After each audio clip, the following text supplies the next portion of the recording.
Good evening, all. First of all, I would like to welcome all of you to this webinar. എൻ്റെ പേര് മാജിദ ഷെറിൻ. ഞാൻ സൈബ്രിജിന്റെ community coordinator ആണ്. So നമ്മളെപ്പോഴും ഇതുപോലെ നമ്മളുടെ കുട്ടികൾക്ക് വേണ്ടിയിട്ട് സൈബ്രിജ് വർക്ക്ഷോപ്പും വെബിനാറും ഒക്കെ വെക്കാറുണ്ട്, നമ്മൾ കണ്ടക്ട് ചെയ്യാറുണ്ട്. സോ ഇന്ന് നമ്മളുടെ ഈ ഒരു വെബിനാറിൽ ആദ്യമായിട്ട് ജോയിൻ ചെയ്ത അല്ലെങ്കിൽ സൈബ്രിജിൽ ആദ്യമായിട്ട് വെബിനാർ അറ്റൻഡ് ചെയ്യുന്നവർക്ക് വേണ്ടി പറയുവാണ്, സൈബ്രിജിനെ കുറിച്ച് അറിയാത്തവർക്ക് വേണ്ടി പറയുവാണ്. സൈബ്രിജ് നമ്മളുടെ സൈക്കോളജി സ്റ്റുഡൻസിനെ ഹെൽപ്പ് ചെയ്യാനായിട്ടുള്ള ഒരു എഡ്യൂക്കേഷണൽ പ്ലാറ്റ്ഫോം ആണ്. സോ നമ്മൾ ഇതുപോലെ നമ്മുടെ കുട്ടികൾക്ക് വേണ്ടിയിട്ട് ഇടയ്ക്കിടയ്ക്ക് വെബിനാറും വർക്ക്ഷോപ്പും അതുപോലെ നമ്മൾ കോഴ്സും പ്രൊവൈഡ് ചെയ്യുന്നുണ്ട്. സോ നമ്മുടെ അധികം നമ്മളുടെ സ്റ്റുഡൻസും വരുന്ന മെന്റൽ ഹെൽത്ത് പ്രൊഫഷണൽസും അതുപോലെ തന്നെ സ്റ്റുഡൻസും നമ്മുടെ PG കഴിഞ്ഞിട്ടുള്ള സൈക്കോളജി സ്റ്റുഡൻസും ആണ്. സോ എല്ലാവർക്കും എന്തുണ്ട്, പ്രാക്ടിക്കലി തിയററ്റിക്കലി എല്ലാവർക്കും ഒരു ഒരു നോളജ് ഉണ്ട്. പക്ഷെ പ്രാക്ടിക്കലി ഒരു കേസ് വരുമ്പോഴോ അതിനെങ്ങനെ ഡയഗ്നോസ് ചെയ്യണോ അല്ലെങ്കിൽ അതിനെങ്ങനെ ഒരു ക്ലയന്റ് വരുമ്പോൾ അതിനെങ്ങനെ ഹാൻഡിൽ ചെയ്യുന്നുള്ള ഒരു കോൺഫിഡൻസ് കുറവ് എല്ലാവർക്കും ഉണ്ട്. സോ നമ്മൾ ഈ ഒരു ഗ്യാപ്പ് നികത്തിയിട്ടാണ് നമ്മുടെ സൈബ്രിജിന്റെ കോഴ്സ് ആയിട്ടുള്ള CBT ട്രെയിനിങ് പ്രോഗ്രാം എന്ന് പറഞ്ഞിട്ടുള്ള ഒരു 120 ഹവേഴ്സ് കംപ്ലീറ്റ് ചെയ്യുന്ന ഒരു കോഴ്സ് പ്രൊവൈഡ് ചെയ്യുന്നത്. നമുക്കിപ്പോൾ റീസെന്റ് ഈ ഒരു കോഴ്സിന് മേധാവി യൂണിവേഴ്സിറ്റിയുടെ ഒരു അക്രഡിറ്റേഷനും കൂടി ലഭിച്ചിട്ടുണ്ട്. അപ്പോൾ നിങ്ങൾ ഈ ഒരു കോഴ്സ് കഴിഞ്ഞിറങ്ങുമ്പോൾ നിങ്ങൾക്ക് UGC അപ്രൂവ്ഡ് ആയിട്ടുള്ള ഒരു യൂണിവേഴ്സിറ്റി സർട്ടിഫിക്കറ്റും കൂടി. സോ നമ്മുടെ ബാക്ക് ടു വെബിനാർ, നിങ്ങൾക്ക് ഇതിനെ കുറിച്ചിട്ട് കുറച്ച് കാര്യങ്ങളോ അല്ലെങ്കിൽ ഡീറ്റെയിൽസോ കാര്യങ്ങളൊക്കെ അറിയണമെങ്കിൽ നിങ്ങൾക്ക് എന്നെ കോൺടാക്ട് ചെയ്യാം കേട്ടോ.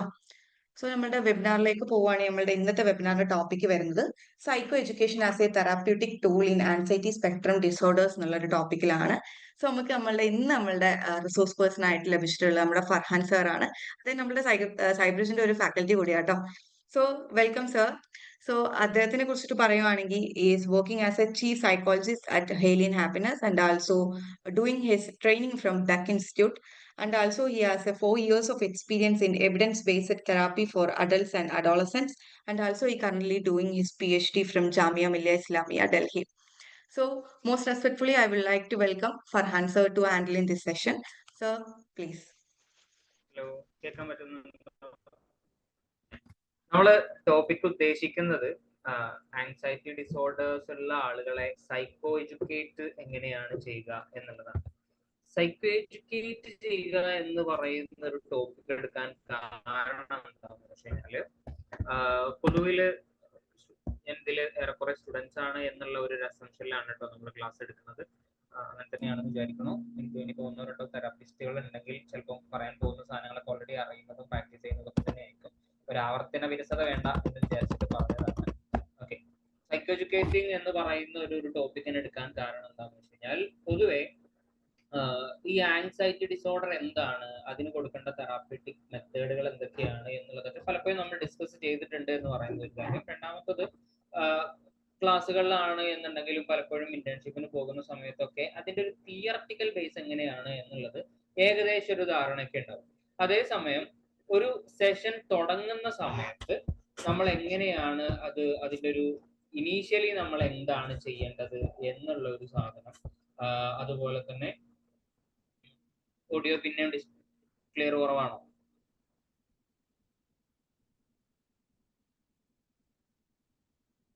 നമ്മൾ എങ്ങനെയാണ് സെഷൻ സ്റ്റാർട്ട് ചെയ്യേണ്ടത്, ഫസ്റ്റ് സ്റ്റെപ്പ് എന്താണ് എന്ന് പറയുന്ന സാധനങ്ങളൊക്കെയാണ് മിക്കവാറും ആളുകൾക്ക് കൺഫ്യൂഷൻ ഉണ്ടാവാറുള്ളത്.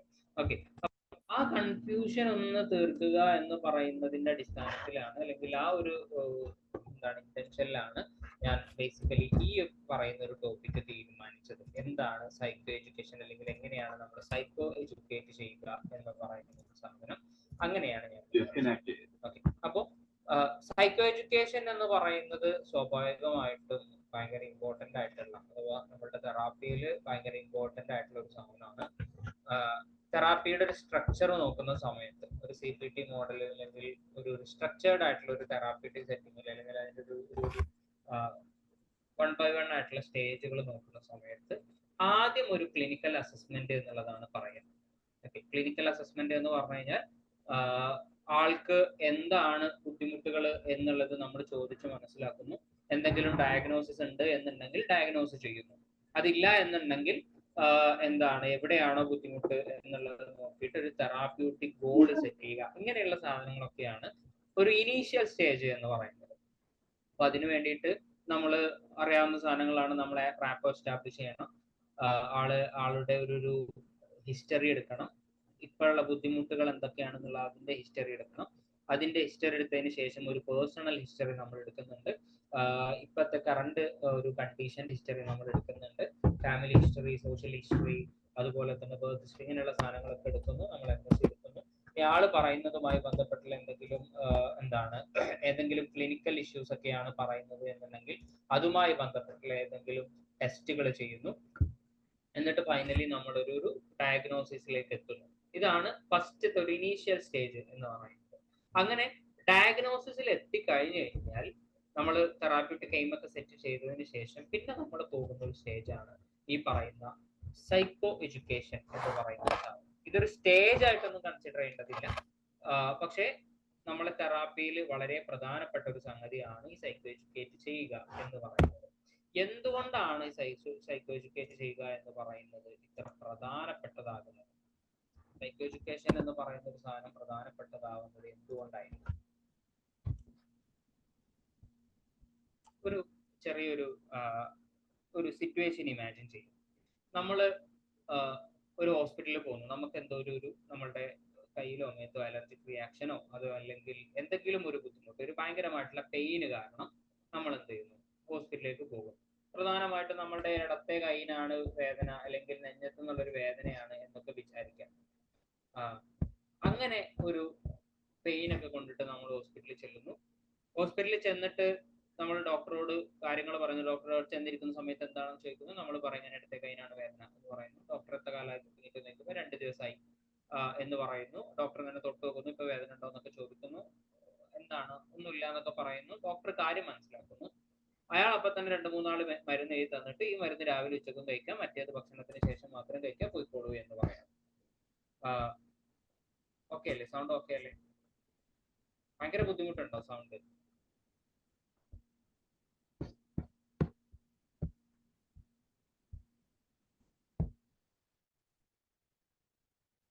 ഇപ്പോഴോ ക്ലിയർ ആവുന്നുണ്ടോ? കുറച്ചും കൂടി ബെറ്റർ ആണോ? ഓക്കെ. അപ്പൊ ഞാൻ പറഞ്ഞത് ഇതാണ്. ക്ലിയർ ആയിട്ടില്ല എന്നുണ്ടെങ്കിൽ ഒന്നും കൂടി പറയാം. എന്തുകൊണ്ടാണ് സൈക്കോ എഡ്യൂക്കേഷൻ ഇമ്പോർട്ടന്റ് ആവുന്നത് എന്നുള്ളതാണ് നമ്മൾ പറയുന്നത്. നമ്മൾക്ക് ഒരു ഇടത്തെ കൈയിന്റെ വേദന വന്നിട്ട് നമ്മൾ ഹോസ്പിറ്റലിലേക്ക് പോവുകയാണ്. ഡോക്ടർ കാണുന്നു. ഡോക്ടർ ഇരിക്കുന്ന സമയത്ത് എന്തേന്ന് ചോദിക്കുന്നു. നമ്മൾ പറയുന്നു ഇടത്തെ കൈയിന് ഭയങ്കര വേദന എന്ന് പറയുന്നു. എത്ര ദിവസമായിട്ട് തുടങ്ങിയിട്ടുണ്ട് എന്ന് ചോദിക്കുന്നു. എവിടെയാണ് വേദന എന്നുള്ളത് കറക്റ്റായിട്ട് നെക്കിയൊക്കെ നോക്കിയിട്ട് ആള് കറക്റ്റായിട്ട് ലൊക്കേഷൻ കണ്ടുപിടിക്കുന്നു. സാധനം ആൾക്ക് എന്താണ് കാര്യമെന്ന് മനസ്സിലാവുന്നു. ഒരു പെയിൻ കില്ലർ എഴുതി തരുന്നു, ഒരു ആന്റിബയോട്ടിക് എഴുതി തരുന്നു, കൊണ്ടുപോയിക്കോളൂ. രാത്രി ഉറങ്ങുന്നതിന് മുമ്പ് ഈ ആന്റിബയോട്ടിക് കഴിക്കുക, അതുപോലെ തന്നെ പെയിൻ കില്ലർ 2 നേരം കഴിക്കുക എന്ന് പറയുന്നു. എന്നിട്ട് ഒരാഴ്ച കഴിഞ്ഞിട്ട് വരൂ എന്ന് പറഞ്ഞിട്ട് എഴുതി കൊടുക്കുന്നു എന്ന് പറയുന്ന ഒരു സിറ്റുവേഷൻ സങ്കല്പിക്കാം. ഒരു സിനാരിയോ. രണ്ടാമത്തെ സിനാരിയോ, ഇതേ സാധനം കൊണ്ടാണ് നമ്മൾ ചെല്ലുന്നത്. ഈ ഇടത്തെ കൈയിന്റെ വേദന എന്ന് തന്നെ പ്രധാനപ്പെട്ടും പറയാൻ കാരണം എന്താണെന്ന് വെച്ച് കഴിഞ്ഞാൽ, കുറെയൊക്കെ ഇടത്തെ കൈയിന് പെയിൻ ഉണ്ട് എന്നുണ്ടെങ്കിൽ അത് ഹാർട്ട് റിലേറ്റഡ് ആയിട്ടുള്ള എന്തെങ്കിലും പ്രശ്നമാവാൻ സാധ്യതയുണ്ട് എന്നുള്ളതൊക്കെ പറയപ്പെടാറുണ്ട്. എന്നുള്ളതുകൊണ്ടാണ് ഇതേപോലെ നമ്മൾ വേറൊരു ഡോക്ടറെ അടുത്തേക്ക് പോകുന്നു. ഡോക്ടറെ അടുത്തേക്ക് പോയിട്ട് ഡോക്ടർ ചോദിക്കുന്നു എന്താണെന്ന് ചോദിക്കുന്നു. നമ്മൾ പറയുന്നു ഇടത്തെ കൈയിന് ഭയങ്കരമായിട്ടുള്ള വേദന, അപ്പം കടച്ചിലാണോ വേദനയാണോ എന്താണ് എന്നുള്ളതൊക്കെ ചോദിച്ചു. നേരത്തെ ഡോക്ടർ ചെയ്തതുപോലെ തന്നെ നെക്കി നോക്കുന്നു. പലയിടത്തും നോക്കി ഇവിടെയാണ് വേദന, എവിടെയാണ് എന്നുള്ളതൊക്കെ കൺഫേം ചെയ്യുന്നു. എത്ര ഇന്റൻസിറ്റിയിൽ എത്രത്തോളം പെയിൻഫുൾ ആണ് എന്നുള്ളത് നോക്കുന്നു. അതൊക്കെ കഴിഞ്ഞിട്ട് ഡോക്ടർ നമ്മളോട് പറയാണ് ഇത് എന്ന് പറയുന്നത് അവിടെയുള്ള ചെറിയൊരു ഒരു ഞരമ്പുണ്ട്. ആ ഞരമ്പിൽ ചെറുതായിട്ടുള്ള ഒരു ഇൻഫ്ലമേഷൻ വന്നതാണ്, വേറെ പ്രശ്നമൊന്നുമില്ല. സാധാരണഗതിയിൽ ഇൻഫ്ലമേഷൻ വരുന്ന സമയത്ത് ഈ ഷോൾഡറിന്റെ ഒരു ഭാഗത്തൊക്കെയാണെന്നുണ്ടെങ്കിൽ ആ കൈ മുഴുവൻ വേദന വരും. ഇങ്ങനെ വരുന്ന സമയത്ത് ചിലപ്പോൾ നെഞ്ഞുവേദനയാണോ എന്നുള്ളത് പേടിക്കുക എന്നൊക്കെ പറയുന്നത് സ്വാഭാവികമാണ്, കുഴപ്പമൊന്നുമില്ല. ഈ മരുന്ന് കഴിക്കുക. ഈ മരുന്ന് എന്ന് പറയുന്നത് ഇൻഫ്ലമേഷൻ മാറാനുള്ളതാണ്. ആന്റിബയോട്ടിക്കും കൂടി എടുത്തു കഴിഞ്ഞാൽ പ്രശ്നങ്ങളൊക്കെ തീരും. ഒരു 3-4 ദിവസം മരുന്ന് കഴിക്കുമ്പോൾ തന്നെ അത് സാധനം സുഖാവും എന്ന് നമ്മളോട് പറയുന്നു. എന്നിട്ട് നമുക്ക് മരുന്ന് തന്നിട്ട് വിടുന്നു. ഓക്കെ. ആ മരുന്ന് കഴിച്ചിട്ടില്ല എന്നുണ്ടെങ്കിൽ കൂടി ഞാൻ 2 സിനാരിയോ പറഞ്ഞില്ലേ, ഏത് സിനാരിയോയിലായിരിക്കും പേഷ്യന്റിന് കുറച്ചും കൂടിയും കംഫർട്ടും ആശ്വാസവും അതുപോലെ തന്നെ ആ മരുന്ന് കഴിക്കണം എന്നുള്ളൊരു തോന്നലൊക്കെ ഉണ്ടാവുക?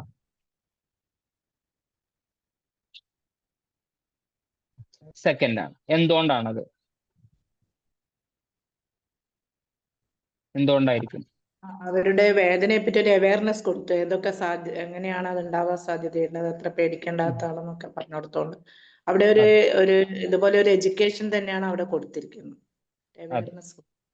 അതെ, എഡ്യൂക്കേറ്റിംഗ് എന്ന് പറയുന്ന ഒരു സാധനമാണ് അവിടെ കിട്ടിയിട്ടുള്ളത്. കാരണം എന്താണെന്ന് വെച്ച് കഴിഞ്ഞാൽ എപ്പോഴും ഈ ഡോക്ടേഴ്സിന്റെ അടുത്തേക്ക് പോകുന്ന ആളുകൾ അല്ലെങ്കിൽ നമ്മുടെ അടുത്തേക്ക് വരുന്ന ആളുകളൊക്കെ എനിക്ക് എന്താ ഈ പറ്റണേ, എനിക്ക് മാത്രം എന്താണ് ഇങ്ങനെയൊക്കെ സംഭവിക്കുന്നത്, മറ്റുള്ള ആളുകൾക്കൊന്നും ഇങ്ങനത്തെ ബുദ്ധിമുട്ടുകളൊന്നും ഇല്ലല്ലോ, എനിക്ക് മാത്രം എന്താ പ്രശ്നം, ഞാനിത് ഉണ്ടാവുന്ന സമയത്ത് ഞാൻ ഭയങ്കരമായിട്ടുള്ള ബുദ്ധിമുട്ട് ഞാൻ അനുഭവിക്കുന്നുണ്ട്, അപ്പോ എന്താണ് ശരിക്കും എനിക്ക് സംഭവിക്കുന്നത് എന്നുള്ള ഭയങ്കരമായിട്ടുള്ള പേടിയിലും കൺഫ്യൂഷനിലൊക്കെ ആയിരിക്കും മിക്കവാറും നമ്മുടെ അടുത്തേക്ക് ആളുകൾ വരിക. അപ്പൊ നമ്മൾ ആളുകളോട് കാര്യങ്ങൾ ചോദിക്കുന്നു, ഡയറക്റ്റ് ആയിട്ട് നമ്മൾ തെറാപ്പി അങ്ങോട്ട് സ്റ്റാർട്ട് ചെയ്യുമ്പോൾ ഇവർക്ക് അപ്പോഴും ക്ലിയർ അല്ല ഇത് എന്തുകൊണ്ടാണ് സംഭവിക്കുന്നത് എന്നുള്ളത്. അപ്പോ സംഗതി സംഭവിക്കുന്നത് എന്തുകൊണ്ടാണ് എന്നുള്ളത് ഒരു ക്ലാരിറ്റി കിട്ടിയാൽ തന്നെ ആളുകൾക്ക് ഭയങ്കര ആശ്വാസമായിരിക്കും. ഞാൻ നേരത്തെ പറഞ്ഞ രണ്ടാമത്തെ ഒരു കേസിൽ പലപ്പോഴും ആളുകൾ മരുന്ന് തന്നെ കഴിച്ചോളണമെന്നൊന്നുമില്ല, ഒരാഴ്ച കഴിയുമ്പോഴേക്കും സ്വാഭാവികമായിട്ടും ആ സാധനങ്ങൾ മാറിപ്പോകും. കാരണം അത്രത്തോളം ധൈര്യം അതിന് കിട്ടിയിട്ടുണ്ടാവും. കുറച്ച് കഴിഞ്ഞ് ആ ഡോക്ടർ പറഞ്ഞു കഴിഞ്ഞ് കഴിഞ്ഞാൽ പിന്നെ നമ്മൾ ചിലപ്പോൾ അതിലേക്ക് മൈൻഡ് ചെയ്യൂല. ആ പെയിൻ അവിടെ അങ്ങനെ വരുമ്പം നമ്മൾ ആരെങ്കിലും വേദന ഉണ്ടോ എന്ന് ചോദിച്ചാൽ പറയാം ഉണ്ട്, ചെറിയ എന്തോ പ്രശ്നമാണ്, പ്രശ്നമൊന്നുമില്ല, മൈൻഡ് ചെയ്യണ്ട എന്ന് പറഞ്ഞിട്ട് നമ്മൾ അങ്ങോട്ട് വിടും. അപ്പോ ആ പറയുന്ന ഒരു എഡ്യൂക്കേറ്റിംഗ് കൊണ്ട്, ഒരു അവയർനെസ് കൊടുക്കുന്നത് കൊണ്ട് തന്നെ കൃത്യമായിട്ട് പ്രശ്നം എന്താണ് എന്നുള്ളത് മനസ്സിലാവുകയും ഭയങ്കരമായിട്ടുള്ള പേടി അങ്ങോട്ട് മാറുകയും ചെയ്യും. ആ പേടി മാറുമ്പോൾ തന്നെ പിന്നെ അതിലേക്കുള്ള ഫോക്കസ് സ്വാഭാവികമായിട്ടും കുറയും, അതിനങ്ങോട്ട് വെറുതെ വിടും. ഇതാണ് സാധാരണഗതിയിൽ സംഭവിക്കാറുള്ളത്. ഇതേപോലെ തന്നെയാണ് സൈക്കോ എഡ്യൂക്കേഷൻ എന്ന് പറയുന്നത്. നമ്മളുടെ ക്ലിനിക്കൽ ഡിസോർഡേഴ്സിൽ അല്ലെങ്കിൽ കണ്ടീഷൻസിൽ ഈ സൈക്കോ എഡ്യൂക്കേറ്റിംഗ് എന്ന് പറയുന്ന സാധനം ഭയങ്കര ഇമ്പോർട്ടന്റ് ആവുന്നത്. നമ്മുടെ അടുത്തേക്ക് ആളുകൾ വരുന്നത്, ഈ ആങ്സൈറ്റി ഡിസോർഡർ ഉള്ള ആളുകളൊക്കെ മിക്കവാറും നമ്മുടെ അടുത്തേക്ക് വരുന്ന സമയത്ത് അത് OCD-യോ പാനിക് അറ്റാക്കോ സോഷ്യൽ ആങ്സൈറ്റിയോ പോലുള്ള ഏത് ഡിസോർഡറും ആയിക്കോട്ടെ, എല്ലാവരും നമ്മളടുത്ത് വന്ന് പറയുന്ന ഒരു സാധനമായിരിക്കും, എനിക്ക് കാര്യമായിട്ട് എന്തോ പ്രശ്നമുണ്ട്, മറ്റുള്ള ആളുകൾക്കൊന്നും ഇങ്ങനത്തെ ബുദ്ധിമുട്ടില്ല, എനിക്ക് മാത്രമേ ഈ പ്രശ്നമുള്ളൂ, അപ്പൊ എന്താണ് എനിക്ക് മാത്രം ഇങ്ങനെ വരുന്നത്, മറ്റുള്ളവർക്കൊന്നും വരാത്തത് എന്താണ് എന്ന് പറയുന്ന സാധനങ്ങളൊക്കെ, അങ്ങനെയുള്ള ഭയങ്കര കൺഫ്യൂഷനും സാധനങ്ങളിലൊക്കെ ആയിരിക്കും വരിക. ഇപ്പൊ പാനിക് അറ്റാക്ക് ഒക്കെ ഉള്ള ആളുകളാണ് എന്നുണ്ടെങ്കിൽ അവരുടെ പ്രധാനപ്പെട്ട പ്രശ്നം ഭയങ്കര ബുദ്ധിമുട്ട് എന്തായിരിക്കും എന്ന് വെച്ച് കഴിഞ്ഞാൽ എന്താണ്, പെട്ടെന്നായിരിക്കും ഇവർക്ക് ഈ നെഞ്ചത്തു നിന്നുള്ള ശ്വാസം മുട്ടൽ വരുന്നു, അതുപോലെ തന്നെ അത് ഭയങ്കരമായിട്ട് ശ്വാസം മുട്ടൽ പോലെ അനുഭവപ്പെടുന്നു, ഹാർട്ട് ബീറ്റ് കൂടുന്നു, ഹാർട്ട് ബീറ്റ് വളരെ പെട്ടെന്ന് തന്നെ ഭയങ്കരമായിട്ട് റൈസ് ചെയ്യുന്നു, നിൽക്കാനും ഇരിക്കാനും പറ്റാത്ത അവസ്ഥ വരുന്നു, അവർ പുറത്തേക്ക് ഇറങ്ങി ഓടുന്നു, എന്നിട്ട് ഹോസ്പിറ്റലിൽ പോകുന്നു, ECG എടുത്ത് നോക്കുന്ന സമയത്ത് പ്രത്യേകിച്ച് പ്രശ്നങ്ങളൊന്നും കാണുന്നൊന്നുമില്ല. എന്നാൽ അതേസമയം ഇതൊരു അരമണിക്കൂറോളം അല്ലെങ്കിൽ 20 മിനിറ്റോളം നിൽക്കുന്ന ഭയങ്കരമായിട്ടുള്ള ബുദ്ധിമുട്ടാണ്. ഇതാ ഇപ്പൊ മരിച്ചു പോകുന്ന പേടിക്കുന്ന ഒരു സാധനം. അങ്ങനെ പേടിച്ച് നിൽക്കുന്ന സ്ഥലത്ത് നിന്ന് നമ്മുടെ അടുത്തേക്ക് ആള് വരുന്നു, നമ്മൾ ഓക്കെ ഇങ്ങനെയൊക്കെയാണല്ലേ കണ്ടീഷൻ എന്ന് പറഞ്ഞിട്ട് നമ്മൾ എന്ത് ചെയ്യണമെന്ന്, നാളെ മുതൽ നമുക്ക് CBT സ്റ്റാർട്ട് ചെയ്യാം എന്ന് പറഞ്ഞു കഴിഞ്ഞാൽ ആളുടെ ആദ്യത്തെ പ്രശ്നം എന്ന് പറയുന്നത് എനിക്ക് എന്താണ് സംഭവിക്കുന്നത് എന്നുള്ളതാണ്. ഇത് എന്താണ് ഡോക്ടറുടെ അടുത്തേക്ക് പോകുന്ന സമയത്ത് അല്ലെങ്കിൽ ECG ഒക്കെ എടുക്കുന്ന സമയത്ത് യാതൊരു പ്രശ്നമില്ല. അതേസമയം ഇത് ഇടക്കിടക്ക് വരുന്നുണ്ട് താനും. അങ്ങനെയാണെങ്കിൽ ഇത് എന്താണ് പ്രശ്നം, എനിക്ക് എന്താണ് സംഭവിക്കുന്നത് എന്നുള്ളതാണ് ആദ്യത്തെ പ്രശ്നം. ആദ്യത്തെ പ്രശ്നം മാറിയിട്ട് മതി ബാക്കിയുള്ള സാധനങ്ങളൊക്കെ. അപ്പോ ഇങ്ങനെയുള്ള സിറ്റുവേഷൻസ് ഒക്കെ വരുന്ന സമയത്ത് സ്വാഭാവികമായിട്ടും എന്ത് ചെയ്യും, ആളുകൾക്ക് ഈ പേടി മാറുക എന്ന് പറയുന്നത് വളരെ പ്രധാനപ്പെട്ടതാണ്. അപ്പൊ അതിന് വേണ്ടിയിട്ടാണ് ഈ സൈക്കോ എഡ്യൂക്കേഷൻ എന്ന് പറയുന്നത് വളരെ ഇമ്പോർട്ടന്റ് ആയിട്ടുള്ള ഒരു സാധനമായിട്ട് മാറുന്നത്.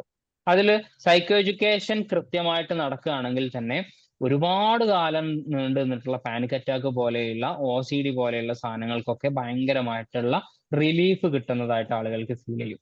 പാനിക് അറ്റാക്ക് ഒക്കെ ഈ സൈക്കോ എഡ്യൂക്കേഷൻ കൃത്യമായിട്ടും അത്രയും സിവിയർ അല്ല, അത്യാവശ്യം ഒരു സ്റ്റാർട്ടിങ് സ്റ്റേജിലൊക്കെയാണ്, ഒരു മൈൽഡ് ലെവലിലൊക്കെയാണ് എന്നുണ്ടെങ്കിൽ ഈ സൈക്കോ എഡ്യൂക്കേഷൻ കിട്ടിയാൽ തന്നെ പലപ്പോഴും എന്ത് ചെയ്യും, അതിന്റെ ഇന്റൻസിറ്റി എന്ന് പറയുന്നത് 3/4 കുറയും.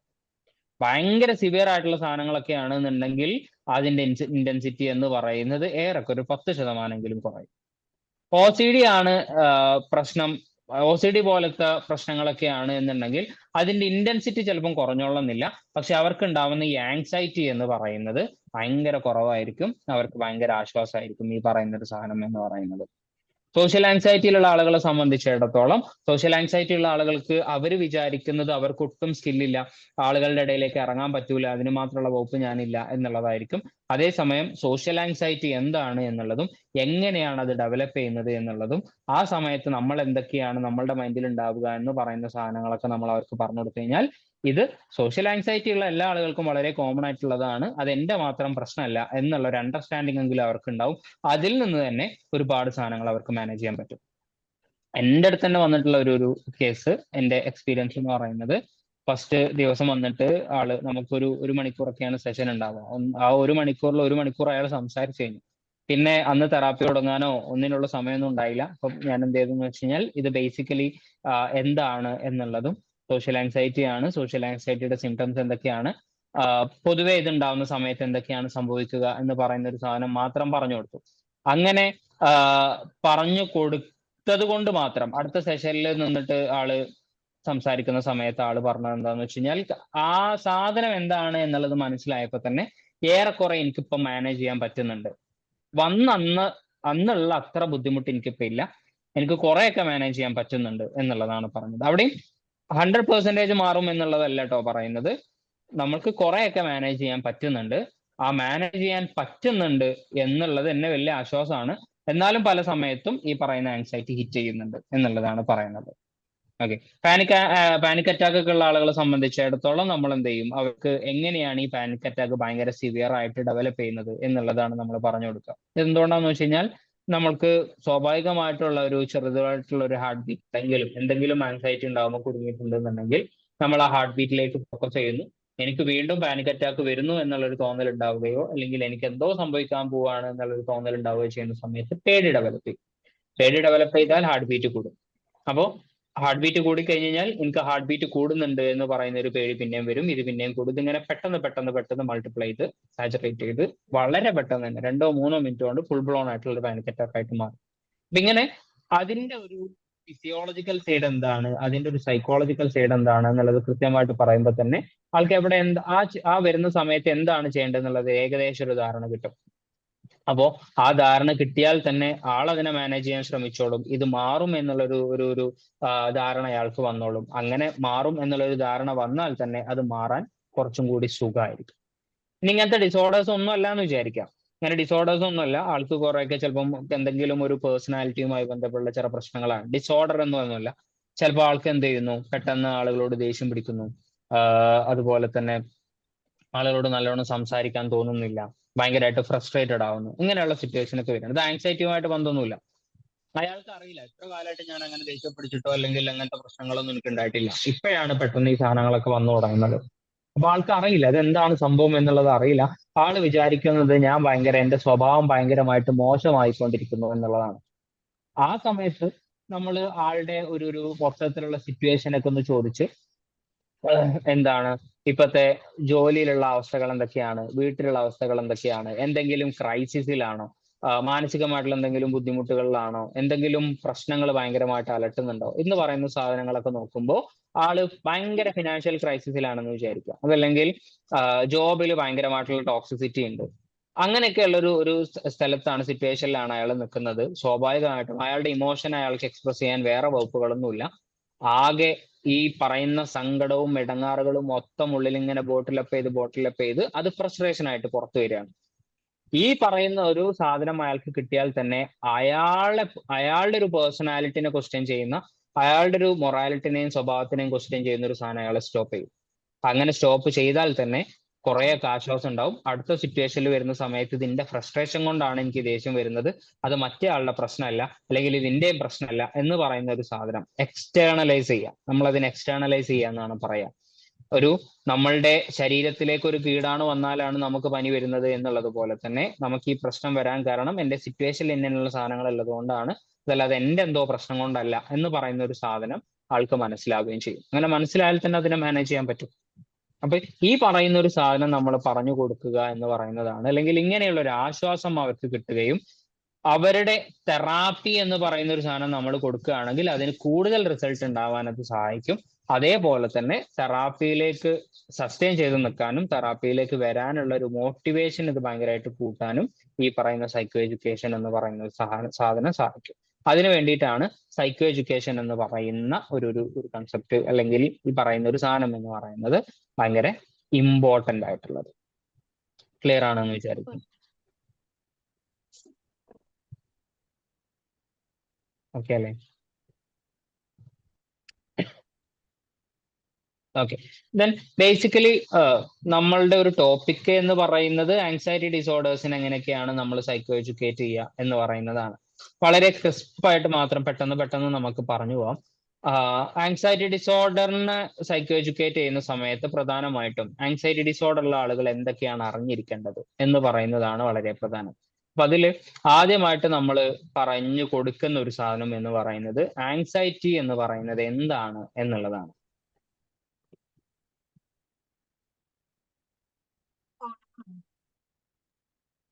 ഹലോ, കേൾക്കുന്നുണ്ടോ? ക്ലിയർ അല്ലേ? ഓക്കെ അല്ലേ? ഓക്കെ. ഓക്കെ. ആങ്സൈറ്റി എന്ന് പറയുന്ന ഒരു സാധനം എന്താണ് എന്നുള്ളതാണ് നമ്മൾ ആദ്യമായിട്ട് പറഞ്ഞു കൊടുക്കുക. ആരെങ്കിലും പറയാൻ പറ്റും എന്താണ് ആങ്സൈറ്റി എന്നുള്ളത്? ആങ്സൈറ്റി എന്ന് പറഞ്ഞാൽ എന്താണ്?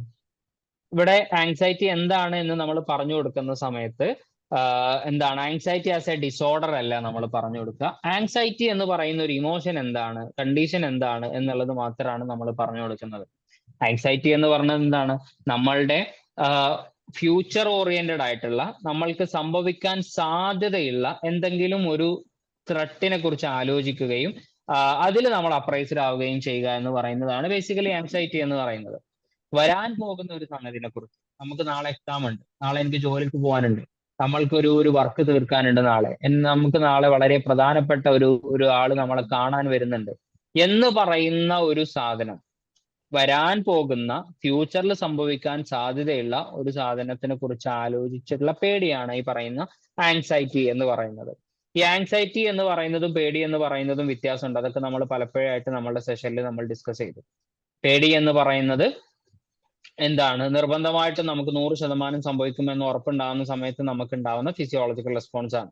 അതേസമയം ആങ്സൈറ്റി എന്ന് പറയുന്നത് ഭാവിയിൽ വരാൻ പോകാവുന്ന അല്ലെങ്കിൽ സംഭവിച്ചേക്കാവുന്ന കാര്യങ്ങൾ, അത് സംഭവിക്കാതിരിക്കാം, സംഭവിക്കാൻ സാധ്യതയുള്ള, സംഭവിക്കാനും സംഭവിക്കാതിരിക്കാനും സാധ്യതയുള്ള ഒരു സാധനത്തിനെ കുറിച്ച്, ഒരു സിറ്റുവേഷനെ കുറിച്ച് ആലോചിക്കുമ്പോഴുള്ള ആദിയാണ് ഈ ആങ്സൈറ്റി എന്ന് പറയുന്നത്. അതിന്റെ മലയാളം എന്ന് പറയുന്നത് ഉത്കണ്ഠയാണ്, പേടിയല്ല.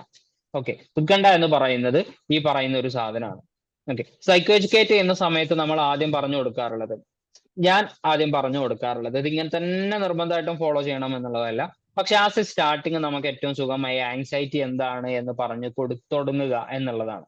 ഓക്കെ, അപ്പോൾ ആങ്സൈറ്റി എന്താണ് എന്ന് ചോദിക്കുമ്പോൾ വളരെ ജനറലി ആങ്സൈറ്റി എന്ന് പറയുന്ന ഒരു സാധനം എന്താണ്, ഈ നമ്മൾ ഭാവിയിൽ വരാൻ പോകുന്ന ഒരു സാധനത്തിനെ കുറിച്ച് നമ്മൾ പേടിക്കുന്നതിനെയാണ് ഈ ആങ്സൈറ്റി എന്ന് പറയുന്നത്. അപ്പോ അത് എത്രത്തോളം കോമൺ ആണ് എന്ന് ചോദിച്ചാൽ നമ്മൾ എന്താ പറയുക, അല്ലെങ്കിൽ എത്രത്തോളം കോമൺ ആണ് എന്ന് പറയുന്ന ഒരു ഐഡിയയും കൂടി നമ്മൾ അതിന് കൊടുക്കണം. കാരണം ആങ്സൈറ്റി എന്ന് പറയുന്ന ഒരു സാധനത്തിനെ നോർമലൈസ് ചെയ്യുക, അതായത് ഇത് പൊതുവെ മനുഷ്യന്മാർക്കുള്ള ഒരു സാധനമാണ്, അത്രത്തോളം പേടിക്കേണ്ട ഒരു സാധനമല്ല എന്നുള്ളൊരു സാധനം. ഒന്ന് മ്യൂട്ട് ചെയ്യണം കേട്ടോ. ഓക്കെ, എത്രത്തോളം കോമൺ ആണ് ആങ്സൈറ്റി എന്ന് പറയുന്ന സമയത്ത് തന്നെ ഇത് അയാൾക്ക് മാത്രമുള്ള ഒരു സാധനമല്ല, എല്ലാവർക്കും കൂടെ വളരെ കോമൺ ആയിട്ട് എല്ലാവർക്കും ഉള്ളതാണ് എന്നുള്ളൊരു ധാരണ കിട്ടാൻ വേണ്ടിയിട്ടാണ് വളരെ കോമൺ ആയിട്ടുള്ള ആങ്സൈറ്റികൾ എന്തൊക്കെയാണ് എന്നുള്ളത്, ആങ്സൈറ്റീസ് എന്തൊക്കെയാണ് എന്നുള്ളതൊന്ന് നമ്മൾ പറഞ്ഞു കൊടുക്കാം. മുമ്പത്തെ സെഷനിൽ പലപ്പോഴായിട്ട് ഞാൻ പറഞ്ഞിട്ടുണ്ട്, എക്സാം വരുന്ന സമയത്ത് തലേന്ന് നമുക്ക് ഉണ്ടാവുന്ന പ്രശ്നങ്ങൾ എന്തൊക്കെയാണ്, പേടികൾ എന്തൊക്കെയാണ് എന്നുള്ളത്. നമ്മൾ ജോബിന് പോകുന്ന സമയത്ത് നമുക്ക് ഉണ്ടാവുന്ന ആങ്സൈറ്റി എന്താണെന്നുള്ളത്, ഇതൊക്കെ വളരെ കോമൺ ആയിട്ടുള്ള സാധനം. ഇനി കുറച്ചും കൂടി അങ്ങോട്ട് കഴിഞ്ഞിട്ട് നമുക്ക് പലപ്പോഴും എപ്പോഴെങ്കിലൊക്കെ വരുന്ന, വളരെ കോമൺ ആയിട്ട് എപ്പോഴും വരുന്നതല്ല, ഏതെങ്കിലും ഒരു സമയത്ത് ഹിറ്റ് ചെയ്ത് പോകുന്ന ആങ്സൈറ്റി ആണ് എന്താണ്, നമ്മൾ മരിച്ചു പോയാലോ എന്ന് പറയുന്ന ഒരു ആങ്സൈറ്റി. പെട്ടെന്ന് നമ്മൾ മരിച്ചാൽ എന്ത് സംഭവിക്കും എന്നുള്ളത്. ഇതിൽ അങ്ങനെ പേടിക്കുന്ന അല്ലെങ്കിൽ അങ്ങനെ ആലോചിച്ചിട്ടുള്ള ആരെങ്കിലും ഉണ്ടോ? കുറെ നേരം ആലോചിച്ച് നിൽക്കാന്നൊന്നുമല്ല, അയ്യോ ഞാൻ പെട്ടെന്ന് മരിച്ചാൽ എന്താ ചെയ്യുക, ഒന്നില്ലെങ്കിൽ ഞാൻ എന്ത് ചെയ്യുമെന്നല്ല, നമുക്ക് പ്രത്യേകിച്ചൊന്നും ചെയ്യാനൊന്നുമില്ല, പക്ഷെ എന്നാൽ പോലും എൻ്റെ കൂടെയല്ല എൻ്റെ മക്കൾ എന്ത് ചെയ്യും, എൻ്റെ വീട്ടുകാരെന്ത് ചെയ്യും, അതുപോലെ തന്നെ എൻ്റെ പാരൻസ് എന്ത് ചെയ്യും, ഇങ്ങനെയുള്ള ഒരു സാധനം എപ്പോഴെങ്കിലൊക്കെ ഒന്ന് ആലോചിച്ചിട്ടുള്ള ആൾക്കാർ ആലോചിച്ചിട്ടുണ്ട്? എല്ലാവരും ആലോചിച്ചിട്ടുണ്ടല്ലോ. അതൊരു കൈൻഡ് ഓഫ് ആങ്സൈറ്റിയാണ്. കാരണം എന്താണ്, 2 weeks അതിന്റെ ബുദ്ധിമുട്ടുണ്ടായിട്ടുണ്ട്. അത് എന്താണ് അങ്ങനെ ആലോചിക്കാനുള്ള ഒരു കാരണം, അല്ലെങ്കിൽ അത് ആങ്സൈറ്റി ആവുന്നത് എന്തുകൊണ്ടാണ്? ഇന്നിപ്പം മരിക്കും എന്നുള്ളത് ഉറപ്പൊന്നുമില്ല, നമ്മൾ വെറുതെ റാൻഡമായിട്ട് നമ്മൾ ആലോചിക്കുകയാണ് മരിച്ചാൽ എന്താ ചെയ്യാന്നുള്ളത്, അല്ലെ? ഭാവിയിൽ വരാൻ പോകുന്ന മരണം എന്നുള്ളത് ഉറപ്പ് തന്നെയാണ്, പക്ഷെ എപ്പോഴാണ് മരിക്കുക എന്ന് പറയുന്നത്, എത്ര കാലം നമ്മൾ ഉണ്ടാവും, നാളെ തന്നെ മരിക്കും, അടുത്ത ആഴ്ച മരിക്കും, അങ്ങനെ ഒന്നും ഉണ്ടാവില്ല. അടുത്ത നിമിഷം നമ്മൾ മരിച്ചാൽ എന്ത് ചെയ്യും എന്നുള്ളൊരു സാധനമായിരിക്കും നമ്മളൊക്കെ ആലോചിക്കാം, അല്ലെ? അപ്പോൾ ആങ്സൈറ്റി ആവുന്നത് എന്തുകൊണ്ടാന്ന് വെച്ച് കഴിഞ്ഞാൽ ഭാവിയിൽ സംഭവിക്കാൻ പോകുന്ന ഒരു സാധനത്തിനെ കുറിച്ച് നമ്മൾ ആലോചിച്ച് അതിന്റെ കഥകൾ നമ്മൾ ഉണ്ടാക്കുന്നത് കൊണ്ടാണ്. അല്ലെ? അത് ഒരു വളരെ കോമൺ ആയിട്ടുള്ള ഒരു സാധനമാണ്. നമ്മൾ റോട്ടിൽ കൂടെ അങ്ങനെ നടന്നു പോകുന്ന സമയത്ത് ഒരു ലോറി ഓപ്പോസിറ്റ് വരുന്നു, അല്ലെങ്കിൽ ഒരു കാർ ഓപ്പോസിറ്റ് വരുന്നു, പെട്ടെന്ന് ആ കാർ വന്ന് എന്നോട് കുത്തിയാൽ ഞാൻ എന്താ ചെയ്യാ, എനിക്ക് ആക്സിഡന്റ് ആയാൽ എന്ന് പറയുന്ന ഒരു സിനാരിയോ പലപ്പോഴും ആളുകളുടെ ഉള്ളിലൂടെ അങ്ങനെ കടന്നു പോയിട്ടുണ്ടാവും. ഉണ്ടോ ആർക്കെങ്കിലും? എന്നിട്ട് ചിലപ്പോൾ നമ്മൾ റോഡ് സൈഡിൽ കൂടെ ഒക്കെയാണ് നടക്കുന്നത്, അല്ലെങ്കിൽ ലൈനിന്റെ ഈ സൈഡിൽ കൂടെ ഒക്കെയാണ് നടക്കുന്നതെന്നുണ്ടെങ്കിൽ നമ്മൾ ഒന്നുകൂടി ശ്രദ്ധിച്ചിട്ട് ഫുട്പാത്തിലേക്ക് ഒന്ന് കയറി നടക്കും. അത് എപ്പോഴൊന്നും ഉണ്ടായിക്കോളണമെന്നില്ല, അത് ഏതെങ്കിലും സമയത്തൊക്കെ വരുള്ളൂ. അങ്ങനെ വണ്ടി തട്ടാനുള്ള ഒരു സാധ്യത ഒക്കെ അവിടെ ഉണ്ട്. എന്നാലോ തട്ടാൻ സാധ്യത ഉണ്ടെന്ന് വെച്ചിട്ട് 100% തട്ടിക്കോളണം എന്ന് നിർബന്ധമൊന്നുമില്ല. അതെന്താണ്? ഒരു തരം ആങ്സൈറ്റി ആണ്. പെട്രോൾ പമ്പിൽ നിൽക്കുമ്പോൾ ഇപ്പൊ എല്ലാം കൂടി പൊട്ടിത്തെറിക്കുമെന്നൊക്കെ. നമ്മൾ എണ്ണ അടിക്കുന്ന സമയത്തൊക്കെ ആയിരിക്കും പെട്ടെന്ന് ഇതിനൊക്കെ കൂടി ഞാൻ തീ പിടിച്ച് പൊട്ടിത്തെറിച്ചാൽ എന്താ ചെയ്യുക എന്നുള്ളത് ആലോചിക്കുക. എപ്പോഴും വരുമൊന്നുമില്ല, ഏതെങ്കിലും ഒരു സമയത്ത് നമുക്ക് വന്നു പോകും, അല്ലെ? അപ്പൊ ഇങ്ങനെയുള്ള ഇതേപോലെ തന്നെയാണ് ഫാന് തലയിലേക്ക് പൊട്ടി വീണിട്ടുണ്ടെങ്കിലോ എന്ന് നമ്മൾ ആലോചിക്കുക. ഡോറ് നമ്മൾ പൂട്ടിയിട്ടുണ്ടോ എന്ന് പറയുന്ന ഒരു സാധനം ആലോചിക്കുക. കാറൊക്കെ സേഫ് ആയിട്ട് നമ്മൾ എവിടെങ്കിലും നമുക്ക് പരിചയമില്ലാത്തൊരു സ്ഥലത്ത് നമ്മൾ വണ്ടി പാർക്ക് ചെയ്ത് പോയിട്ടുണ്ടെന്നുണ്ടെങ്കിൽ അത് തിരിച്ചു വരുന്ന സമയത്ത് ആ വണ്ടി അവിടെ തന്നെ ഇല്ലെങ്കിലോ എന്ന് നമ്മൾ ആലോചിച്ച് ടെൻഷൻ അടിക്കുക. ഈ പറയുന്ന സാധനങ്ങളൊക്കെ ആങ്സൈറ്റിയാണ്. ഇങ്ങനെയുള്ള ആങ്സൈറ്റി വളരെ കോമൺ ആണ്, എല്ലാ ആളുകൾക്കും ഉള്ളതാണ്. ഏതെങ്കിലും ഒരു സമയത്ത് നമുക്കൊരു ജലദോഷ തുമ്മലോ വരുന്നു, നെഞ്ഞത്ത് ഗ്യാസ് കെട്ടുന്നു, വയറിൽ എന്തെങ്കിലും ബുദ്ധിമുട്ടുകൾ വരുന്നു, ആ സമയത്തൊക്കെ ചിലപ്പോൾ നമ്മൾ ആലോചിക്കാം ഇത് വേറെ എന്തെങ്കിലും പ്രശ്നമാണോ, ക്യാൻസർ ആണോ, അല്ലെങ്കിൽ നമുക്ക് ഹാർട്ട് അറ്റാക്ക് വരുന്നതാണോ, ലങ്സിന് എന്തെങ്കിലും പ്രശ്നമുണ്ടോ, കിഡ്നിക്ക് എന്തെങ്കിലും പ്രശ്നമുണ്ടോ, ഇങ്ങനെയുള്ള സാധനങ്ങളൊക്കെ നമ്മൾ ആലോചിച്ച് ടെൻഷൻ അടിക്കാറുണ്ട്. അപ്പോ എന്തിനാണ് ഈ പറയുന്ന സാധനങ്ങളൊക്കെ പറയുന്നതെന്ന് വെച്ച് കഴിഞ്ഞാൽ ഇങ്ങനെയുള്ള സാധനങ്ങളൊക്കെ, ഇങ്ങനെയുള്ള പേടികളൊക്കെ വളരെ കോമൺ ആയിട്ട് എല്ലാ മനുഷ്യന്മാർക്കും ഉള്ളതാണ് എന്നുള്ളത് കാണിക്കാൻ വേണ്ടിയിട്ടാണ്. അപ്പൊ അങ്ങനെയാണെന്നുണ്ടെങ്കിൽ ഈ പറയുന്ന ആങ്സൈറ്റി ഹെൽത്തി ആണോ, ഈ സാധനം വേണോ വേണ്ടേ എന്നുള്ളതാണ് അടുത്ത ചോദ്യം. അപ്പൊ നിങ്ങൾക്കുള്ള ആങ്സൈറ്റി എന്ന് പറയുന്നത് പൂർണ്ണമായിട്ടും ഇല്ലാതാവാണോ വേണ്ടത്, അതല്ല ഈ ആങ്സൈറ്റി എന്ന് പറയുന്ന സാധനം ആവശ്യമുള്ളതാണോ എന്ന് ചോദിച്ചാൽ നമ്മൾ എന്താ പറയാ? ആങ്സൈറ്റി ഹെൽത്തി ആണോ, ആവശ്യമുള്ളതാണോ? ആവശ്യമില്ല എന്നുള്ളതാണ്. ഓക്കെ, ആവശ്യമുണ്ട്. ആവശ്യമുണ്ട്. എന്തിനാണ് ആവശ്യം? ചെറിയൊരു anxiety. മിനിമൽ ഹെൽത്തി ആണ്. മിനിമൽ ലെവൽ എന്ന് പറയുന്ന ഒരു സാധനം ഹെൽത്തി ആണ്. ഹെൽത്തി ആണ് എന്നുള്ളതല്ല ഞാൻ പറയുന്നത്, ഹെൽത്തി ആണ് എന്നുള്ളതിനേക്കാൾ ഫങ്ഷണൽ ആണ് എന്നുള്ളതാണ്. അതായത് അതിനൊരു പർപ്പസ് ഉണ്ട്. ആങ്സൈറ്റി എന്ന് പറയുന്നത് വെറുതെ ഉണ്ടാവുന്ന, നമ്മളെ ഇടങ്ങാറാക്കാൻ വേണ്ടിയിട്ട് മാത്രം ഉണ്ടാവുന്ന ഒരു സാധനമല്ല. ഈ ആങ്സൈറ്റി എന്ന് പറയുന്നത് നമുക്ക് സങ്കടം, ദേഷ്യം, സന്തോഷം, എക്സൈറ്റ്മെന്റ്, ഇങ്ങനെയുള്ള ഒരു ഇമോഷൻസിൽ പെട്ട ഒരു സാധനം തന്നെയാണ് ഈ ആങ്സൈറ്റി അല്ലെങ്കിൽ പേടി എന്ന് പറയുന്നത്. പേടിയില്ലാത്തയിടത്തോളം ഒരാളുടെ ലൈഫ് ഡേഞ്ചറിലായിരിക്കും. ഒട്ടും പേടിയില്ല എന്നുണ്ടെങ്കിൽ അയാളെ സംബന്ധിച്ചിടത്തോളം അയാളുടെ ലൈഫ് എപ്പോഴും ഡേഞ്ചറിലായിരിക്കും ഓടിക്കൊണ്ടിരിക്കുക. എപ്പോഴും ആളുകളുടെ ഡേഞ്ചറിൽ നിന്ന്, ത്രെട്ടിൽ നിന്ന്, ഭയങ്കര നമ്മളുടെ ജീവിതത്തിനെ ബാധിക്കുന്ന രീതിയിലുള്ള പ്രശ്നങ്ങളിൽ നിന്ന് നമ്മളെ മാറ്റി നിർത്താൻ നമ്മളെ സഹായിക്കുന്ന ഒരു സാധനമാണ് ഈ പേടിയും ആങ്സൈറ്റിയും ഒക്കെ. ഇതിൽ പല ആളുകളും എക്സാം എന്ന് പറയുന്ന ഒരു എക്സാമ്പിൾ പറഞ്ഞു. എക്സാമിന്റെ സമയത്ത് നമുക്ക് യാതൊരു പേടിയില്ല എന്ന് വിചാരിക്കാം. യാതൊരു പേടിയില്ല എന്നുണ്ടെങ്കിൽ നമ്മൾ എന്ത് ചെയ്യൂല? എക്സാമിന് പഠിക്കൂല. ഞങ്ങൾ വെറുതെ ഇങ്ങനെ സുഹൃത്തുക്കളെ കൂടെ ഇങ്ങനെ ഇരിക്കുന്ന സമയത്ത്, എന്റെ സാറും ഞങ്ങളൊക്കെ ആയിട്ട് കൂടെ ഇരിക്കുന്ന സമയത്ത് വെറുതെ ഞങ്ങൾ ഡിസ്കസ് ചെയ്തിരുന്നു, പേടിയില്ലാത്ത ജീവിതം എന്ന് പറയുന്നത് എങ്ങനെയായിരിക്കും, ഒന്നിനെ കുറിച്ചും പേടിയില്ല, പേടിയില്ലാത്തൊരു ജീവിതം എങ്ങനെയായിരിക്കും എന്നുള്ളത്. രാവിലെ നമ്മൾ എണീച്ചോളം എന്ന് പോലും നിർബന്ധമല്ല. രാവിലെ നമ്മൾ ഒരു 8 മണിയാവുന്ന സമയത്ത് നമുക്ക് എണീക്കണം എന്നുണ്ടെങ്കിൽ നമ്മൾക്ക് എന്തെങ്കിലും ലൈഫിൽ ഒരു പർപ്പസ് വേണം. നമ്മൾക്ക് ജോലി എടുത്തിട്ടില്ല എന്നുണ്ടെങ്കിൽ നമുക്ക് പൈസ കിട്ടൂല, നല്ലോണം പഠിച്ചിട്ടില്ല എന്നുണ്ടെങ്കിൽ നമുക്ക് ജോലി കിട്ടൂല, അല്ലെങ്കിൽ നമ്മളിങ്ങനെ രാവിലെ എണീച്ചിടക്കെങ്കിലും പോയിട്ടില്ല എന്നുണ്ടെങ്കിൽ നമുക്ക് ഭയങ്കരമായിട്ട് നമ്മളുടെ ബോഡി വീക്ക് ആവും. ഇങ്ങനെയുള്ള എന്തെങ്കിലും ഒരു സാധനം നമ്മൾക്ക് ഇല്ല എന്നുണ്ടെങ്കിൽ നമ്മൾ ഒരു പണിയും ചെയ്യാതെ നമ്മൾ അവിടെ അങ്ങനെ കിടക്കായിരിക്കും ചെയ്യുന്നുണ്ടാവുക. ഭയങ്കരമായിട്ടുള്ള ഒരു അരാജകത്വവും സാധനങ്ങളൊക്കെ നമ്മളുടെ ചുറ്റുപാടും സംഭവിക്കുന്നുണ്ടാവും. ഇപ്പോൾ പേടി എന്ന് പറയുന്ന സാധനം നിർബന്ധമാണ്. അതേപോലെ തന്നെയാണ് ആങ്സൈറ്റി. പല സാധനങ്ങളെ നമ്മൾ പ്രിപ്പയർഡ് ആവാൻ വേണ്ടിയിട്ടും നമ്മളുടെ ദൈനംദിന ജീവിതത്തിന്റെ കാര്യങ്ങളെ കുറച്ചും കൂടി കെയർഫുൾ ആയിട്ട് കൈകാര്യം ചെയ്യാൻ വേണ്ടിയിട്ടൊക്കെയാണ് ഈ ആങ്സൈറ്റി എന്ന് പറയുന്നത്. നമ്മൾ റോഡിലൂടെ ഇറങ്ങുന്ന സമയത്ത് വണ്ടി കുത്തുമോ എന്നുള്ള ചെറിയൊരു പേടി ഉള്ളതുകൊണ്ടാണ് നമ്മൾ ശ്രദ്ധിച്ച് നടക്കുന്നത്, അല്ലെ? മരിക്കുവോ അല്ലെങ്കിൽ എന്തെങ്കിലും അസുഖങ്ങൾ വരുമോ എന്നുള്ള ചെറിയ പേടി ഉള്ളത് കൊണ്ടാണ് നമ്മൾ ഭയങ്കര അൺഹെൽത്തി ആയിട്ടുള്ള സാധനങ്ങളിലേക്ക് നമ്മൾ പോവാത്തത്. അതുപോലെ തന്നെ നമ്മളുടെ റിലേഷൻഷിപ്പുകളൊക്കെ ബ്രേക്ക് ആയി പോവോ, ആളുകൾ നമ്മളോട് തെറ്റിപ്പോവോ, നമ്മൾ ഇട്ടേച്ചു പോവോ എന്ന് പേടിയുള്ളത് കൊണ്ടാണ് നമ്മൾ പലപ്പോഴും എന്ത് ചെയ്യുന്നത്, ആളുകളോട് നല്ല രീതിയിൽ വർത്താനം പറയുകയും പലപ്പോഴും നമ്മൾ മറ്റുള്ളവർ ചെയ്യുന്ന സാധനങ്ങൾ കണ്ടില്ല എന്ന് നടിക്കുകയും നമ്മൾക്ക് വളരെ ദേഷ്യം വരുന്ന സമയത്ത് നമുക്ക് പറയാൻ തോന്നുന്ന കാര്യങ്ങൾ നമ്മൾ പറയാതെ പിടിച്ചു നിൽക്കുന്നതൊക്കെ എന്തുകൊണ്ടാണ്, നമുക്ക് ഈ പറയുന്ന റിലേഷൻഷിപ്പ് ഒക്കെ ബ്രേക്ക് ആയി പോവോ എന്നുള്ള പേടിയൊക്കെ ഉള്ളത് കൊണ്ടാണ്. നമ്മൾ ബോസിനോട് നമ്മൾ തിരിച്ച് നല്ലോണം ചീത്ത പറയാത്തത് നമുക്ക് ഈ പേടിയുള്ളത് കൊണ്ടാണ്. പേടിയില്ല എന്നുണ്ടെങ്കിൽ, അല്ലെങ്കിൽ ഈ പറയുന്ന നമുക്ക് ജോലി പോവോ എന്നുള്ള ആങ്സൈറ്റി ഇല്ല എന്നുണ്ടെങ്കിൽ നമ്മളത് തിരിച്ചു പറഞ്ഞിട്ട് നമ്മൾ അവിടെ നിന്ന് ഇറങ്ങിപ്പോരും. ഓക്കെ, അപ്പോൾ ആങ്സൈറ്റി ഹെൽത്തി ആണോ എന്ന് ചോദിച്ചാൽ, അല്ലെങ്കിൽ ഫങ്ഷണൽ ആണോ എന്ന് ചോദിച്ചാൽ, ഒരു മനുഷ്യന് നിർബന്ധമായിട്ടും ഉണ്ടാവുന്ന ഒരു സാധനമാണ് ഈ പറയുന്ന ആങ്സൈറ്റി എന്ന് പറയുന്നത്.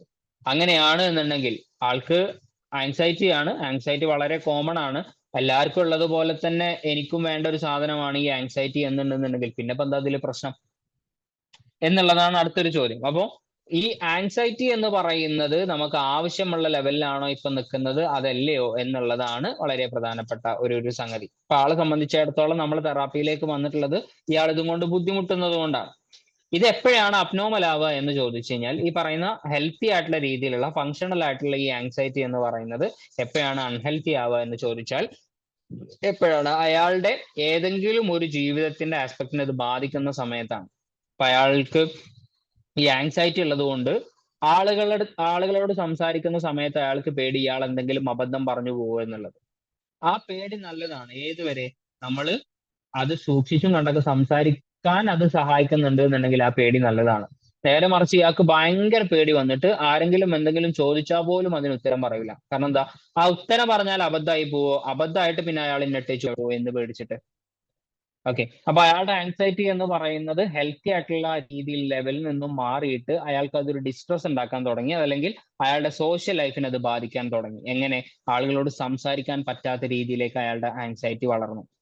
എക്സാമിനുണ്ടായി പറയുന്ന ആങ്സൈറ്റി എന്ന് പറയുന്നത്, എക്സാമിനെ പേടിക്കുന്ന സമയത്തെ കുട്ടികൾ പഠിക്കുള്ളൂ. അതേസമയം പേടി അങ്ങോട്ട് കൂടി, നെഞ്ഞുവേദന, ഹാർട്ട് ബീറ്റ് ഒക്കെ കൂടുന്നു, ഭയങ്കര BP കൂടുന്നത് പോലെ തോന്നുന്നു, തലക്ക് ഭയങ്കര കനം വരുന്നു, വയറിൽ ബുദ്ധിമുട്ട് വരുന്നു, അയാൾക്ക് ബെഡിൽ നിന്ന് എണീക്കാൻ വയ്യ. ബെഡിൽ നിന്ന് എണീച്ചാണല്ലോ അയാൾ പഠിക്കുക. ഈ ആങ്സൈറ്റി ഭയങ്കരമായിട്ട് കൂടിയിട്ട് അയാൾക്ക് വായിക്കുന്ന സാധനങ്ങൾ ഒന്നും മനസ്സിലാവുന്നില്ല. അങ്ങനെയാണെന്നുണ്ടെങ്കിൽ അടുത്ത എക്സാമിന് അയാൾ നിർബന്ധമായിട്ടും പൊട്ടും, അല്ലെ? അപ്പോ ഈ പറയുന്ന രീതിയിലേക്ക് അയാളുടെ ആങ്സൈറ്റി മാറുന്നുണ്ട് എന്നുണ്ടെങ്കിൽ, അയാളുടെ പെർഫോമൻസിനെ ബാധിക്കുന്നുണ്ട് എന്നുണ്ടെങ്കിൽ, അയാളുടെ സോഷ്യൽ ലൈഫിനെ, ആളുകളോട് സംസാരിക്കാൻ പറ്റാത്ത രീതിയിലേക്ക്, ആളുകളുടെ ഇടയിലേക്ക് ഇറങ്ങാൻ പറ്റാത്ത രീതിയിലേക്ക് ആ സാധനം മാറുന്നുണ്ട് എന്നുണ്ടെങ്കിൽ, അയാളുടെ ജോലിയിൽ കോൺസെൻട്രേറ്റ് ചെയ്തിട്ട് വർക്ക് ചെയ്യാൻ പറ്റാത്തൊരവസ്ഥയിലേക്ക് അയാൾ മാറുന്നുണ്ട് എന്നുണ്ടെങ്കിൽ, അതുപോലെ തന്നെ ബോസിനോടോ അല്ലെങ്കിൽ കോവർക്കേഴ്സിനോടോ കൃത്യമായിട്ട് എൻഗേജ് ചെയ്യാനോ കാര്യങ്ങൾ സംസാരിക്കാനോ പറ്റാത്ത രീതിയിലേക്ക് അത് മാറുന്നുണ്ട് എന്നുണ്ടെങ്കിൽ, അയാൾക്ക് ഉറക്കം കിട്ടാത്ത രീതിയിലേക്ക് അത് പ്രശ്നം മാറുന്നുണ്ട് എന്നുണ്ടെങ്കിൽ, അപ്പം മാത്രമാണ് ഇതൊരു പ്രശ്നമാവുന്നത്. ഓക്കെ, അപ്പൊ നമ്മൾ എഡ്യൂക്കേറ്റ് ചെയ്ത് കൊടുക്കുമ്പോൾ അവരോട് പറയുന്ന ഒരു സാധനം എന്താണെന്ന് വെച്ച് കഴിഞ്ഞാൽ, ആങ്സൈറ്റി വളരെ കോമൺ ആണ്. ആങ്സൈറ്റി എന്ന് പറയുന്നത് നമുക്ക് ആവശ്യമുള്ള ഒരു സാധനമാണ്. നിങ്ങളെ സംബന്ധിച്ചിടത്തോളം ഈ ആങ്സൈറ്റി ഇല്ലാതാക്കുക എന്നുള്ളതല്ല നമുക്ക് ആവശ്യമുള്ളത്. ആങ്സൈറ്റി ആവശ്യമുണ്ട്. ഈ അബ്നോർമൽ ലെവലിലേക്ക് പോയിട്ടുള്ള ഈ ആങ്സൈറ്റിനെ മാറ്റുക എന്നുള്ളതാണ് നമുക്ക് ചെയ്യേണ്ടത് എന്നുള്ള രീതിയിൽ ആങ്സൈറ്റിന്റെ ഫങ്ഷണാലിറ്റിനെയും, എന്താണ് ആങ്സൈറ്റി എന്ന് പറയുന്ന ഒരു സാധനം എന്നുള്ളത് നമ്മൾ പറഞ്ഞ് മനസ്സിലാക്കി കൊടുക്കുക എന്നുള്ളതാണ് ഒന്നാമതായിട്ട് നമ്മൾ ചെയ്യുന്ന ഒരു സാധനം. ഓക്കെ, അപ്പോ ആങ്സൈറ്റിനെ കുറിച്ച് ഒരു ബേസിക് ഐഡിയാസ് കിട്ടുന്ന സമയത്ത് തന്നെ മറ്റുള്ള കാര്യങ്ങളൊക്കെ ആങ്സൈറ്റി കൊണ്ട് ഉണ്ടാവുന്നതാണോ അല്ലയോ എന്നുള്ളൊരു സാധനം ഏകദേശ ധാരണ കിട്ടും. ആളുകളുടെ ഇടയിലേക്ക് ആളുകളോട് വർത്താനം പറയുന്ന സമയത്ത് അയാൾക്ക് ഉണ്ടാവുന്ന ആങ്സൈറ്റി എന്ന് പറയുന്നതാണ് അയാൾ ആളുകളോട് സംസാരിക്കാതിരിക്കാനുള്ള ഒരു ടെൻഡൻസി അയാൾക്ക് ഉണ്ടാവുന്നത്.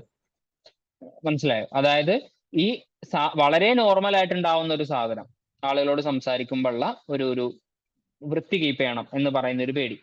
ആ പേടി ആവശ്യത്തിലധികം കവിഞ്ഞത് കൊണ്ടാണ് ആളുകളോട് തീരെ സംസാരിക്കാൻ പറ്റാതാവുന്നത്. അത്രേ അയാൾക്ക് പ്രശ്നമുള്ളൂ എന്നുള്ളത് അയാൾക്ക് മനസ്സിലായാൽ മതി.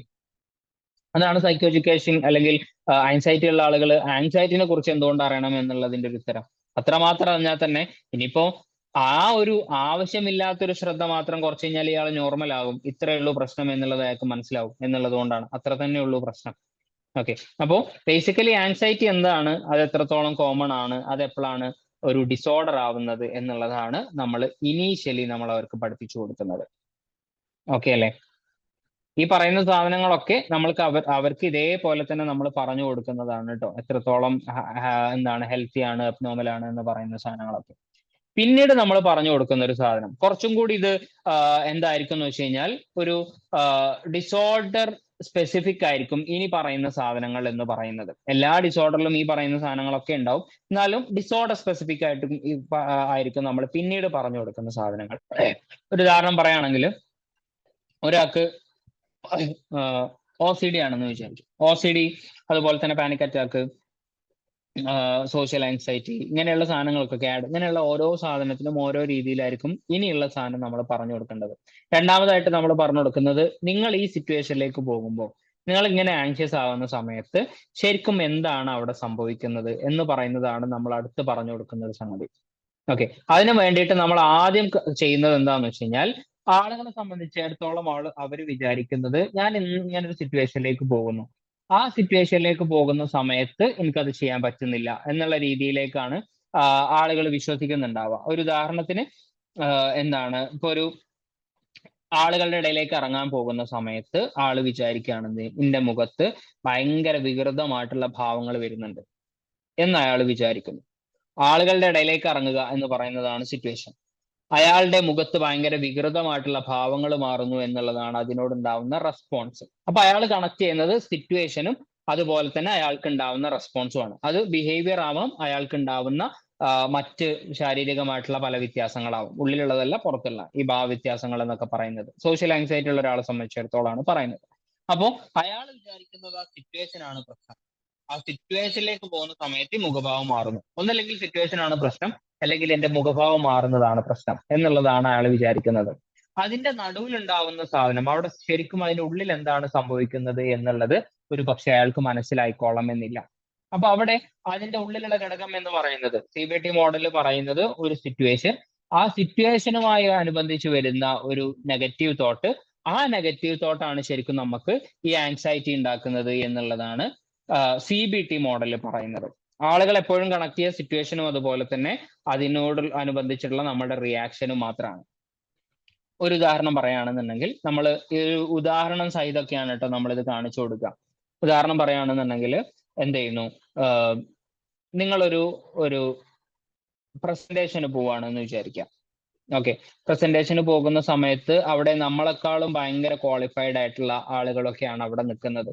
നമ്മളൊരു ഇന്റർവ്യൂവിനോ അല്ലെങ്കിൽ വേറെ എന്തെങ്കിലും രീതിയിലുള്ള ഒരു പ്രസന്റേഷന് പോവാണ്. അപ്പൊ അവിടെ പോകുന്ന സമയത്ത് നമ്മൾ മനസ്സിൽ വിചാരിക്കുന്നത് എന്ന് പറയുന്നത് അവിടെ ഭയങ്കര എക്സ്പീരിയൻസ്ഡ് ആയിട്ടുള്ള ആളുകളാണ് അവിടെ ഇരിക്കുന്നത് മൊത്തം. അപ്പോ എന്നെക്കാളും അറിവുള്ള ആളുകളാണ് അവിടെ ഇരിക്കുന്നത്. ഞാൻ എന്തെങ്കിലും പറഞ്ഞാൽ ചിലപ്പോൾ അതിലെന്തെങ്കിലും തെറ്റ് പറ്റി കഴിഞ്ഞാൽ ഐ മേ ഫീൽ, അല്ലെങ്കിൽ മറ്റുള്ള ആളുകൾ ഒരു പക്ഷെ എന്നെ ഭയങ്കര ഫൂളാണ് എന്നുള്ള രീതിയിൽ എന്നെ കാണാൻ സാധ്യതയുണ്ട് എന്ന് പറയുന്ന ഒരു സാധനം നമ്മളുടെ മൈൻഡിലേക്ക് വരുന്നു. അങ്ങനെ ഒരു ചിന്ത നമ്മളുടെ മൈൻഡിലേക്ക് വരുന്നു എന്ന് വിചാരിക്കാം. ഓക്കെ, അതാണ് ഒരു സിറ്റുവേഷൻ. രണ്ടാമത്തെ സിറ്റുവേഷൻ എന്ന് പറയുന്നത്, നമ്മൾ ക്ലാസ് എടുക്കാൻ പോകുന്നു, നമ്മളെക്കാളും ഏജ്ഡ് ആയിട്ടുള്ള ആളുകളൊക്കെ തന്നെയാണ് അവിടെ ഇരിക്കുന്നത്. പക്ഷേ ഞാൻ പറയാൻ പോകുന്ന ഒരു സാധനം, ഞാൻ ക്ലാസ് എടുക്കാൻ പോകുന്ന അല്ലെങ്കിൽ ഞാൻ പ്രസന്റ് ചെയ്യാൻ പോകുന്ന സാധനത്തിന്റെ എക്സ്പേർട്ട് ഞാനാണ്. അവിടെ ഇരിക്കുന്ന ആ മനുഷ്യന്മാർക്കൊന്നും എൻ്റെ അത്ര അതിനെക്കുറിച്ച് ഒരു ധാരണ ഉണ്ടാവില്ല എന്നുള്ളത് എനിക്ക് ഉറപ്പാണ് എന്നുള്ള ഒരു വിശ്വാസം ഹോൾഡ് ചെയ്തിട്ട് ആ ഒരു തോട്ടിൽ, ഒരു കോൺഫിഡൻസിൽ ഞാൻ പോവാണ്. ഓക്കെ, ഒരേ സിറ്റുവേഷൻ ആണ്. അതായത് നമ്മളൊരു ഗ്രൂപ്പിന്റെ മുമ്പിലേക്ക്, നമ്മളെക്കാളും എക്സ്പേർട്ട് ആയിട്ടുള്ള ആളുകളുടെ മുമ്പിലേക്ക് അല്ലെങ്കിൽ ഏജ്ഡ് ആയിട്ടുള്ള ആളുകളുടെ മുമ്പിലേക്കാണ് ഞാൻ പോകുന്നത്. ഒന്നാമത്തെ ആൾ വിചാരിക്കുന്നത് നമ്മളെക്കാളും എക്സ്പേർട്ട് ആയിട്ടുള്ള ആളുകളാണ്, എന്തെങ്കിലും മിസ്റ്റേക്ക് വന്നു കഴിഞ്ഞാൽ എൻ്റെ കാര്യം തീരുമാനമായി എന്നുള്ളതാണ് ഒരാൾ വിചാരിക്കുന്നത്. രണ്ടാമത്തെ ആൾ വിചാരിക്കുന്നത് എന്താണെന്ന് വെച്ച് കഴിഞ്ഞാൽ അവിടെ ഉള്ളവരൊക്കെ എക്സ്പേർട്ട് ആണ്, പക്ഷെ ഞാൻ പറയാൻ പോകുന്ന വിഷയത്തിൽ അവരൊന്നും എക്സ്പേർട്ട് അല്ല, ഈ വിഷയത്തിൽ ഞാനാണ് എക്സ്പേർട്ട് എന്നുള്ളത്, ഞാനാണ് ഇതിൽ കുറെ വായിച്ചിട്ടുള്ളത്, മറ്റുള്ള ആളുകളെക്കാളും അറിയാവുന്നത് എനിക്കാണ് എന്നുള്ളൊരു വിശ്വാസത്തിലാണ് രണ്ടാമത്തെ ആൾ പോകുന്നത്. ആരായിരിക്കും കോൺഫിഡന്റ് ആയിട്ട് അത് പ്രസന്റ് ചെയ്യാം? രണ്ടാമത്തെ ആള്. അതെ, ഒരേ സിറ്റുവേഷൻ ആണ്, അതിലുള്ള വ്യത്യാസം എന്ന് പറയുന്നത് എന്ത് മാത്രമാണ്? അയാളുടെ ചിന്തയിലുള്ളൊരു ഭയങ്കര മുന്നിലുള്ള ഓഡിയൻസിനെ പറ്റി ഞാനാണ് അതിന് എക്സ്പേർട്ട് എന്നും അവർക്ക് അങ്ങനെയുള്ള ഒരു ചിന്ത ഉണ്ടായി, തോട്ട്, ആ പ്രോസസ്സ് പോസിറ്റീവ് തോട്ട് ഉണ്ടായി. അതെ, അയാൾ അവിടെ വിശ്വസിക്കുന്ന സാധനം എന്താണ്, അത് ആ ഒരു സിറ്റുവേഷനിലേക്ക് പോകുന്ന സമയത്ത് അയാളുടെ ഒരു തോട്ട് എന്താണ് എന്ന് പറയുന്ന സാധനമാണ് അവിടെ എന്ത് ചെയ്തിട്ടുള്ളത്, ഇയാളെ ഹെൽപ്പ് ചെയ്തിട്ടുള്ളത്. അല്ലെങ്കിൽ ആ സിറ്റുവേഷനിൽ രണ്ടുപേർക്കും വന്നിട്ടുള്ള ഒരു വ്യത്യാസം എന്ന് പറയുന്നത് എന്ത് തോട്ടാണ് അവർ ഹോൾഡ് ചെയ്യുന്നത് എന്നുള്ളതാണ്, അല്ലെ? അപ്പോ ഈ പറയുന്ന ഒരു സാധനം, അതായത് പലപ്പോഴും സിറ്റുവേഷൻ ഡയറക്ട്ലി നമുക്കൊരു റിയാക്ഷൻ ഉണ്ടാക്കുകയല്ല, നേരെ മറിച്ച് ആ സിറ്റുവേഷൻ പലപ്പോഴും നമുക്ക് പല നെഗറ്റീവ് ഓട്ടോമാറ്റിക് തോട്ടുകൾ നമുക്ക് ഉണ്ടാക്കുന്നുണ്ട്. ഈ നെഗറ്റീവ് ഓട്ടോമാറ്റിക് തോട്ടാണ് നമുക്ക് ആങ്സൈറ്റി ഉണ്ടാക്കുന്നത് എന്നുള്ളതാണ് നമ്മൾ അവർക്ക് പഠിപ്പിച്ചു കൊടുക്കേണ്ടത്. അത് പഠിപ്പിച്ചു കൊടുക്കാൻ വേണ്ടിയിട്ട് ഒന്നിങ്ങനെയുള്ള എക്സാമ്പിൾസ് നമുക്ക് പറയാം. അതിന്റെ കൂടെ തന്നെ നമ്മൾ ചെയ്യുന്ന കാര്യങ്ങൾ എന്തൊക്കെയാന്ന് വെച്ച് കഴിഞ്ഞാൽ, അവരോട് ചോദിക്കുക, നിങ്ങൾ ഇങ്ങനെ പോകുന്ന സമയത്ത് നിങ്ങൾക്ക് ആലോചിക്കാൻ പറ്റുമോ, നിങ്ങൾ എന്തൊക്കെയാണ് ആ സമയത്ത് ആലോചിക്കാറുള്ളത് എന്നുള്ളത്. അപ്പൊ അവർ പറയും, നമ്മളിങ്ങനെ പോകുന്ന സമയത്ത് ഓരിന്നെ നോക്കും, എന്റെ മുഖം ഭയങ്കര വികൃതമാണ് എന്ന് അവർക്ക് തോന്നിക്കഴിഞ്ഞു കഴിഞ്ഞാൽ എന്ത് ചെയ്യും, സ്വാഭാവികമായിട്ടും ഓരിന്നെ കളിയാക്കും എന്ന് പറയുന്നു. അല്ലെങ്കിൽ ഞാൻ പ്രസന്റ് ചെയ്യുന്ന സമയത്ത് എനിക്ക് എൻ്റെ അടുത്ത് നിന്ന് എന്തെങ്കിലും പറ്റിക്കഴിഞ്ഞു കഴിഞ്ഞാൽ ഇത്ര പ്രായമായിട്ടും അല്ലെങ്കിൽ ഇത്ര കാലമായിട്ടും ഇതിനെക്കുറിച്ച് പോലും എനിക്ക് ധാരണയില്ലേ എന്നുള്ള ഒരു തോന്നല് അവർക്കുണ്ടാവും. എൻ്റെ അടുത്തുനിന്ന് ഒരു മിസ്റ്റേക്കും വരാൻ പാടില്ല എന്നുള്ള ഒരു വിശ്വാസത്തിലും അല്ലെങ്കിൽ ആ ഒരു തോട്ടിലൊക്കെ ആയിരിക്കും ഞാൻ പോകുന്നത് എന്നുള്ളതൊക്കെ ആയിരിക്കും പലപ്പോഴും അവർ പറയുന്നുണ്ടാവുക. അപ്പോ ഒന്നില്ലെങ്കിൽ നമുക്ക് എന്ത് ചെയ്യാം, ഇങ്ങനെ നിങ്ങൾ എന്താണ് ആ സമയത്ത് നിങ്ങളുടെ മൈൻഡിലേക്ക് വരുന്ന തോട്ട് എന്താണ്, അല്ലെങ്കിൽ നിങ്ങൾക്ക് തെറ്റിക്കഴിഞ്ഞു കഴിഞ്ഞാൽ നിങ്ങൾ അതുകൊണ്ട് അർത്ഥമാക്കുന്നത് എന്താണ് എന്ന് പറയുന്ന ചോദ്യങ്ങളൊക്കെ ചോദിച്ചു കഴിഞ്ഞാൽ ഏകദേശം അവരുടെ തോട്ട് എന്താണ് എന്നുള്ളത് കിട്ടും. പിന്നെ നമ്മൾ ചെയ്യുന്ന പരിപാടി എന്താണെന്ന് വെച്ച് കഴിഞ്ഞാൽ, നമ്മൾ അവരോട് തന്നെ ചോദിക്കുക. ഇപ്പൊ നിങ്ങൾ ഈ ഇങ്ങനെ ഒരു പ്രസന്റേഷന് പോകുന്ന സമയത്ത് നിങ്ങൾക്ക് ഭയങ്കരമായിട്ടുള്ള പേടി ഉണ്ടായി, അങ്ങനെ പേടി ഉണ്ടായി അങ്ങനത്തെ ഒരു സിറ്റുവേഷൻ അവിടെ നിൽക്കട്ടെ. പേടി ഇല്ലാതെ നിങ്ങൾ പ്രസന്റ് ചെയ്തിട്ടുള്ള ഏതെങ്കിലും ഒരു സിറ്റുവേഷൻ ഉണ്ടാവും എന്ന് നമ്മൾ ചോദിക്കുക. നിങ്ങൾ ചിലപ്പോൾ കുറേ കാലമായിട്ട് നിങ്ങൾ പേടിച്ചിട്ട് തന്നെ ആയിരിക്കും നിങ്ങൾ പ്രസന്റ് ചെയ്തിട്ടുണ്ടാവുക. പക്ഷെ അതേസമയം പേടി ഇല്ലാതെ നിങ്ങൾ പ്രസന്റ് ചെയ്തിട്ടുള്ള ഏതെങ്കിലും ഒരു സമയം നിങ്ങൾക്ക് ഓർമ്മയുണ്ടോ എന്ന് നമ്മൾ ചോദിക്കുന്നു. ഇനി സോഷ്യൽ ആങ്സൈറ്റി ഒക്കെ ഉള്ള ആളുകളാണെന്നുണ്ടെങ്കിൽ ആളുകളുടെ ഇടയിലേക്ക് പോകുന്ന സമയത്ത് നിങ്ങൾക്ക് ഭയങ്കര ബുദ്ധിമുട്ടുണ്ട് എന്നുള്ളതാണ് നിങ്ങൾ പറയുന്നത്. അവിടെ നിങ്ങൾക്ക് നിങ്ങളുടെ മുഖഭാവം മാറുന്നു, നിങ്ങൾ സംസാരിക്കുന്നത് തെറ്റുന്നു എന്നുള്ളതൊക്കെയാണ് നിങ്ങൾ പറയുന്നത്. ഓക്കെ, ഇങ്ങനെ ഇല്ലാത്ത ഏതെങ്കിലും ഒരു സിറ്റുവേഷൻ ഉണ്ടോ? നിങ്ങളുടെ ഫ്രണ്ട്സിന്റെ വളരെ ക്ലോസ് ആയിട്ടുള്ള ഫ്രണ്ട്സിന്റെ ഇടയിൽ പോകുമ്പോൾ ഇങ്ങനെ സംഭവിക്കുന്നുണ്ടോ? നിങ്ങളുടെ വീട്ടിൽ ആളുകളോട് സംസാരിക്കുന്ന സമയത്ത് ഇങ്ങനെ സംഭവിക്കുന്നുണ്ടോ? സ്ട്രേഞ്ചേഴ്സിനോട് മാത്രമാണോ സംഭവിക്കുന്നത്, അതല്ല എല്ലാവരോടും ഒരേപോലെയാണോ? അപ്പൊ അവർ പറയുന്നത് വളരെ ക്ലോസ് ആയിട്ടുള്ള ആളുകളാകുന്ന സമയത്ത് എനിക്ക് പ്രശ്നമില്ല, അല്ലെങ്കിൽ എന്റെ ഫാമിലി മെമ്പേഴ്സിന്റെ അടുത്ത് എനിക്ക് പ്രശ്നമില്ല. അതെന്താ പ്രശ്നമില്ലാത്തത്? അതും ഇതേപോലെ തന്നെയുള്ള ആളുകൾക്ക് തന്നെയാണല്ലോ. അപ്പൊ അവിടെ പ്രശ്നമില്ലാത്ത എന്താന്ന് വെച്ച് കഴിഞ്ഞാൽ, ഓരോരുത്തരും ഇപ്പൊ എന്ത് തെറ്റ് പറ്റിക്കഴിഞ്ഞാലും എനിക്ക് വലിയ പ്രശ്നമൊന്നുമില്ല, അതിനെ ബാധിക്കണ സാധനമല്ല. യെസ്, അവിടെയാണ് നമുക്ക് കിട്ടുന്ന പോയിന്റ് എന്ത്, അവിടെ ഇയാളെ സംബന്ധിച്ചിടത്തോളം മറ്റുള്ള ആളുകൾ എന്നെ ഇവാലുവേറ്റ് ചെയ്യും, അവർ എൻ്റെ അടുത്ത് തെറ്റിപ്പറ്റി കഴിഞ്ഞാൽ എന്നെ കളിയാക്കും, അങ്ങനെയുള്ള നിങ്ങളുടെ ചിന്തകളാണ് ഈ പറയുന്ന ആങ്സൈറ്റി ഉണ്ടാക്കുന്നത്. അതല്ലാതെ വെറും ഒരു ആളുകളുടെ പ്രസൻസ് ഉണ്ടാവുമ്പോൾക്ക് നിങ്ങൾക്ക് ഈ പേടി വരുന്നതല്ല എന്ന് പറയുന്ന ഒരു സാധനം നമ്മൾ കാണിച്ചു കൊടുക്കാൻ വേണ്ടിയിട്ടും മനസ്സിലാക്കിപ്പിച്ചു കൊടുക്കാൻ വേണ്ടിയിട്ടുമാണ് ഈ പറയുന്ന ഒരു സാധനം പറയുന്നത്. ക്ലിയർ ആണോ?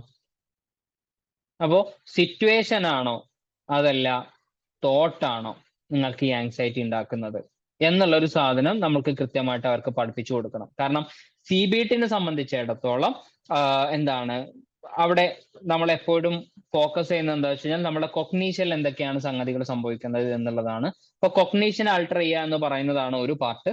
രണ്ടാമത്തെ പാർട്ട് എന്ന് പറയുന്നത് ആ കൊഗ്നീഷനുമായി ബന്ധപ്പെട്ട് വരുന്ന ബിഹേവിയർ. ഇങ്ങനെയുള്ള നെഗറ്റീവ് തോട്ട്സ് വരുന്ന സമയത്ത് നമുക്ക് ഉണ്ടാവുന്ന സ്വഭാവങ്ങൾ എന്തൊക്കെയാണ്, അതിനെ മാനേജ് ചെയ്യുക എന്നുള്ളതാണ്.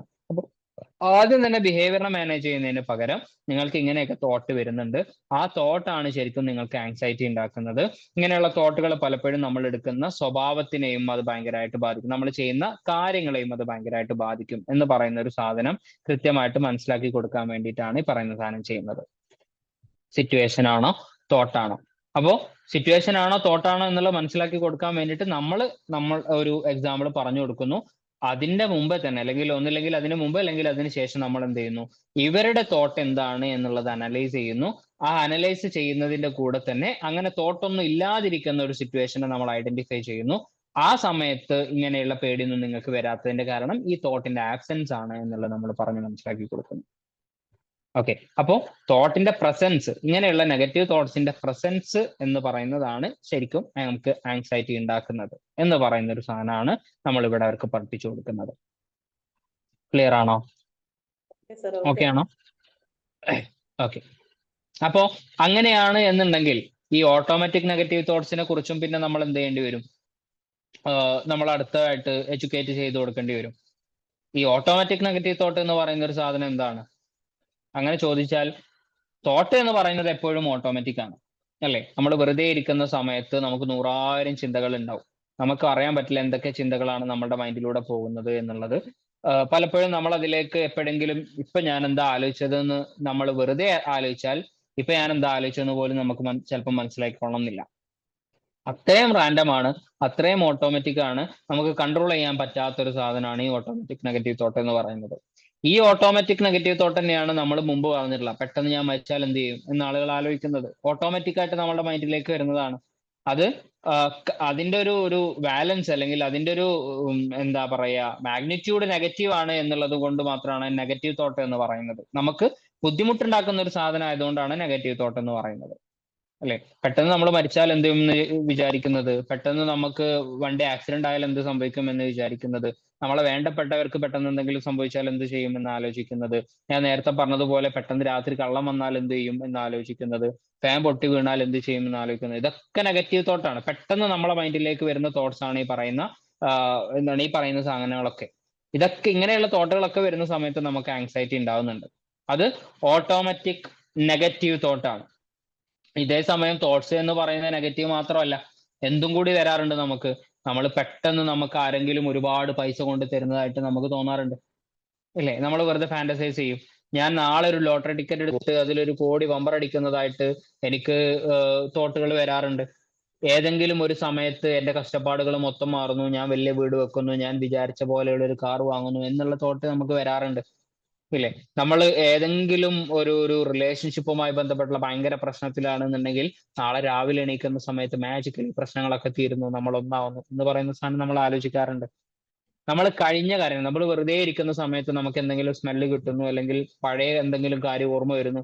ആ കാര്യം ഓർമ്മ വന്നതിന് ശേഷം ഞാൻ ഇങ്ങനെയൊക്കെയാണ് അവിടെ സംഭവിച്ചത്, പക്ഷെ ഇങ്ങനെയല്ലാതെ ഇങ്ങനെ സംഭവിച്ചിരുന്നെങ്കിൽ, ഞാൻ അങ്ങോട്ട് പോവാതിരുന്നിട്ടുണ്ടെന്നുണ്ടെങ്കിൽ, ഞാൻ ഇങ്ങോട്ട് പോകുന്നതിന് പകരം ഞാൻ അങ്ങോട്ട് പോയിരുന്നു എന്നുണ്ടെങ്കിൽ അങ്ങനെയുള്ള സിനാരിയോസ് ഒക്കെ നമ്മളുടെ മൈൻഡിലേക്ക് വരാറുണ്ട്.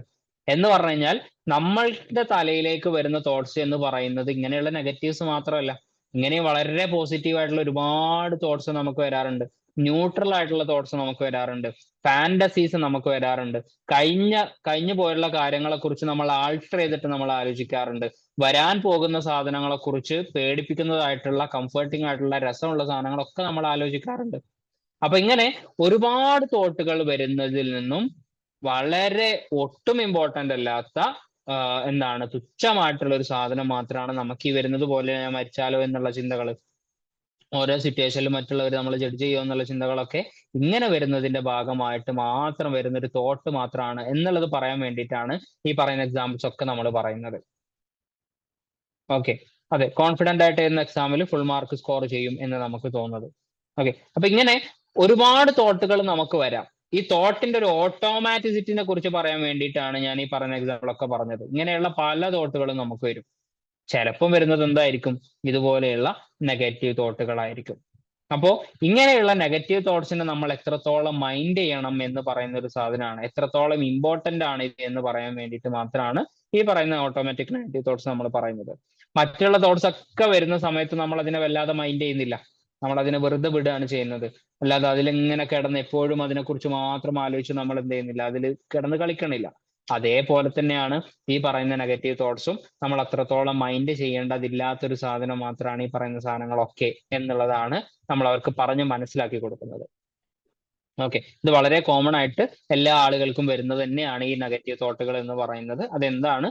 മറ്റുള്ള പോസിറ്റീവ് തോട്ട്സിന്റെ കൂടെ വരുന്ന ഒരു സാധനം മാത്രമാണ് എന്നുള്ളത് ക്ലിയർ ആണെന്ന് വിചാരിക്കുന്നു. ഓക്കെ, ഇത് ഞാൻ നേരത്തെ പറഞ്ഞതുപോലെ ഓരോ ഡിസോർഡേഴ്സിനും ഓരോ രീതിയിലായിരിക്കും വരുന്നുണ്ടാവുക. ഇപ്പൊ ഒരു OCD ഉള്ള ആളുകളെ സംബന്ധിച്ചിടത്തോളം വരുന്ന നെഗറ്റീവ് തോട്ട്സ് എന്ന് പറയുന്നത് വളരെ വൈഡ് വെറൈറ്റി ഓഫ് ആയിട്ടുള്ള സാധനങ്ങൾ ഉണ്ടാവും. ഇനി സോഷ്യൽ ആങ്സൈറ്റി ഉള്ള ആളുകളെ സംബന്ധിച്ചിടത്തോളം അവർക്ക് വരുന്ന എന്താണ് നെഗറ്റീവ് തോട്ട് എന്ന് പറയുന്നത് മറ്റുള്ള ആളുകൾ എന്നെ നോക്കുന്നുണ്ട് അല്ലെങ്കിൽ ജഡ്ജ് ചെയ്യുന്നുണ്ട് എന്നുള്ളൊരു സാധനമായിരിക്കും. അല്ലെ? ഈ അതുപോലെ തന്നെ പാനിക് അറ്റാക്ക് ഉള്ള ആളുകളെ സംബന്ധിച്ചിടത്തോളം വരുന്നത് എന്താണ്, ഞാനിപ്പോ പെട്ടെന്ന് മരിച്ചു പോയാൽ എന്തായിരിക്കും സംഭവിക്കുക എന്നുപോലെയുള്ള എന്തെങ്കിലും കണ്ടന്റുകളായിരിക്കും. അപ്പൊ ഇങ്ങനെയുള്ള എന്തെങ്കിലും ഒരു സാധനങ്ങൾ വരുമ്പോൾ തന്നെ ആ തോട്ടിന് ഇത്രത്തോളം ഇമ്പോർട്ടൻസ് കൊടുക്കേണ്ടതില്ല, ഇത് ഇത്രക്കേ ഉള്ളൂ എന്ന് പറയുന്ന ഒരു സാധനം മനസ്സിലാക്കാൻ ഈ പറയുന്ന ഈ എക്സാമ്പിൾസ് ഒക്കെ വെച്ചിട്ട് നമ്മൾ പറഞ്ഞു കൊടുക്കുന്ന സാധനം ഹെൽപ്പ് ചെയ്യും. ഓക്കെ, അത് കഴിഞ്ഞതിന് ശേഷം പിന്നെ നമ്മൾ ചെയ്യുന്നത് വളരെ ഇതൊക്കെ ഈ പറയുന്ന സാധനങ്ങളൊക്കെ ഡിസോർഡർ സ്പെസിഫിക് ആണ്. OCDക്ക് വേറെ രീതിയിലായിരിക്കും നെഗറ്റീവ് തോട്ട്സിന് നമ്മൾ പറഞ്ഞു കൊടുക്കേണ്ടി വരിക, ഗാഡിന് വേറെ രീതിയിലായിരിക്കും, പാനിക് അറ്റാക്ക് വേറെ ആയിരിക്കും. ഇങ്ങനെയുള്ള ഓരോ സാധനങ്ങൾക്കും നമ്മൾ ഓരോ രീതിയിലായിരിക്കും എന്താണ് ഓട്ടോമാറ്റിക് നെഗറ്റീവ് തോട്ടിനുള്ള ഒരു സൈക്കോ എഡ്യൂക്കേഷൻ കൊടുക്കേണ്ടത്. അവരുടെ തോട്ടുമായി ബന്ധപ്പെട്ടുള്ള സാധനങ്ങളായിരിക്കും നമ്മൾ പറഞ്ഞു കൊടുക്കുക. സോറി, അവരുടെ ഡിസോർഡറുമായി ബന്ധപ്പെട്ടുള്ള സാധനങ്ങളായിരിക്കും നമ്മൾ പറഞ്ഞു കൊടുക്കുക. ഹലോ, കേൾക്കുന്നുണ്ടോ? കേൾക്കാം സാർ. ഓക്കെ ഓക്കെ ദെൻ പിന്നീട് ഉള്ള പ്രശ്നങ്ങൾ, പിന്നെ നമ്മൾ ഓരോ ആങ്സൈറ്റി ഡിസോർഡറും ഉള്ള ആളുകളെ സംബന്ധിച്ചിടത്തോളം പ്രശ്നങ്ങൾ എന്ന് പറയുന്ന ഒരു സംഗതി, ആങ്സൈറ്റി വരുന്ന സമയത്ത് ഉണ്ടാവുന്ന സാധനങ്ങൾ, ഒന്ന് ഞാൻ ഈ പറഞ്ഞതുപോലെ സിറ്റുവേഷൻ ആണോ തോട്ടാണോ എന്നുള്ളത്. ആ തോട്ട് ഭയങ്കര പ്രധാനപ്പെട്ട തോട്ടാണ് നിങ്ങൾക്ക് പ്രശ്നം ഉണ്ടാവുന്നത് എന്നുള്ളതാണ് നമ്മൾ പറഞ്ഞു കൊടുത്തത്. ഓട്ടോമാറ്റിക് നെഗറ്റീവ് തോട്ടാണ് ഇങ്ങനെ ഉണ്ടാവുന്നത് എന്ന് നമ്മൾ പറഞ്ഞു കൊടുത്തു. പിന്നെ ഉണ്ടാവുന്ന പ്രധാനപ്പെട്ട പ്രശ്നം എന്ന് പറയുന്നത് നമ്മൾക്ക് ത്രെട്ടിനോടുള്ള ഒരു ആന്റിസിപ്പേഷൻ ആയിരിക്കും. ത്രെട്ടിനോടുള്ള ആന്റിസിപ്പേഷൻ എന്നുള്ളതുകൊണ്ട് ഉദ്ദേശിക്കുന്നത്, ഇപ്പോൾ സോഷ്യൽ ആങ്സൈറ്റി ഉള്ള ആളുകളെ സംബന്ധിച്ചിടത്തോളം അവരുടെ പ്രധാനപ്പെട്ട പ്രശ്നം എന്ന് പറയുന്നത് മറ്റുള്ള ആളുകൾ നമ്മൾ ജഡ്ജ് ചെയ്യും എന്നുള്ളതാണ് എന്നുള്ളത് പറഞ്ഞു. ആ ജഡ്ജ് ചെയ്യും എന്നുള്ളൊരു തോന്നൽ വന്നു കഴിഞ്ഞാൽ പിന്നെന്താ സംഭവിക്കുക? ആളുകളുടെ ഇടയിലേക്ക് പോകുന്ന സമയത്തൊക്കെ എന്തെങ്കിലും തെറ്റുകൾ നമ്മളെടുത്തുനിന്ന് പറ്റും, എന്തെങ്കിലും തെറ്റുകൾ പറ്റും, എന്റെ മുഖം വഷളാവും, അല്ലെങ്കിൽ ഞാൻ സംസാരിക്കുന്നതിൽ അബദ്ധങ്ങൾ വരും, ആളുകൾ എന്നെ കളിയാക്കും എന്ന് പറയുന്ന സാധനങ്ങളൊക്കെ ആയിരിക്കും പിന്നെ അവർ ആലോചിക്കുന്നുണ്ടാവുക. അതായത് വരാൻ പോകുന്ന സാധനം തന്നെയാണ് ആങ്സൈറ്റി എന്ന് പറഞ്ഞു, പക്ഷേ ഈ ആങ്സൈറ്റിയുമായി ബന്ധപ്പെട്ട് നമുക്ക് വരാൻ സാധ്യതയുള്ള ത്രെട്ടിനെ ആയിരിക്കും അവരെപ്പോഴും ആന്റിസിപ്പേറ്റ് ചെയ്യുക.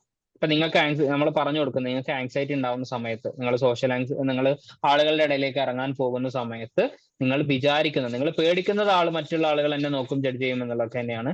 പക്ഷെ അതേസമയം നിങ്ങൾ പേടിക്കുന്നത് നിങ്ങൾക്ക് എന്ത് സംഭവിക്കും എന്നുള്ളതാണ് പേടിക്കുന്നത് എന്ന് ചോദിച്ചാൽ, മറ്റുള്ള ആളുകളുടെ ഇടയിൽ എന്റെ വില പോകും, എന്നെ പിന്നെ ഒന്നിനും കൊള്ളാത്ത ഒരു രീതിയിലേക്ക് ആളുകൾ മാറ്റിമറിക്കും, അല്ലെങ്കിൽ ഞാൻ ഇറങ്ങി അവിടെ പോയി കഴിഞ്ഞാൽ എന്താണെങ്കിലും എന്റെ മുഖത്തുള്ള ഭാവവ്യത്യാസങ്ങൾ വരും. ഇങ്ങനെ നമ്മൾക്ക് സംഭവിക്കാൻ സാധ്യതയുള്ള പ്രശ്നം എന്താണ് എന്നുള്ളതായിരിക്കും ബേസിക്കലി ഇവരെന്ത് ചെയ്യുക, ആന്റിസിപ്പേറ്റ് ചെയ്യുക. ഒരു സിറ്റുവേഷനിലേക്ക് പോകുന്നതിന് മുമ്പ് തന്നെ, അവർ പേടിക്കുന്ന ഒരു സിറ്റുവേഷൻ വരുന്നതിന് മുമ്പ് തന്നെ ഇങ്ങനെയുള്ള ഒരു സാധനം, ഈ ഒരു ആന്റിസിപ്പേഷൻ എന്ന് പറയുന്നത് ആദ്യമേ വന്നിട്ടുണ്ടാവും. അങ്ങനെ വന്നാലുള്ള ഒരു പ്രശ്നം എന്താണെന്ന് വെച്ച് കഴിഞ്ഞാൽ, പിന്നെ അവർ മുഴുവൻ ഫോക്കസ് ചെയ്യുന്നത് ഞാൻ ആന്റിസിപ്പേറ്റ് ചെയ്യുന്ന പ്രശ്നം അവിടെ വരുന്നുണ്ടോ എന്നുള്ളതായിരിക്കും. അതിനെയാണ് നമ്മൾ ഹൈപ്പർ വിജിലൻസ് എന്നുള്ളത് പറയാം.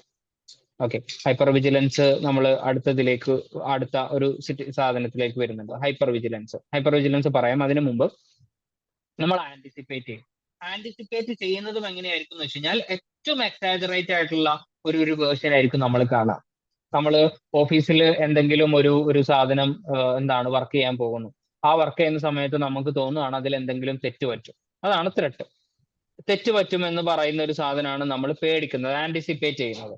ഓക്കെ, അങ്ങനെ തെറ്റ് പറ്റിയാൽ പിന്നെന്താ സംഭവിക്കുക? തെറ്റ് പറ്റി കഴിഞ്ഞു കഴിഞ്ഞാൽ എൻ്റെ ചുറ്റുമുള്ള ആളുകളൊക്കെ ചിലപ്പം എന്നെ വിലയിരുത്തും, ഒന്നും അറിയില്ല എന്ന രീതിയിൽ എന്നെ വിലയിരുത്തും. എന്ന് മാത്രമല്ല, ബോസ് എന്നെ വിളിച്ചിട്ട് ഇത്ര കാലമായിട്ടൊന്നും പഠിച്ചിട്ടില്ലേ എന്നുള്ളതൊക്കെ ചോദിച്ചു ഭയങ്കരമായിട്ട് ഷൗട്ട് ചെയ്ത് പ്രശ്നം ഉണ്ടാക്കി എന്നെ അവസാനം ഫയർ ചെയ്യും. ഈ ഫയർ ചെയ്യുക എന്നുള്ളതിൽ കുറഞ്ഞ് വേറൊരു സാധനം അവർക്ക് ആലോചിക്കാൻ പറ്റില്ല. അപ്പൊ അത്രത്തോളം എക്സാജറേറ്റഡ് ആയിട്ടുള്ള ഒരു വേർഷൻ ആയിരിക്കും അവർ ആലോചിക്കുന്നുണ്ടാവുക. അതുപോലെ തന്നെ ഇപ്പൊ സോഷ്യൽ ആങ്സൈറ്റി ഞാൻ നേരത്തെ പറഞ്ഞു, സോഷ്യൽ ആങ്സൈറ്റി ഉള്ള ആളുകളെ സംബന്ധിച്ചിടത്തോളം അവരെ വർത്താനം വഷളാവും, അല്ലെങ്കിൽ അവർ സംസാരിക്കുന്ന സാധനങ്ങൾ വഷളാവും, ഇങ്ങനെ എന്തെങ്കിലും സാധനമായിരിക്കും ആലോചിക്കുന്നുണ്ടാവുക. അങ്ങനെ ആലോചിച്ച് കഴിഞ്ഞാൽ പിന്നെയുള്ള പ്രശ്നം എന്തായിരിക്കും എന്ന് വെച്ച് കഴിഞ്ഞാൽ, അവരുടെ എക്സാജറേറ്റഡ് വേർഷൻ എന്ന് പറഞ്ഞു കഴിഞ്ഞാൽ, ഞാൻ അവിടെ നിൽക്കുന്ന എല്ലാ ആളുകളുടെയും മുമ്പിൽ അങ്ങോട്ട് വഷളായി, പിന്നെ ആളുകൾ എൻ്റെ മുഖത്ത് നോക്കാത്ത രീതിയിൽ എൻ്റെ വില മൊത്തം ഇടിഞ്ഞങ്ങോട്ട് പോകും എന്ന് പറയുന്ന ഒരു സാധനമായിരിക്കും അവരുടെ ഏറ്റവും എക്സാജറേറ്റഡ് ആയിട്ടുള്ള ഒരു വേർഷൻ. അതാണ് സംഭവിക്കുക എന്നുള്ളത് അവർ വിശ്വസിക്കുകയും ചെയ്യും. ഓക്കെ, അപ്പൊ നമ്മൾ ഇതേ സാധനം തന്നെയാണ് അവർക്ക് പറഞ്ഞു കൊടുക്കുന്നത്. നിങ്ങൾക്ക് സോഷ്യൽ ആങ്സൈറ്റി ഉണ്ടാവുന്ന സമയത്ത്, സോഷ്യൽ ആങ്സൈറ്റി ഉള്ള ആളുകളെ സംബന്ധിച്ചിടത്തോളം ഉണ്ടാവുന്ന ഒരു പ്രശ്നമാണ് പോകുന്നതിന് മുമ്പ് തന്നെ ഇത് ആന്റിസിപ്പേറ്റ് ചെയ്യുക എന്ന് പറയുന്നത്. അതുപോലെ തന്നെ ആന്റിസിപ്പേറ്റ് ചെയ്യുന്ന ത്രെട്ട് എന്ന് പറയുന്നത് ഏറ്റവും എക്സാജറേറ്റഡ് ആയിട്ടുള്ള ഒരു സാധനമായിരിക്കും എന്നുള്ളത്. ഇതൊക്കെ നമ്മൾ റീസ്ട്രക്ചർ ചെയ്യാനും മനസ്സിലാക്കി കൊടുക്കാനും പല വഴികളും നമ്മൾ CBTയിൽ ചെയ്യുന്നുണ്ട് കേട്ടോ. അത് വേറെയാണ്. നമ്മൾ പറയുന്നത് ഓരോ ഡിസോർഡർ സ്പെസിഫിക് ആയിട്ട് നിങ്ങൾ എങ്ങനെയൊക്കെയാണ് അതിനെ ത്രെട്ടിനെ ആന്റിസിപ്പേറ്റ് ചെയ്യാൻ സാധ്യത, അതിനെ നിങ്ങൾ എത്രത്തോളം എക്സാജറേറ്റ് ചെയ്യും എന്ന് പറയുന്ന സാധനങ്ങളൊക്കെ നമ്മൾ പറഞ്ഞ് മനസ്സിലാക്കി കൊടുക്കുക എന്നുള്ളതാണ്. ഓക്കെ, ഇപ്പൊ എക്സാജറേറ്റഡ് ആയിട്ടുള്ള ഒരു സാധനമായിരിക്കും അവരെപ്പോഴും ആലോചിച്ച് വെക്കുന്നുണ്ടാവുക. അങ്ങനെ ഒരു ആന്റിസിപ്പേഷൻ വന്നാൽ, എക്സാജറേറ്റ് ആയിട്ടുള്ള ഒരു സാധനം വന്നു കഴിഞ്ഞാൽ പിന്നെന്താ സംഭവിക്കുക? ഞാൻ പലപ്പോഴും പറയുന്ന ഒരു ഉദാഹരണം എന്ന് പറയുന്നത്, നമ്മളൊരു കോളേജിൽ ഭയങ്കര പ്രശ്നം ഉണ്ടായി, പിറ്റേ ദിവസം നമ്മൾ കോളേജിലേക്ക് ചെല്ലുന്ന സമയത്ത് നമുക്ക് ഉറപ്പാണ് അടി വീകും എന്നുള്ളത്, അല്ലെ? ആളുകള് അല്ലെങ്കിൽ നമ്മളെ കോളേജിലുള്ള ഏതെങ്കിലും ഒരു ടീം നമ്മൾ വന്ന് അടിക്കും എന്നുള്ളത് നമുക്ക് ഉറപ്പാണ്. അങ്ങനെയാണെങ്കിൽ നമ്മൾ കോളേജിലൂടെ പോകുന്ന സമയത്ത് നമ്മൾ ശ്രദ്ധിക്കുന്ന കാര്യങ്ങൾ എന്തൊക്കെയായിരിക്കും? എന്താ നമ്മൾ നോക്കുക? നമ്മൾ നോക്കുന്നത് മുഴുവൻ നമ്മൾ അടിക്കാൻ ആരെങ്കിലും അവിടെ വന്നിട്ടുണ്ടോ എന്നുള്ളതായിരിക്കും. നമ്മൾ കോളേജിന്റെ ഗേറ്റ് കടക്കുന്ന സമയത്ത് ഗേറ്റിന്റെ പുറത്തുള്ള ചായക്കടയിൽ ഒരാൾ നിന്നിട്ട് നമ്മൾ നോക്കുന്നുണ്ടെങ്കിൽ നമ്മൾ അപ്പൊ ആലോചിക്കുന്നത് അയാൾ എന്നെ തല്ലാൻ നിൽക്കുന്നതാണ് എന്നുള്ളതായിരിക്കും. അയാൾ വെറുതെ ബൈക്ക് പോയപ്പോ ചായ എടുക്കാൻ കയറിയതായിരിക്കും, സാധ്യതയുണ്ടോ? നമ്മളിങ്ങനെ കോളേജിന്റെ ഗേറ്റ് കയറുന്ന സമയത്ത് വേറൊരാൾ അപ്പുറത്ത് കൂടെ അങ്ങനെ വരുന്നുണ്ട്, അയാൾ എന്റെ കണ്ണിലേക്ക് എന്നെ തുറച്ചു നോക്കിയിട്ടാണ് വരുന്നത്, നമ്മൾ ഉറപ്പിക്കും അയാളിന്റെ അടുത്ത് കഴിഞ്ഞാൽ അയാൾ എനിക്ക് അടി വീകും എന്നുള്ളത്. ഈ ഒരു സാധനം എന്താന്ന് വെച്ച് കഴിഞ്ഞാൽ, നമ്മൾക്ക് സംഭവിക്കാൻ സാധ്യതയുള്ള ത്രെട്ട് എവിടെയാണ് എന്നുള്ളത് ഇങ്ങനെ നോക്കിക്കൊണ്ടിരിക്കുകയാണ്. ഇങ്ങനെ നോക്കിക്കൊണ്ടിരിക്കുന്നതിനെയാണ് നമ്മൾ ഹൈപ്പർ വിജിലൻസ് എന്ന് പറയാം. വിജിലന്റ് ആവുക എന്ന് പറഞ്ഞു കഴിഞ്ഞാൽ നമ്മുടെ അടുത്ത് നിന്ന് എന്തെങ്കിലും തെറ്റ് വരാൻ സാധ്യതയുണ്ട് എന്നുള്ളത് കൊണ്ട് ഒന്ന് സൂക്ഷിക്കുക എന്നുള്ളതാണ് വിജിലൻസ് എന്നുള്ളതുകൊണ്ട് ഉദ്ദേശിക്കുന്നത്. അതേസമയം ഹൈപ്പർ വിജിലൻസ് എന്ന് പറഞ്ഞു കഴിഞ്ഞാൽ നമ്മൾ നടക്കുന്ന ഓരോ മൊമെന്റിലും എവിടെയാണ് ത്രെട്ട് എന്നുള്ളത് ഇങ്ങനെ ഫോക്കസ് ചെയ്തുകൊണ്ട് പോവുക എന്നുള്ളതാണ്. സോ ആങ്സൈറ്റി ഉണ്ടാവുന്ന സമയത്ത് സ്വാഭാവികമായിട്ടും ഈ ഹൈപ്പർ വിജിലൻസ് എന്ന് പറയുന്നത് ഭയങ്കര കൂടുതലായിരിക്കും. അത് ഓരോന്നിനും ഓരോ രീതിയിലായിരിക്കും. സോഷ്യൽ ആങ്സൈറ്റി ഉള്ള ആളുകളെ സംബന്ധിച്ചിടത്തോളം അവർക്ക് ഉള്ള പേടി എന്ന് പറയുന്നത് അവരുടെ അടുത്ത് നിന്ന് എന്തെങ്കിലും തെറ്റ് പറ്റുമോ, അവരുടെ മുഖം വഷളാവോ, അല്ലെങ്കിൽ അപ്പിയറൻസ് പ്രശ്നമാവുന്നുണ്ടോ, മറ്റുള്ള ആളുകൾ നമ്മളെ ജഡ്ജ് ചെയ്യുന്നുണ്ടോ എന്നുള്ളതാണ് അവരുടെ പേടി. അപ്പൊ അവര് വിജിലന്റ് ആവുന്നത് എവിടെയായിരിക്കും? അവരുടെ ബോഡിയിൽ എവിടെയെങ്കിലും മിസ്റ്റേക്സ് വരുന്നുണ്ടോ എന്നുള്ളതിലേക്ക് അങ്ങനെ ഫോക്കസ് ചെയ്തുകൊണ്ടിരിക്കും. അവിടെ എന്തെങ്കിലും മിസ്റ്റേക്സ് വന്നു എന്ന് തോന്നിക്കഴിഞ്ഞാൽ അവർക്ക് ഈ ആങ്സൈറ്റി ഹിറ്റ് ചെയ്യും. അതേപോലെ തന്നെ പിന്നെ അവർ നോക്കുന്ന സാധനം വേറെ ആരെങ്കിലും എന്നെ നോക്കുന്നുണ്ടോ എന്നുള്ളതായിരിക്കും. മറ്റുള്ള ആളുകൾ എന്നെ ഇവാലുവേറ്റ് ചെയ്യോ ജഡ്ജ് ചെയ്യോ എന്നുള്ളതാണല്ലോ പേടി. അതുകൊണ്ട് എപ്പോഴും നോക്കിക്കൊണ്ടിരിക്കുന്നത് എന്തായിരിക്കും എന്ന് വെച്ച് കഴിഞ്ഞാൽ ആരെങ്കിലും എന്നെ നോക്കുന്നുണ്ടോ എന്നുള്ളതായിരിക്കും. അപ്പോ പോകുന്ന സമയത്തൊക്കെ അയാളുടെ ശ്രദ്ധ എന്ന് പറയുന്നത് മറ്റുള്ള ആളുകളുടെ കണ്ണിലേക്കായിരിക്കും. ഇങ്ങനെ നോക്കിക്കൊണ്ടിരിക്കും, ആരെങ്കിലും നോക്കുന്നുണ്ടോ എന്ന്. അങ്ങനെ നോക്കുന്ന സമയത്ത് സ്വാഭാവികമായിട്ടും ഇതെന്താണ്? ഒരു സോഷ്യൽ ഗ്യാതറിംഗ് ആണ്. സോഷ്യൽ ഗ്യാതറിംഗ് ആവുന്ന സമയത്ത് സ്വാഭാവികമായിട്ട് എന്ത് ചെയ്യും? ആരെങ്കിലും നമ്മളെ നോക്കും. അങ്ങനെ നോക്കിയാൽ ഇയാൾ എന്ത് സംഭവിച്ചു? ഇയാൾ വിശ്വസിച്ച കാര്യങ്ങളൊക്കെ ശരിയായി, എന്നെ അയാൾ നോക്കി കഴിഞ്ഞു. അപ്പോ അയാൾ വിചാരിക്കുന്നത് അയാൾ എന്നെ നോക്കിയിട്ടുണ്ട്, എന്റെ ഒരു സിറ്റുവേഷൻ എന്താണെന്നുള്ള അയാൾക്ക് മനസ്സിലാക്കിയിട്ടുണ്ട്, ഞാൻ തീർന്നു എന്ന് പറയുന്ന ഒരു സാധനത്തിലേക്ക് അവൻ പോവാം. ഓക്കെ, ഹൈപ്പർ വിജിലൻസ് എന്ന് പറഞ്ഞാൽ ഇങ്ങനെ നോക്കിക്കൊണ്ട് പോകുന്ന ഒരു സാധനമാണ്. Okay, difference once more. എന്തിന്റെ ഡിഫറൻസ് ആണ് എന്നുള്ളത് എനിക്ക് മനസ്സിലായില്ല. ഒരു മെസ്സേജ് വന്നതാണ്. എന്തിന്റെ ഡിഫറൻസ് ആണ്? Vigilance and hyper vigilance. ഇതേ പറഞ്ഞൊരു സിറ്റുവേഷൻ, ആരെങ്കിലും എന്നെ ശ്രദ്ധിക്കോ എന്നുള്ള ഒരു തോന്നൽ നമുക്ക് വരികയാണെന്ന് വിചാരിക്കാം. അപ്പൊ നമ്മൾ എന്ത് ചെയ്യും? നമ്മളൊരു ഒന്നിങ്ങനെ കല്യാണ വീട്ടിലേക്കോ അല്ലെങ്കിൽ ഫംഗ്ഷനോ കയറുന്ന സമയത്ത് നമ്മൾ അറിയുന്ന ആരെങ്കിലും ഉണ്ടോ, അല്ലെങ്കിൽ അങ്ങനെ സൂക്ഷിച്ചു നോക്കുന്ന ആരെങ്കിലും ഒക്കെ ഉണ്ടോ എന്നുള്ളത് നോക്കും. അപ്പൊ പ്രത്യേകിച്ച് ആരെയും കാണാനൊന്നുമില്ല. അപ്പൊ നമ്മളൊന്ന് റിലാക്സ്ഡ് ആയി നമ്മൾ നമ്മുടെ പണികളൊക്കെ എടുക്കുന്നു. അതിന്റെ ഇടയ്ക്ക് എപ്പോഴെങ്കിലും നമ്മൾ ഭക്ഷണമൊക്കെ കഴിക്കാനിരിക്കുന്ന സമയത്ത് നമ്മൾ എന്ത് ചെയ്യുന്നു? ഒന്ന് ചുറ്റുപാടൊക്കെ ഒന്ന് വീക്ഷിക്കുന്നു, കുഴപ്പമൊന്നുമില്ല, സേഫ് ആണെന്ന് മനസ്സിലാകുന്നു, നമ്മളത് വിടുന്നു. അങ്ങനെയാണ് വിജിലൻസ് എന്ന് പറയുന്നത്. അതേസമയം ഹൈപ്പർ വിജിലൻസ് എന്ന് പറഞ്ഞു കഴിഞ്ഞാൽ നമ്മളുടെ മൈൻഡിൽ നിന്ന് അതൊരു നിമിഷം പോലും പോവാതെ ഓരോ നിമിഷവും ഓരോ ആളുകളുടെ ചലനങ്ങളും മൂവ്മെന്റ്സും നമ്മളിങ്ങനെ സൂക്ഷ്മം വീക്ഷിച്ചുകൊണ്ടിരിക്കും. അതാണ് ഹൈപ്പർ വിജിലൻസ്. നമ്മൾ എന്ത് ചെയ്യും? നമ്മളുടെ ബോഡിയിലുള്ള വരുന്ന ഓരോ മാറ്റങ്ങളും നോക്കിക്കൊണ്ടിരിക്കും. ഈ പറയുന്ന സാധനമാണ് ഹൈപ്പർ വിജിലൻസ് എന്ന് പറയുന്നത്. നെഗറ്റീവ് റിലേറ്റീവിറ്റിലൊന്നും അത് ഇതുമായി ബന്ധപ്പെട്ടതല്ലാത്തതുകൊണ്ട് നമുക്ക് പിന്നെ ആൻസർ ചെയ്യാമെന്ന് വിചാരിക്കുന്നു. ആദ്യം നമുക്ക് ഈ പറയുന്ന ടോപ്പിക് ഒന്ന് തീർക്കാം, അതല്ലേ നല്ലേ? ഓക്കെ, അപ്പോ ഈ പറയുന്ന ഒരു സാധനമാണ് ഹൈപ്പർ വിജിലൻസ്. ഈ ഹൈപ്പർ വിജിലൻസ് എന്താ ചെയ്യാന്ന് വെച്ച് കഴിഞ്ഞാൽ, വളരെ മൈന്യൂട്ട് ആയിട്ടുള്ള എന്തെങ്കിലും ഒരു ലക്ഷണങ്ങൾ കണ്ടാൽ തന്നെ, സൈന് കണ്ടാൽ, നമ്മൾ ആന്റിസിപ്പേറ്റ് ചെയ്തു വെച്ചിട്ടുള്ള, നമ്മൾ എക്സാജറേറ്റ് ചെയ്തു വെച്ചിട്ടുള്ള ത്രെട്ടുമായി ബന്ധപ്പെട്ടുള്ള വളരെ മിനിമൽ ആയിട്ടുള്ള അത് ചിലപ്പോൾ എന്തായിരിക്കും, വളരെ കോമൺ ആയിട്ട് വളരെ ന്യൂട്രൽ ആയിട്ടുള്ള ഒരു സാധനമായിരിക്കും. അത് കണ്ടാൽ പോലും നമ്മൾ വിചാരിച്ച നമ്മൾ പേടിച്ചുള്ള ഒരു സാധനം സംഭവിച്ചു എന്ന് പറയുന്ന ഒരു മൈൻഡ് സെറ്റിലേക്ക് ആളുകൾ എത്തും. ഓക്കെ, അങ്ങനെ ആളുകൾ എത്തിക്കഴിഞ്ഞാൽ പിന്നെ ടെൻഷൻ കൂടും ഭയങ്കരമായിട്ട്. ഞാൻ വിചാരിച്ചതുപോലെ തന്നെയാണ് സംഭവിക്കാൻ പോകുന്നത് എന്നുള്ള ഭയങ്കരമായിട്ടുള്ള ടെൻഷൻ വരും.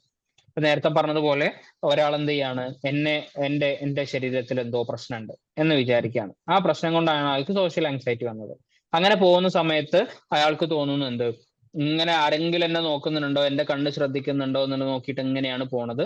പെട്ടെന്ന് ഒരാൾ നമ്മളെ കണ്ണിലേക്ക് നോക്കി, അപ്പോ അയാൾക്ക് എന്ത് സംഭവിച്ചു? അയാള് നോക്കുക എന്ന് പറയുന്നത് വളരെ മിനിമൽ എന്നുള്ളതല്ല, ന്യൂട്രൽ ആയിരിക്കും. ഇങ്ങനെ നടന്നു പോകുമ്പോൾ ഒരാൾ നമ്മളെ നോക്കുക എന്ന് പറയുന്നത് വളരെ നോർമൽ ആണ്. ആ നോർമൽ ആയിട്ട് നോക്കുന്ന ഒരു സാധനത്തിനെ പോലും ഇവർ ത്രെട്ട് ആയിട്ട് പെർസീവ് ചെയ്യും. അങ്ങനെ പെർസീവ് ചെയ്ത് കഴിഞ്ഞാൽ അതുവരെ ഉണ്ടായിരുന്ന ആങ്സൈറ്റി കുത്തനെ കൂടും, ഭയങ്കര പ്രശ്നമാവും. അപ്പോ ഇത് നമ്മൾ പറഞ്ഞു കൊടുക്കുന്ന എങ്ങനെയാന്ന് വെച്ച് കഴിഞ്ഞാൽ, നിങ്ങൾ ഇങ്ങനെയൊക്കെ ചെയ്യാറില്ലേ എന്നുള്ളത് ചോദിച്ചിട്ടാണ്. സോഷ്യൽ ആങ്സൈറ്റി ഉള്ള ആളുകളെ സംബന്ധിച്ചിടത്തോളം അവരെന്താണ് ചെയ്യാന്നുള്ളതിന്റെ ഏകദേശ ധാരണ നമുക്കുണ്ടാവും. അപ്പൊ നിങ്ങൾ ഇങ്ങനെയൊക്കെ ചെയ്യാറില്ലേ, ഇങ്ങനെയൊക്കെ ചെയ്യുക എന്ന് പറയുന്നത് ഹൈപ്പർ വിജിലൻസ് ആണ്. ആങ്സൈറ്റി ഉള്ള ആളുകൾക്ക് ഇങ്ങനെയുള്ള ഒരു സാധനം ഉണ്ടാവും. അതെങ്ങനെയാണ് നിങ്ങളെ ബാധിക്കാന്ന് വെച്ച് കഴിഞ്ഞാൽ, നിങ്ങൾ എങ്ങനെ നോക്കുമ്പോൾ വളരെ മിനിമൽ ആയിട്ടുള്ള ന്യൂട്രൽ ആയിട്ടുള്ള ഒരാൾ നിങ്ങളെ നോക്കിയാൽ തന്നെ നിങ്ങൾക്ക് അത് ത്രെട്ട് ആയിട്ട് നിങ്ങൾക്ക് തോന്നും. അങ്ങനെ ത്രെട്ട് ആയിട്ട് തോന്നിക്കഴിഞ്ഞാൽ അവിടെ നിങ്ങളുടെ ബിഹേവിയർ മാറും. അപ്പോൾ ശരിക്കും നിങ്ങൾക്ക് ഈ സിറ്റുവേഷൻ എന്ന് പറയുന്നതല്ല നിങ്ങളുടെ ബിഹേവിയർ മാറ്റുന്നത്. നിങ്ങൾക്ക് അവിടെ സിറ്റുവേഷൻ വരുന്ന സമയത്ത് നിങ്ങൾക്ക് ഒരുപാട് നെഗറ്റീവ് തോട്ട്സ് വരുന്നുണ്ട്. ആ നെഗറ്റീവ് തോട്ട്സുമായി ബന്ധപ്പെട്ട് നിങ്ങൾ ചില ത്രെട്ട് നിങ്ങൾ ആന്റിസിപ്പേറ്റ് ചെയ്യുന്നുണ്ട്. ആന്റിസിപ്പേറ്റ് ചെയ്യുന്നത് കൊണ്ട് തന്നെ നിങ്ങൾ ഭയങ്കര ഹൈപ്പർ വിജിലന്റ് ആവുന്നുണ്ട്. ഹൈപ്പർ വിജിലന്റ് ആവുന്നത് കൊണ്ട് വളരെ ന്യൂട്രൽ ആയിട്ടുള്ള വളരെ മിനിമൽ ആയിട്ടുള്ള ഒരു സാധനം പോലും നിങ്ങൾ ത്രെട്ട് ആയിട്ടാണ് പെർസീവ് ചെയ്യുന്നത്. അങ്ങനെ ത്രെട്ട് ആയിട്ട് പെർസീവ് ചെയ്താൽ സ്വാഭാവികമായിട്ടും നമ്മളുടെ എന്താണ് സ്വഭാവത്തിലും അല്ലെങ്കിൽ പെരുമാറ്റത്തിലുള്ള സാധനങ്ങൾ മാറും. നോർമൽ അല്ലാത്ത സാധനങ്ങൾ വരും. നോർമൽ അല്ലാത്ത സാധനങ്ങൾ വന്നാൽ ഒരു പക്ഷേ ആളുകൾ നമ്മളെ ശ്രദ്ധിക്കും എന്ന് പറയുന്ന ഈ ഒരു സൈക്കിളാണ് നമ്മൾ ഈ സാധനത്തിൽ നമ്മൾ പഠിപ്പിച്ചു കൊടുക്കുന്നത്. ക്ലിയർ ആവുന്നുണ്ടോ? ഹൈപ്പർ വിജിലൻസ് എന്ന് പറയുന്നത് എന്തുകൊണ്ടാണ് ഇമ്പോർട്ടന്റ് ആവുന്നത് എന്ന് പറയുന്ന ഒരു സാധനം നമ്മൾ പറഞ്ഞു കൊടുക്കും. അങ്ങനെ ആവുമ്പോൾ സ്വാഭാവികമായിട്ടും ഈ ഹൈപ്പർ വിജിലൻസ് എന്ന് പറയുന്ന സാധനം ആവശ്യമില്ലാത്തതാണ് എന്നുള്ളത് നമ്മൾ പഠിപ്പിച്ചു കൊടുക്കും. അത് പിന്നീടാണ് നമ്മൾ പഠിപ്പിച്ചു കൊടുക്കുക. പക്ഷെ ഈ പറയുന്ന സാധനം വരുന്നതോട് കൂടിയിട്ട് അയാൾ ഹൈപ്പർ വിജിലന്റ് ആവുകയാണോ വിജിലന്റ് ആവുകയാണോ എന്നുള്ളൊരു ധാരണ അയാൾക്ക് ഓരോ സിറ്റുവേഷനിലും കിട്ടും. അയാൾക്ക് മനസ്സിലാവുന്ന ഒരു സാധനം എന്ന് പറയുന്നത് എന്തായിരിക്കും, ഞാൻ ഹൈപ്പർ വിജിലന്റ് ആവുന്നുണ്ട്, ഇത്രത്തോളം വിജിലന്റ് ആവേണ്ടതില്ല എന്ന് പറയുന്ന ഒരു കൺക്ലൂഷനിലേക്ക് അയാൾക്ക് എത്താൻ പറ്റും എന്നുള്ളതാണ്. ഓക്കെ, ദെൻ നമ്മൾ പറഞ്ഞു കൊടുക്കുന്ന ഒരു സാധനമാണ് ആങ്സൈറ്റി ഓവർ ആങ്സൈറ്റി. ഇപ്പൊ തൽക്കാലം അവിടെ നിൽക്കട്ടെ. Safety behaviour.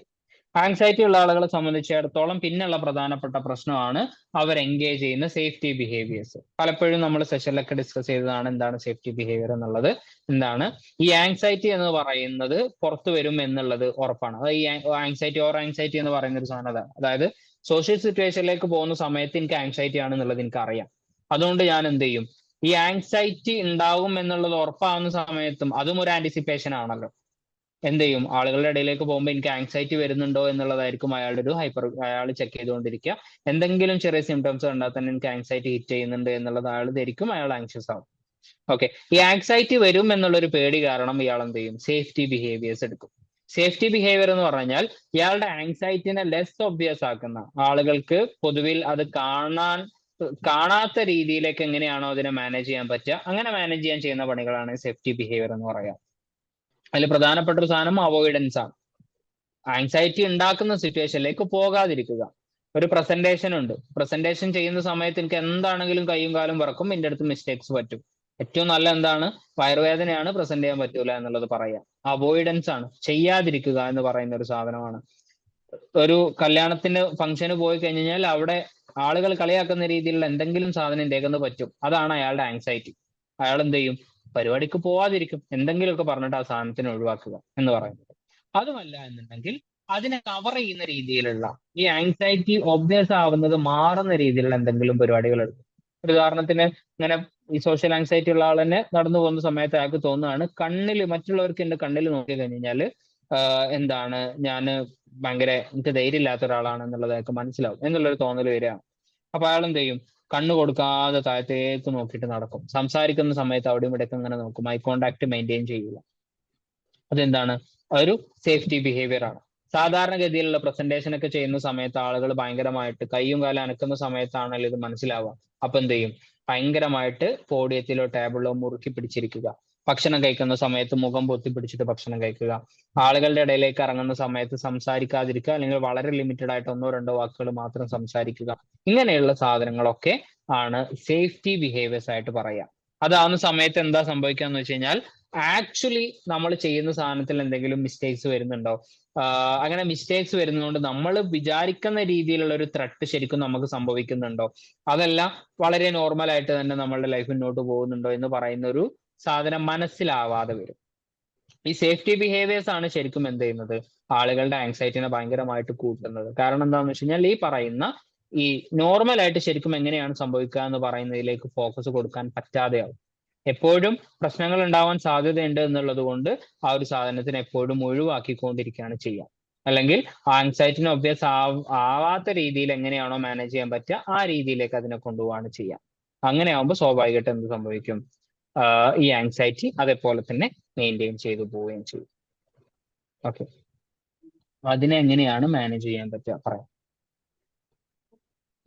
ഓക്കെ, ജഡ്ജ് ചെയ്യും എന്നുറപ്പുള്ള ആളുകൾ അറ്റൻഡ് ചെയ്യുന്ന ഫംഗ്ഷൻ അവോയ്ഡ് ചെയ്യാം. അതെ, ജഡ്ജ് ചെയ്യുമ്പോൾ നമ്മൾക്ക് അറിയാത്ത ആളുകളുണ്ട്, അവർ നമ്മൾ ജഡ്ജ് ചെയ്യുന്ന ഉറപ്പാണ് എന്നുണ്ടെന്നുണ്ടെങ്കിൽ നമ്മൾ ആ സിറ്റുവേഷൻ അവോയ്ഡ് ചെയ്യുക എന്ന് പറയുന്ന ഒരു സാധനം.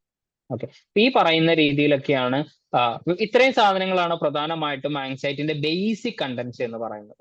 അതെല്ലാ ആങ്സൈറ്റി ഡിസോർഡേഴ്സിലും, എല്ലാ ആങ്സൈറ്റി ഡിസോർഡർ എന്ന് പറഞ്ഞാൽ GAD, generalised anxiety disorder, social anxiety, panic attack, അതുപോലെ തന്നെ ഈ OCD എന്ന് പറയുന്ന ഒരു സാധനത്തിൽ ഈ അഗോറഫോബിയ, അങ്ങനെയുള്ള സാധനങ്ങളൊക്കെ സ്വാഭാവികമായിട്ട് ഉണ്ടാവുന്ന ഒരു സാധനമാണ്. ഇൽനെസ് ആങ്സൈറ്റി, ഇതിലൊക്കെ ഉണ്ടാവുന്ന വളരെ പ്രധാനപ്പെട്ട സാധനങ്ങളാണ് ഈ പറയുന്ന സംഗതികളൊക്കെ. ഏതൊക്കെയാണ്? മുമ്പ് നമ്മൾ പറഞ്ഞിട്ടുള്ള ഓട്ടോമാറ്റിക് നെഗറ്റീവ് തോട്ട്സ്, അതുപോലെ തന്നെ ത്രെട്ടിനോടുള്ള anticipation, exaggerated anticipation of threat, hypervigilance, anxiety ഉണ്ടാവും എന്നുള്ളൊരു പേടി, ആങ്സൈറ്റി മറ്റുള്ള ആളുകൾ കാണും എന്നുള്ളൊരു പേടി, ആങ്സൈറ്റി ഇല്ലാതിരിക്കാൻ നമുക്ക് ചെയ്യാൻ പറ്റുന്ന ഒരു പരിപാടികൾ എന്തൊക്കെയാണെന്നുള്ളത് നോക്കുക എന്ന് പറയുന്നത്. അപ്പോൾ ഇന്ന സാധനങ്ങളൊക്കെയാണ് നിങ്ങൾക്ക് ഉണ്ടാവുന്നത്. ആങ്സൈറ്റി ഉണ്ടാവുമ്പോൾ നിങ്ങൾക്ക് ഇങ്ങനെയുള്ള സാധനങ്ങളൊക്കെയാണ് നിങ്ങളുടെ ഉള്ളിൽ സംഭവിക്കുന്നത്. പുറമേ നിങ്ങൾ ചെയ്യുന്ന കാര്യങ്ങൾ ഇതൊക്കെയാണ്.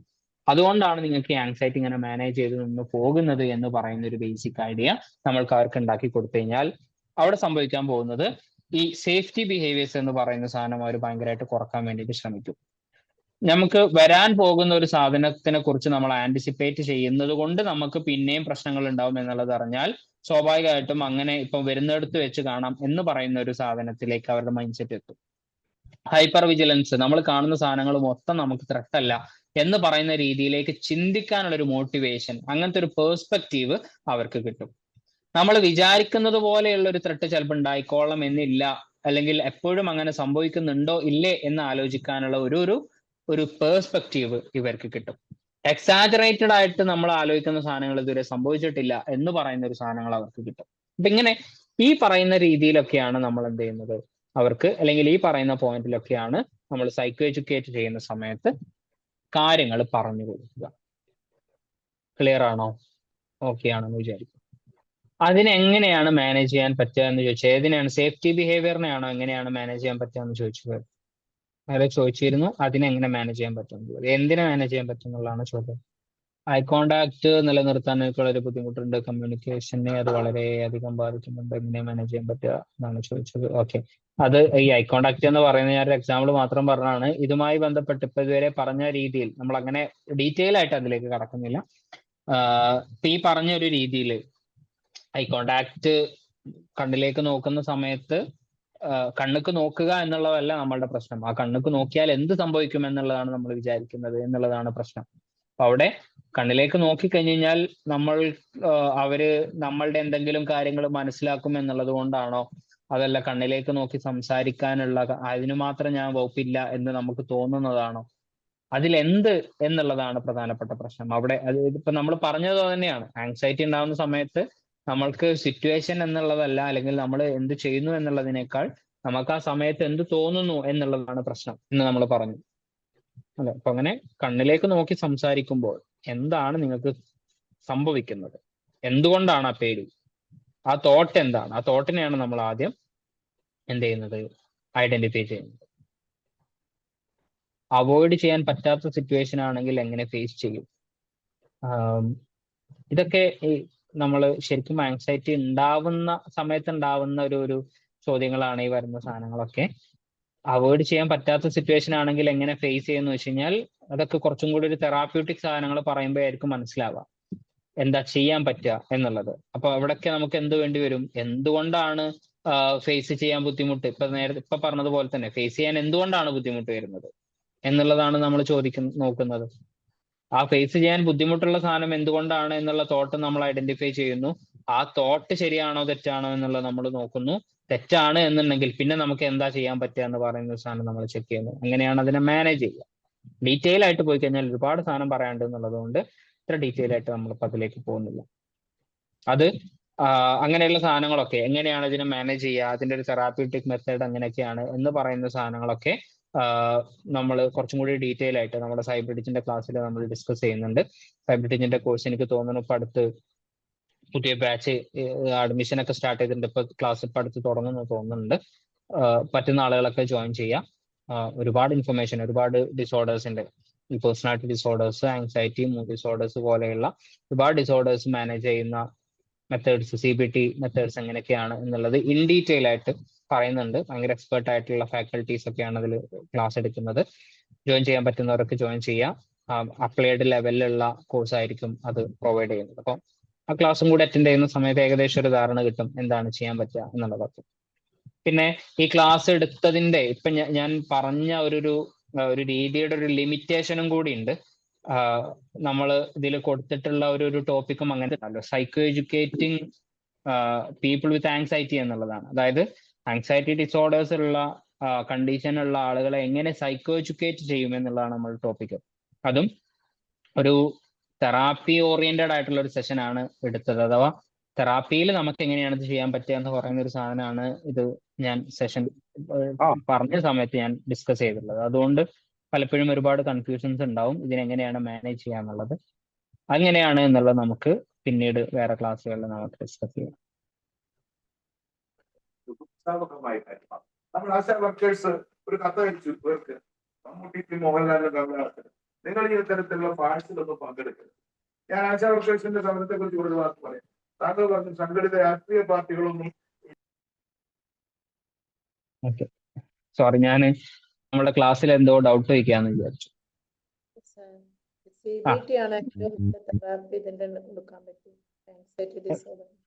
എങ്ങനെ CBT ആണോ ഏറ്റവും നല്ല തെറാപ്പി ഇതിന് കൊടുക്കാൻ പറ്റുന്നത്? ആങ്സൈറ്റി ഡിസോർഡർ ഇപ്പത്തെ ഒരു എന്താണ് സ്റ്റഡീസ് ഒക്കെ വെച്ചിട്ട് CBT ഭയങ്കര ഇഫക്റ്റീവ് ആയിട്ട് പ്രൂവ് ചെയ്തിട്ടുണ്ട് എന്നുള്ളത് കൊണ്ടാണ് പലപ്പോഴും CBT തന്നെ എല്ലാവരും ഓപ്റ്റ് ചെയ്യുന്നത്. അതിന്റെ കൂട്ടത്തിൽ തന്നെ മെഡിറ്റേഷനും അതുപോലെ തന്നെ മൈൻഡ്ഫുൾനെസ് പോലെയുള്ള സാധനങ്ങളൊക്കെ ഇന്റഗ്രേറ്റ് ചെയ്തിട്ടും CBT കൊടുക്കാറുണ്ട്. പിന്നെയുള്ള തെറാപ്യൂട്ടിക് മൊഡാലിറ്റീസ് എന്ന് പറയുന്നത് സൊല്യൂഷൻ ഫോക്കസ്ഡ്, നെഗറ്റീവ്, അതുപോലെ തന്നെ സൈക്കോഡൈനാമിക് പോലെയുള്ള സാധനങ്ങളൊക്കെയാണ്. അതിൽ CBT ഭയങ്കരമായിട്ട് ഇഫക്റ്റീവ് ആണ് എന്നുള്ള റിസർച്ചസ് നടന്നതുകൊണ്ടാണ് കൂടുതലായിട്ടും അത് തന്നെ ആളുകൾ ഫോക്കസ് ചെയ്യുന്നത്. ഓക്കെ. Hello sir. സാർ മുമ്പ് പറഞ്ഞായിരുന്നല്ലോ, ഇപ്പം ആൻസൈറ്റി ഡിസോർഡേഴ്സ് ഒന്നും ഇല്ലാത്ത ഒരാൾക്ക് പെട്ടെന്ന് ഇപ്പൊ ഒരു ദേഷ്യം അങ്ങനെയൊക്കെ വരുന്ന സാഹചര്യം പറഞ്ഞിട്ടുണ്ടായിരുന്നല്ലോ. അപ്പോ അത് സാർ പറഞ്ഞായിരുന്നല്ലോ, ഒരുപക്ഷെ അത് വർക്ക് പ്രഷറോ അല്ലെങ്കിൽ എന്തെങ്കിലും ഫാമിലി എൻവയോൺമെന്റ് റിലേറ്റഡ് ആയിരിക്കും. അപ്പൊ സാർ ഞാൻ ചോദിക്കുന്നത്, അത് ദേഷ്യമായിട്ട് മാത്രമേ വെന്റ് ഔട്ട് ചെയ്യത്തുള്ളൂ, അതൊരു കരച്ചിലായിട്ടോ അങ്ങനെയൊക്കെ വെന്റ് ഔട്ട് ചെയ്യാനായിട്ടുള്ള ഒരു സാധ്യതയുണ്ടോ? എങ്ങനെയും വരാം. ഞാൻ ഈ ദേഷ്യം എന്നുള്ളത് പറയാൻ കാരണം എന്താന്ന് വെച്ച് കഴിഞ്ഞാൽ പലപ്പോഴും ആളുകൾ ഈ ദേഷ്യം എന്ന് പറയുന്നത് വളരെ നെഗറ്റീവ് ക്യാരക്ടറിസ്റ്റിക്സ് ആയിട്ട് കാണുന്ന ഒരു സാധനമാണ്. ദേഷ്യം വരാൻ പാടില്ല, എപ്പോഴെപ്പോഴും ദേഷ്യം വരിക എന്ന് പറയുന്നത് ഒരു മോശം സ്വഭാവമാണ് എന്നുള്ള രീതിയിൽ ആളുകൾ കാണുകയും സ്വന്തത്തിനെ കുറ്റപ്പെടുത്തുകയും ചെയ്യുന്ന ഒരുപാട് സിറ്റുവേഷൻസ് കാണാറുണ്ട്. ഞാൻ വളരെ മോശമാവുകയാണ്, എന്റെ സ്വഭാവം മോശമാവുകയാണ് എന്നൊക്കെ പറയുന്ന രീതിയിൽ. അതുകൊണ്ടാണ് ഞാൻ ദേഷ്യം എന്ന് പറയുന്ന ഒരു സാധനം എക്സാമ്പിൾ ആയിട്ട് പറഞ്ഞത്. ഇതേപോലെ തന്നെ ചിലപ്പോൾ വെറുതെ ഇരിക്കുന്ന സമയത്ത് കരച്ചിൽ വരും. എന്താ കാരണം എന്നൊന്നും മനസ്സിലാവുന്നില്ല. പലപ്പോഴും ആളുകൾക്ക് ഉണ്ടാകാറുള്ളതാണ്. കരച്ചിൽ വരുന്നു അല്ലെങ്കിൽ സങ്കടം വരുന്നു, കാരണം എന്താണെന്ന് എനിക്ക് അറിയില്ല, പക്ഷെ എനിക്ക് സങ്കടം ആവുന്നുണ്ട് എന്ന് പറയും. അതെന്തായിരിക്കും? ഒരുപാട് സാധനങ്ങൾ ഉണ്ടാവും. ഇതിൽ ഏതാണ് എന്നുള്ളത് ചിലപ്പോൾ മനസ്സിലാവാനായിട്ടോ ക്ലാരിറ്റി ഇല്ലാഞ്ഞിട്ടോ ആയിരിക്കും. സാർ, അപ്പൊ ഈ ദേഷ്യം, കരച്ചിൽ ഇങ്ങനെ പല രീതിയിൽ എക്സ്പ്രസ് ചെയ്യുന്നത് അത് ആ ഒരു പേഴ്സണാലിറ്റി ഡിപ്പെൻഡഡ് ആയിരിക്കും അല്ലേ? അതൊക്കെ ഒരു കോപ്പിംഗ് സ്ട്രാറ്റജിയാണ്. ഓരോ ആളുകൾക്കും എങ്ങനെയാണ് അതിനോട് കോപ്പ് ചെയ്യാൻ പറ്റുക എന്നുള്ളത്, എങ്ങനെയാണ് അവർ പഠിച്ചു വന്നത് എന്നുള്ളതിനനുസരിച്ചും മാറ്റം വരും. Okay sir, thank you, clear now. ജെൻഡറിനനുസരിച്ച് വ്യത്യാസം വരാം. ഓരോ രീതിക്ക് ഓരോ ആളുകൾക്കും കൾച്ചറിനനുസരിച്ച് വ്യത്യാസം വരും, വളർന്നു വന്ന സാഹചര്യത്തിനനുസരിച്ച് വ്യത്യാസം വരും. ഒരുപാട് സാധനങ്ങൾ. ന്യൂറോ ഡെവലപ്മെന്റൽ ഡിസോർഡേഴ്സ് ഉള്ളവർക്ക് ചിൽഡ്രൻ CBT കൊടുക്കാൻ പറ്റുമോ? ന്യൂറോ ഡെവലപ്മെന്റൽ ഡിസോർഡേഴ്സിന് പൊതുവേ കൊടുക്കാറുള്ളത് അപ്ലൈഡ് ബിഹേവിയറൽ തെറാപ്പി ഒക്കെയാണ്. അവിടെ അത് ന്യൂറോളജിക്കലി ബേസ്ഡ് ആയതുകൊണ്ട് തന്നെ കൊഗ്നീഷന് അത്ര പ്രാധാന്യം അവിടെ പലപ്പോഴും ഉണ്ടാവാറില്ല. അവിടെ കൂടുതലും കൊടുക്കുക ബിഹേവിയറൽ തെറാപ്പി ഒക്കെയാണ്. ന്യൂറോ ഡെവലപ്മെന്റൽ ഡിസോർഡേഴ്സ് എന്ന് പറയുന്നത് എന്താണ്? ഓട്ടിസം, അതുപോലെ തന്നെ ഇന്റലക്ച്വൽ ഡിസബിലിറ്റി, അതുപോലെ തന്നെ ലേണിംഗ് ഡിസബിലിറ്റി പോലെയുള്ള സാധനങ്ങളൊക്കെ അല്ലേ. ആങ്സൈറ്റി ഉണ്ടെങ്കിൽ, ന്യൂറോ ഡെവലപ്മെന്റൽ ഡിസോർഡർ ഉള്ള ആളുകൾക്ക് ആങ്സൈറ്റി ഉണ്ടെങ്കിൽ അത് ഏത് എന്നുള്ളതിനനുസരിച്ച് നിൽക്കും. ഇപ്പോ IQ ഒക്കെ കുറവായിട്ടുള്ള ഇന്റലക്ച്വൽ ഡിസബിലിറ്റി ഒക്കെ ഉള്ള കുട്ടികളെ സംബന്ധിച്ചിടത്തോളം അത് ഭയങ്കര സിവിയർ രീതിയിലൊക്കെ ആണെന്നുണ്ടെങ്കിൽ നമ്മൾ പറഞ്ഞു കൊടുക്കുന്ന സാധനങ്ങൾ മനസ്സിലാവണ്ടേ അവർക്ക്. അപ്പൊ അത് എത്രത്തോളം പോസിബിൾ ആവും എന്നുള്ളത് അറിയൂല. അതും ഈ ആങ്സൈറ്റി എന്ന് പറയുന്നത് ഈ നെഗറ്റീവ് തോട്ട്സും സാധനങ്ങളൊക്കെ വരുന്നതൊക്കെ ആണല്ലോ. അപ്പോ ന്യൂറോ ഡെവലപ്മെന്റൽ ഡിസോർഡേഴ്സ് ഉള്ള കുട്ടികളെ സംബന്ധിച്ചിടത്തോളം അത് തന്നെയാണോ അതിന്റെ കാരണം എന്നുള്ളതൊക്കെ നമുക്ക് എന്ത് ചെയ്യേണ്ടി വരും? റൂൾ ഔട്ട് ചെയ്യേണ്ടി വരും. കുറച്ചൊരു ഡിഫിക്കൽട്ട് സാധനമാണ്. അപ്പൊ ആ സമയത്ത് CBT എന്നുള്ളതിനേക്കാൾ ഒരു പക്ഷേ ബിഹേവിയറൽ തെറാപ്പി ഒക്കെ ആയിരിക്കും ചിലപ്പോൾ അപ്ലൈ ചെയ്യുന്നുണ്ടാവുക. എപ്പോഴും നമ്മൾ ഒരുപാട് എക്സ്പ്ലെയിൻ ചെയ്ത് സൈക്കോ എഡ്യൂക്കേഷൻ കൊടുക്കേണ്ട ആവശ്യമുണ്ടോ? ഒരു ആൾക്ക് അനുസരിച്ച് നമുക്കത് ബ്രീഫ് ചെയ്യുന്നത് കൊണ്ട് കുഴപ്പമുണ്ടോ? അവർക്ക് മനസ്സിലാവുന്ന രീതിക്ക് അനുസരിച്ചിട്ട് അങ്ങനെ ചെയ്യാൻ പാടുള്ളൂ. ഇത് ഞാൻ പറഞ്ഞത് ഞാൻ ഫസ്റ്റ് തന്നെ പറഞ്ഞത് ഇതേപോലെ ചെയ്യരുത് എന്നുള്ളത്. അതായത് നമുക്ക് ഓരോ ആളുകൾക്കും CBT ഇതിപ്പോ നമ്മൾ ആ പേഷ്യൻസ് അറിഞ്ഞിരിക്കേണ്ട കാര്യങ്ങൾ മാത്രമാണ്. അറിഞ്ഞിരിക്കേണ്ട കാര്യങ്ങൾ വരുന്ന സമയത്ത് നിർബന്ധമായിട്ട് ഇത് മുഴുവൻ ഒറ്റ സെഷനിൽ ഇരുന്ന് പറഞ്ഞു കൊടുക്കുക എന്ന് പറയുന്നത് പോസിബിൾ അല്ല. അപ്പൊ ചിലപ്പോൾ നമ്മൾ എന്ത് ചെയ്യേണ്ടി വരും? ഓരോ സെഷൻ അനുസരിച്ച്, അല്ലെങ്കിൽ ഓരോ ഗോള് നമ്മൾ മാനേജ് ചെയ്യുന്ന സമയത്ത് ഓരോ ഘട്ടത്തിനനുസരിച്ചൊക്കെ ആയിരിക്കും ചിലപ്പോൾ നമുക്ക് പറഞ്ഞു കൊടുക്കാൻ പറ്റുള്ളൂ. ആ രീതിയിൽ കൊണ്ടുപോകുക എന്നുള്ളതാണ്. അതും ഇത് മുഴുവൻ ചിലപ്പോൾ ചില ആളുകളെ സംബന്ധിച്ചിടത്തോളം ആങ്സൈറ്റി സാധനങ്ങൾ എന്താ അറിയണം എന്നൊന്നും നിർബന്ധം ഉണ്ടായിക്കൊള്ളുന്നില്ല. അവർക്ക് ഇത് എങ്ങനെയെങ്കിലും മാറി കിട്ടിയാൽ മതിയോ. അങ്ങനെയാണെന്നുണ്ടെങ്കിൽ നമ്മൾ ഇതൊക്കെ എക്സ്പ്ലെയിൻ ചെയ്ത് കൊടുക്കേണ്ട കാര്യമില്ല. അവർക്ക് എന്താണോ അറിയേണ്ടത് അത് മാത്രം പറഞ്ഞു കൊടുക്കുക. ഒരു ഉദാഹരണത്തിന് ഈ ആങ്സൈറ്റി ഓവർ ആങ്സൈറ്റി എന്ന് പറയുന്ന ഒരു സാധനം അയാൾക്കില്ല എന്നുണ്ടെങ്കിൽ പിന്നെ നമ്മൾ കഷ്ടപ്പെട്ട ടൈം പിടിച്ച് തൂങ്ങേണ്ട ആവശ്യമില്ല. ചിലപ്പോൾ അയാൾ സേഫ്റ്റി മെഷേഴ്സ് ഒന്നും എടുക്കുന്നില്ല, സേഫ്റ്റി ബിഹേവിയർ ഒന്നും കാണിക്കുന്നില്ല എന്ന് വിചാരിക്കാം. അങ്ങനെയാണ് എന്നുണ്ടെങ്കിലും സേഫ്റ്റി ബിഹേവിയേഴ്സിനെ കുറിച്ച് നമ്മൾ ഭയങ്കരമായിട്ട് വേജാലാവേണ്ട ആവശ്യമില്ല. മനസ്സിലാവുന്നുണ്ടോ? അയാൾക്കുള്ള സാധനങ്ങൾ എന്തൊക്കെയാണ്, അല്ലെങ്കിൽ അയാളെ സംബന്ധിച്ചിടത്തോളം ഇമ്പോർട്ടന്റ് എന്താണ്, അതിനെക്കുറിച്ച് പറഞ്ഞു കൊടുക്കുക എന്നുള്ളതാണ് ചെയ്യേണ്ടത്. സർ, ഒരു ഡൗട്ട് ചോദിച്ചോട്ടെ? ആങ്സൈറ്റി ഉള്ള ഒരാള്, പക്ഷെ അത് അയാൾ പ്രൊജക്റ്റ് ചെയ്യുന്ന രീതി എന്ന് പറയുന്നത് ഒരു ഫിക്സഡ് ബിലീഫായിട്ടാണ്. അയാളുടെ സ്വന്തം ഒരു ആങ്സൈറ്റിയാണ് ഒരു സിനാരിയോയിൽ വരുമ്പം അയാൾ ഇത് തന്നെ നടക്കും എന്ന് ഫിക്സഡ് ബിലീഫ് വെച്ചിട്ട് ചുറ്റുമുള്ളവരെയും കൂടെ പാനിക് ആക്കുന്ന ഒരു കണ്ടീഷൻ. പക്ഷെ നമ്മൾ ഇയാളുടെ ആൻസൈറ്റിയെ പറ്റിയിട്ട് അയാൾക്ക് ഇൻസൈറ്റ് ജനറേറ്റ് ചെയ്യാൻ ശ്രമിച്ചാലും ഇയാൾ അത് മനസ്സിലാക്കാൻ ശ്രമിക്കാതെ എന്താ പറയുക, ആങ്സൈറ്റി കൊണ്ടല്ല എന്ന് പറഞ്ഞാൽ മറ്റൊരു ഡെലൂഷൻസ് നമ്മൾ പറയുമല്ലോ, വളരെ ഫിക്സഡ് ആയിട്ടുള്ള അവരുടെ ബിലീഫ് അത് നടക്കും എന്നുള്ളത് കൊണ്ടാണ് ആങ്ഷ്യസ് അല്ല. പക്ഷെ ഇവർ ആങ്സൈറ്റി തന്നെയാണ് ഇവരെ കൊണ്ട് പറയുന്നത് എന്നുള്ളത് ഒബ്സർവ് ചെയ്യുന്ന എല്ലാവർക്കും തന്നെ നോട്ടീസ് ചെയ്യണം. പക്ഷെ ഒരിക്കലും അംഗീകരിക്കാത്ത അവരോട് നമ്മൾ എങ്ങനെയാ ഇൻസൈറ്റ് ജനറേറ്റ് ചെയ്യാൻ ഒരു മൈൻഡ് സെറ്റ് കാണിക്കാത്ത ആളുകളോട് നമ്മൾ എങ്ങനെ ഈ സൈക്കോ എഡ്യൂക്കേഷൻ എന്ന് പറഞ്ഞ ഒരു കേസ് നമുക്ക് വർക്ക് ചെയ്യാൻ പറ്റുക? അവിടെ ചിലപ്പോൾ നമുക്ക് അങ്ങനെ നമ്മൾ എന്ത് പറഞ്ഞു കൊടുത്തു കഴിഞ്ഞാലും അതിനെ ഡിഫെൻസീവ് ആവുക, അവരൊരു രീതിയിലും എടുക്കാതിരിക്കുന്ന സമയത്ത് നമുക്ക് അവിടെ സംസാരിച്ചിട്ട് ചിലപ്പോൾ അത് ഇൻസൈറ്റ് ജനറേറ്റ് ചെയ്യാൻ പറ്റൂല. അപ്പൊ നമ്മൾ എന്താ ചെയ്യാന്ന് വെച്ച് കഴിഞ്ഞാൽ ഏതെങ്കിലും രീതിയിലുള്ള ഒരു എക്സ്പെരിമെന്റ് ചെയ്യാം. ഒരു ഉദാഹരണം പറയുകയാണെങ്കിൽ ഇപ്പോൾ ഒരു OCD ഉള്ള ഒരാൾ, അയാൾ വിശ്വസിക്കുന്നത് എന്താന്ന് വെച്ച് കഴിഞ്ഞാൽ ഇപ്പോൾ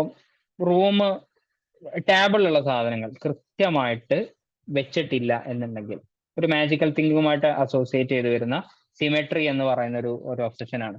കൃത്യമായിട്ട് വെച്ചിട്ടില്ല എന്നുണ്ടെങ്കിൽ നമ്മളുടെ മുമ്പിലുള്ള ആൾക്ക് എന്തെങ്കിലും അപകടം പറ്റും എന്നാണ് അയാൾ വിശ്വസിക്കുന്നത് എന്ന് വിചാരിക്കുക. അയാൾ എങ്ങനെയായിട്ടും അത് മാറ്റുന്നില്ല. നമ്മൾ പറഞ്ഞെടുക്കുന്നത് ആങ്സൈറ്റി ആണ്, ഒബ്സഷൻ ആണെന്നൊന്നും പറഞ്ഞിട്ട് അയാൾ മാറ്റുന്നില്ല. അപ്പൊ നമ്മൾ എന്ത് ചെയ്യും? ഒരു കാര്യം ചെയ്യും. ഇപ്പോൾ സെഷനിൽ ഇരിക്കുകയാണ്, ഒരു കാര്യം ചെയ്യും, ടേബിളിലുള്ള സാധനങ്ങളൊക്കെ അങ്ങോട്ട് വിതറിയിട്ടിട്ട് നമ്മൾ അയാളോട് പറയാം നമുക്കൊന്ന് ഒരു റൗണ്ട് നടന്നിട്ട് വരാം. നമ്മൾ എന്ത് ചെയ്യുന്നു, ഒരു റോട്ടിലൂടെ ഒക്കെ എങ്ങനെ പോയിട്ട് നടന്നിട്ടൊക്കെ വരുന്നു. എന്താ സംഭവിച്ചത് എന്ന് പറയുന്ന ഒരു സാധനം ചോദിക്കുന്നു. എനിക്ക് പേഴ്സണലി വന്നിട്ടുള്ള ഒരു തെറാപ്പി, ഒരാൾ പറയാണ്, ഞാൻ ഒരാളെ മനസ്സിൽ വിചാരിച്ചിട്ട് എന്തെങ്കിലും കാര്യം ചെയ്തു. ആ കാര്യം ചെയ്തു കഴിഞ്ഞാൽ ഞാൻ 3 വട്ടം അത് റിപ്പീറ്റ് ചെയ്തിട്ടില്ല എന്നുണ്ടെങ്കിൽ എൻ്റെ മുമ്പിലുള്ള ആൾക്ക് എന്തെങ്കിലും സംഭവിക്കും എന്ന് പറയാണ്. ഞാൻ പറയുന്നു ഒരു കാര്യം ചെയ്യും, ഇന്നെ മനസ്സിലാലോചിച്ചിട്ട് ഞാൻ പറയുന്ന ഒരു സാധനം എഴുതൂ. ഒറ്റവട്ടം എഴുതാൻ പാടുള്ളൂ, അതിന് ശേഷം എഴുതാൻ ഞാൻ സമ്മതിക്കൂല, എഴുതൂ എന്ന് പറയുന്നു. എഴുതിച്ചിട്ട് ഇനിയിപ്പം എന്താണ് സംഭവിക്കുക എന്നുള്ള സാധനം ഇമാജിൻ ചെയ്യാൻ പറയാം. ഇമാജിൻ ചെയ്യാൻ പറഞ്ഞിട്ട് എന്നാൽ അത് അതുപോലെ സംഭവിക്കുന്നുണ്ടോ എന്നുള്ളത് ചോദിക്കുക. ഇങ്ങനെയുള്ള എക്സ്പെരിമെന്റ് ചെയ്തിട്ടായിരിക്കും ഒരു പക്ഷെ നമുക്ക് അതിനെ ചെയ്യാൻ പറ്റുക. Okay okay sir, thank U. എന്റെ കണ്ണ് ഇടക്കിടക്ക് ചിമ്മി പോകുന്നത് എനിക്കൊരു ബുദ്ധിമുട്ടായി തോന്നുന്നു. അപ്പൊ അങ്ങനെയാ ചിമ്മാതിരിക്കാൻ ശ്രദ്ധിക്കുന്നത് കൊണ്ട് ഞാൻ സംസാരത്തെക്കാൾ കൂടുതൽ എന്റെ ശ്രദ്ധ എന്റെ കണ്ണിലേക്കായിരിക്കും. അതാണ് എനിക്ക് തോന്നുന്നത്. ഈ പറയുന്ന ഒരു സാധനം ഞാൻ നേരത്തെ പറഞ്ഞതുപോലെയുള്ള ഒരു വിജിലൻസിന്റെ ഒക്കെ ഒരു പ്രശ്നമാണ്. എന്താണ് കണ്ണിങ്ങനെ ചിമ്മി പോകുന്നു. അപ്പൊ ചിമ്മുന്നുണ്ടോ നോക്കി കഴിഞ്ഞാൽ കൂടുതൽ ചിമ്മാനാണ് സാധ്യത. നമ്മളെ കണ്ണിലേക്ക് വെറുതെ ഫോക്കസ് ചെയ്താൽ പോലും നമ്മൾ ചിമ്മും, അല്ലെ? കണ്ണിലേക്ക് നമ്മൾ ഫോക്കസ് ചെയ്യാന്ന് പറഞ്ഞാൽ കണ്ണിന് കൂടുതൽ പ്രഷർ നമ്മൾ കൊടുക്കുന്നുണ്ട്. ആ കൂടുതൽ പ്രഷർ വരുന്ന സമയത്ത് നമ്മൾ അറിയാതെ ചിമ്മിപ്പോകും. അപ്പൊ കൂടുതൽ ചിമ്മും. അപ്പൊ അതുകൊണ്ട് അതൊരു വിജിലൻസ് ആണ്. നമ്മൾ എപ്പോഴും അതിലേക്കാണ് നമ്മളുടെ അറ്റൻഷൻ കൊടുത്തുകൊണ്ടിരിക്കുന്നത് കൊണ്ട് കൂടുതൽ സംഭവിക്കാൻ സാധ്യതയുണ്ട് എന്നുള്ളത് തന്നെയാണ് അതിന്റെ ഒരു അർത്ഥം. അപ്പം അതിനെന്താ ചെയ്യുക എന്നുള്ളത് ചോദിച്ചു കഴിഞ്ഞാൽ, അങ്ങനെ കൂടുതൽ ചിമ്മുന്നത് കൊണ്ട് എന്താണ് പ്രശ്നം എന്നുള്ളത് നമ്മൾ ആദ്യം തീരുമാനിക്കേണ്ടി വരും. സാധാരണഗതിയിൽ അങ്ങനെ ചിമ്മുന്നുണ്ട്, അതുകൊണ്ട് കണ്ണിനും പ്രശ്നമില്ല, മറ്റുള്ളവർക്കും പ്രശ്നമില്ല എന്നൊക്കെ നമുക്ക് ഉണ്ടെന്നുണ്ടെങ്കിൽ, മറ്റുള്ളവർക്ക് ഇപ്പോൾ സ്വാഭാവികമായിട്ട് നമ്മൾ കണ്ണിൽ നിന്നുകൊണ്ട് ബാക്കിയുള്ളവർക്ക് പ്രശ്നമൊന്നും ഉണ്ടാവില്ല. അങ്ങനെയൊക്കെ എന്താണ് അതിനോണ്ടുള്ള പ്രശ്നം എന്നുള്ളത് നോക്കിയിട്ട് അതിനെ മാനേജ് ചെയ്യുക എന്നുള്ളതാണ് ചെയ്യാൻ പറ്റുക. സർ, വേറെ ഒരു ഡൗട്ടും കൂടി. ഈ ഓവർ തിങ്കിങ് കാരണം ആങ്സൈറ്റി വരുമല്ലോ.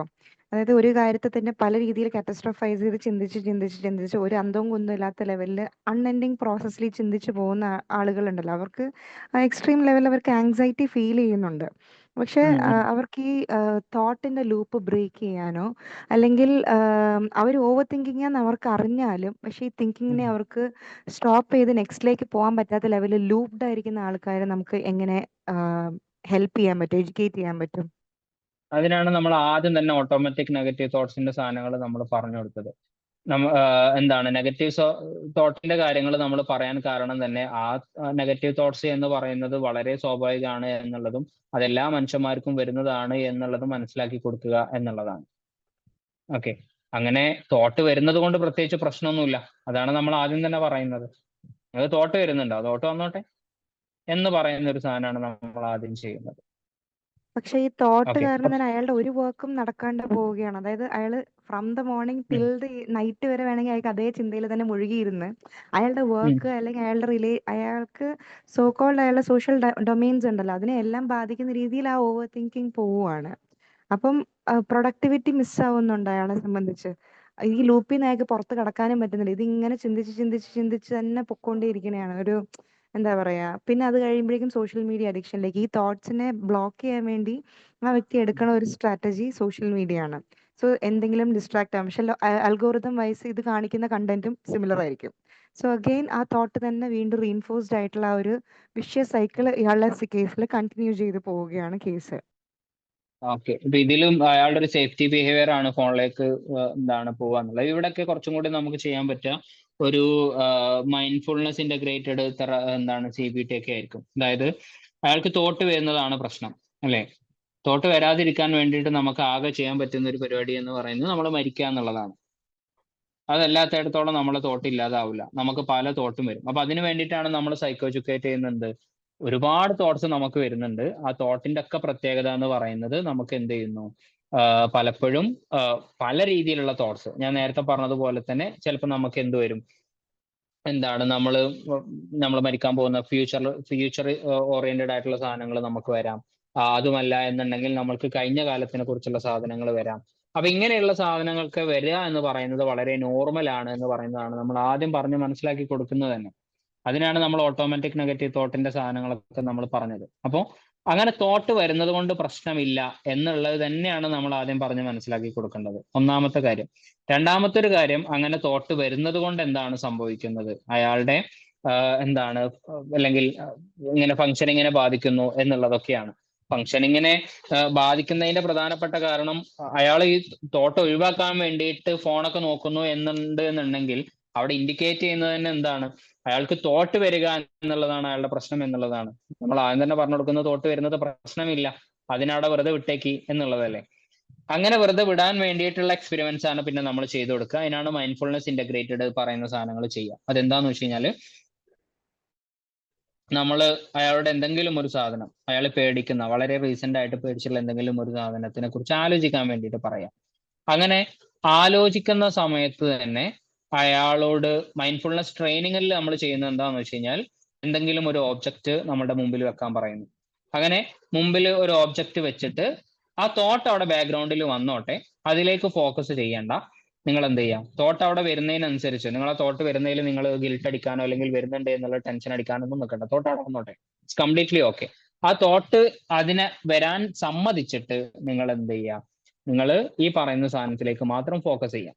ഒരു പെന്നോ എന്തെങ്കിലും ഒരു സാധനം മുമ്പിൽ വെച്ചിട്ട് അതിന്റെ എന്തെങ്കിലും ഒരു ടെക്സ്ചർ പറയാം, ഏതൊരു കളറായിരിക്കും അല്ലെങ്കിൽ അതിന്റെ മൊത്തത്തിലുള്ള ഒരു രൂപമായിരിക്കും, അതിലേക്ക് മാത്രം ഫോക്കസ് ചെയ്യാനും അതിലുള്ള ഡീറ്റെയിൽസ് കൂടുതൽ കൂടുതൽ കളക്ട് ചെയ്യാനും വേണ്ടിയിട്ട് പറയാം. അപ്പൊ ബാക്ക്ഗ്രൗണ്ടിൽ നിങ്ങൾ തോട്ട് വന്നോട്ടെ, അതിന് പ്രശ്നമില്ല, ഇതിലേക്ക് മാത്രം ഫോക്കസ് ചെയ്യുക എന്നുള്ളൊരു സാധനമാണ് നമ്മൾ പറയുന്നത്. ഓക്കെ, അപ്പൊ അങ്ങനെ പറയുമ്പോൾ തോട്ട് വരും. നിങ്ങൾ ചെയ്യുന്ന സമയത്ത് സ്വാഭാവികമായിട്ടും തോട്ട് നിങ്ങളെ ബ്ലോക്ക് ചെയ്യാൻ സാധ്യതയുണ്ട്. അങ്ങനെ ബ്ലോക്ക് ചെയ്യുന്നതുകൊണ്ട് കുഴപ്പമില്ല. എന്ത് ചെയ്യാം, നിങ്ങൾക്ക് ഇതിലേക്ക് തന്നെ തിരിച്ച് നിങ്ങളുടെ മുമ്പിലുള്ള ഒബ്ജക്റ്റിലേക്ക് നിങ്ങൾ ശ്രദ്ധ കൂടുതൽ കൊണ്ടുവരാൻ വേണ്ടിയിട്ട് നിങ്ങൾ ശ്രമിക്കുക. വീണ്ടും നിങ്ങളുടെ തോട്ടിലേക്ക് പോകും, കുഴപ്പമില്ല, ഇതിലേക്ക് കൊണ്ടുവരാൻ ശ്രമിക്കുക എന്ന് പറയുന്ന രീതിയിൽ എന്ത് ചെയ്യുക, കൊണ്ടുവരാൻ വേണ്ടിയിട്ട് പറയാം. അപ്പോൾ അത് ഒരു അറ്റൻഷൻ കൺട്രോൾ ചെയ്യാൻ വേണ്ടിയിട്ട് മൈൻഡ്ഫുൾ ആവാൻ വേണ്ടിയിട്ട് നമ്മൾ കൊടുക്കുന്ന ഒരു മെത്തേഡാണ്. ഇതിന്റെ കൂടെ തന്നെ ഞാൻ പലപ്പോഴും ചെയ്യാറുള്ള സാധനം, അത് ചെയ്യുന്നതിനേക്കാൾ കൂടുതൽ ഞാൻ ചെയ്യുന്ന ഒരു സാധനം, നിങ്ങൾക്ക് എന്താണ് തോട്ട് വരാറുള്ളത് ആ സാധനത്തിനെ കുറിച്ച് ആലോചിക്കാൻ വേണ്ടിയിട്ട് ഞാൻ പറയും. നിങ്ങൾ ആലോചിച്ചോളൂ. ഇപ്പൊ നിങ്ങൾ ആലോചിക്കും, നിങ്ങൾ ചിലപ്പോൾ മരിക്കുന്നതിനെ കുറിച്ച് ആലോചിക്കും, നിങ്ങളെ ജോലി പോകുന്നതിനെ കുറിച്ച് ആലോചിക്കും, നിങ്ങൾക്ക് ഒട്ടും സമാധാനം തരാത്ത ചിന്തകൾ എന്താണോ ആ സാധനം നിങ്ങൾ എന്താണോ അത് ആലോചിക്കാൻ വേണ്ടിയിട്ട് പറയും. അപ്പോൾ അത് ആലോചിക്കുന്ന സമയത്ത് നിങ്ങളുടെ മൈൻഡ് വേറെ എങ്ങോട്ടെങ്കിലും പോയി കഴിഞ്ഞാൽ അതിലേക്ക് തന്നെ നിങ്ങളുടെ മൈൻഡിനെ തിരിച്ചു കൊണ്ടുവരാൻ വേണ്ടിയിട്ട് ഞാൻ പറയും. അതെന്തിനാന്ന് വെച്ച് കഴിഞ്ഞാൽ ആ തോട്ട് അവിടെ വന്നോട്ടെ എന്ന് പറയുന്ന ഒരു സാധനം കാണിക്കാൻ വേണ്ടിയിട്ടാണ്. അപ്പൊ അതിനെ കൂടുതൽ അത് വരാൻ വേണ്ടിയിട്ട് ലെറ്റ് ചെയ്യുക എന്ന് പറയുന്ന ഒരു സാധനം ട്രെയിൻ ചെയ്യാനും കൂടി വേണ്ടിയിട്ടാണ്. അങ്ങനെ ലെറ്റ് ചെയ്ത് അത് ബാക്ക്ഗ്രൗണ്ടിൽ അങ്ങനെ വരും, അത് വന്നു പോയിക്കോട്ടെ എന്ന് പറയുന്ന രീതിയിലേക്ക് നമ്മൾ അവരെ കൊണ്ടുപോകുക എന്നുള്ളതാണ് ചെയ്യേണ്ടത്. മനസ്സിലായോ? ഓക്കെ. പക്ഷെ ഈ തോട്ട്സ് ആളിൽ മൂഡ് ഫ്ലക്ച്വേഷൻസ് ആണ് ക്രിയേറ്റ് ചെയ്യുന്നത്. അതുകൊണ്ടാണ് അയാൾ ആ സേഫ്റ്റി ബിഹേവിയറായ സോഷ്യൽ മീഡിയയിലേക്ക് പോണത്. ആളുടെ മൂഡിൽ വളരെയധികം വേരിയേഷൻസ്, ആൾക്ക് നല്ല രീതിയിൽ മൂഡ് ഫ്ലക്ച്വേഷൻ കാണിക്കപ്പെടുന്നുണ്ട്. ഒന്നെങ്കിൽ ഇന്റൻസീവ് ആയിട്ടുള്ള ആങ്കർ, ആ ആങ്കർ കാരണം എന്തെങ്കിലും ഇപ്പൊ ഒന്നെങ്കിൽ എറിഞ്ഞു പൊട്ടിക്കുക, അങ്ങനെ അല്ലെങ്കിൽ ആരോടെങ്കിലും ലാഷ് ഔട്ട് ചെയ്യുക, അതല്ല എന്നുണ്ടെങ്കിൽ സങ്കടം വരികയാണെങ്കിൽ കിടന്നങ്ങ് ഉറങ്ങി തീർക്കുക. സോ ഇറ്റ്സ് ജസ്റ്റ് ദാറ്റ് ആ ഒരു മൂഡിന് തന്നെ ആ തോട്ട് ഒരു ഫ്ലക്ച്വേറ്റ്, ഐ മീൻ ആ തോട്ട് കാരണം തന്നെ ആ മൂഡിൽ ഒരു ഫ്ലക്ച്വേഷൻ ക്രിയേറ്റഡ് ആകുകയാണ്. അപ്പം ഞാൻ പറഞ്ഞല്ലോ, ഇതൊരു സൈക്കിൾ പോലെയാണ് പൊയ്ക്കൊണ്ടിരിക്കുന്നത്. ഇറ്റ്സ് ജസ്റ്റ് തോട്ട്സ് കൂടുതൽ വന്നുകൊണ്ടിരിക്കുന്ന അനുസരിച്ച് ആളുടെ ഇമോഷണൽ ഫ്ലക്ച്വേഷൻസ് വരും. അപ്പോൾ ആൾ എസ്കേപ്പ് ചെയ്യാൻ വേണ്ടി എങ്ങനെയെങ്കിലും സോഷ്യൽ മീഡിയ അങ്ങനെ എന്തെങ്കിലും നോക്കുക, പിന്നെ വീണ്ടും ഈ തോട്ട്സ് തന്നെ പോവുക. അതിന്റെ ഭാഗമായിട്ട് ഒന്നെങ്കിൽ ഇന്റൻസ് ആങ്കർ വന്ന് ആ ഇമീഡിയറ്റ് ഫാമിലിയോടൊക്കെ ഒന്നെങ്കിൽ ലാഷ് ഔട്ട് ചെയ്യുക. ഇതെല്ലാം എന്നുണ്ടെങ്കിൽ ആള് തന്നെ വളരെ ഡിപ്രസ്ഡ് ആയിട്ടുള്ള ഒരു സ്റ്റേജിലേക്ക് ഇറങ്ങി പോവുക. സോ ഇതല്ലാണ്ട് ഇത് എൻ്റെ ചിന്തകളാണ്, അല്ലാതെ ഇത് ശരിക്കും റിയാലിറ്റി അല്ല, ഇത് ഞാൻ കൂടുതൽ അതിനെപ്പറ്റി ഇതാണ്, അത് അക്സെപ്റ്റൻസിന്റെ ഒരു മൈൻഡ് എത്ര തന്നെ നമ്മൾ കൺവേ ചെയ്യാൻ ട്രൈ ചെയ്താലും അത് ഒരു അക്സെപ്റ്റൻസിലേക്ക് വരാനൊരു ഹെസിറ്റേഷൻ വളരെ ഇന്റൻസ്ലി ഉണ്ട്. എനിക്ക് തോന്നുന്നു കുറച്ചും കൂടി ഡീറ്റെയിൽ ആയിട്ട് ഡിസ്കസ് ചെയ്യേണ്ട ഒരു കേസാണെന്ന് തോന്നുന്നുണ്ട്. എന്തോ ഒരു OCDന്റെ എന്തോ ഒരു ഫീച്ചേഴ്സ് ഒക്കെ ഉള്ളത് പോലെ എനിക്ക് ഫീൽ ചെയ്യണം. ചെയ്യാനുള്ള രണ്ട് കാര്യങ്ങൾ ഞാൻ ഈ പറഞ്ഞതുപോലെ, ഒന്ന് മൈൻഡ്ഫുൾനെസ് ആണ് നമ്മളൊന്ന് ട്രൈ ചെയ്യേണ്ടത്.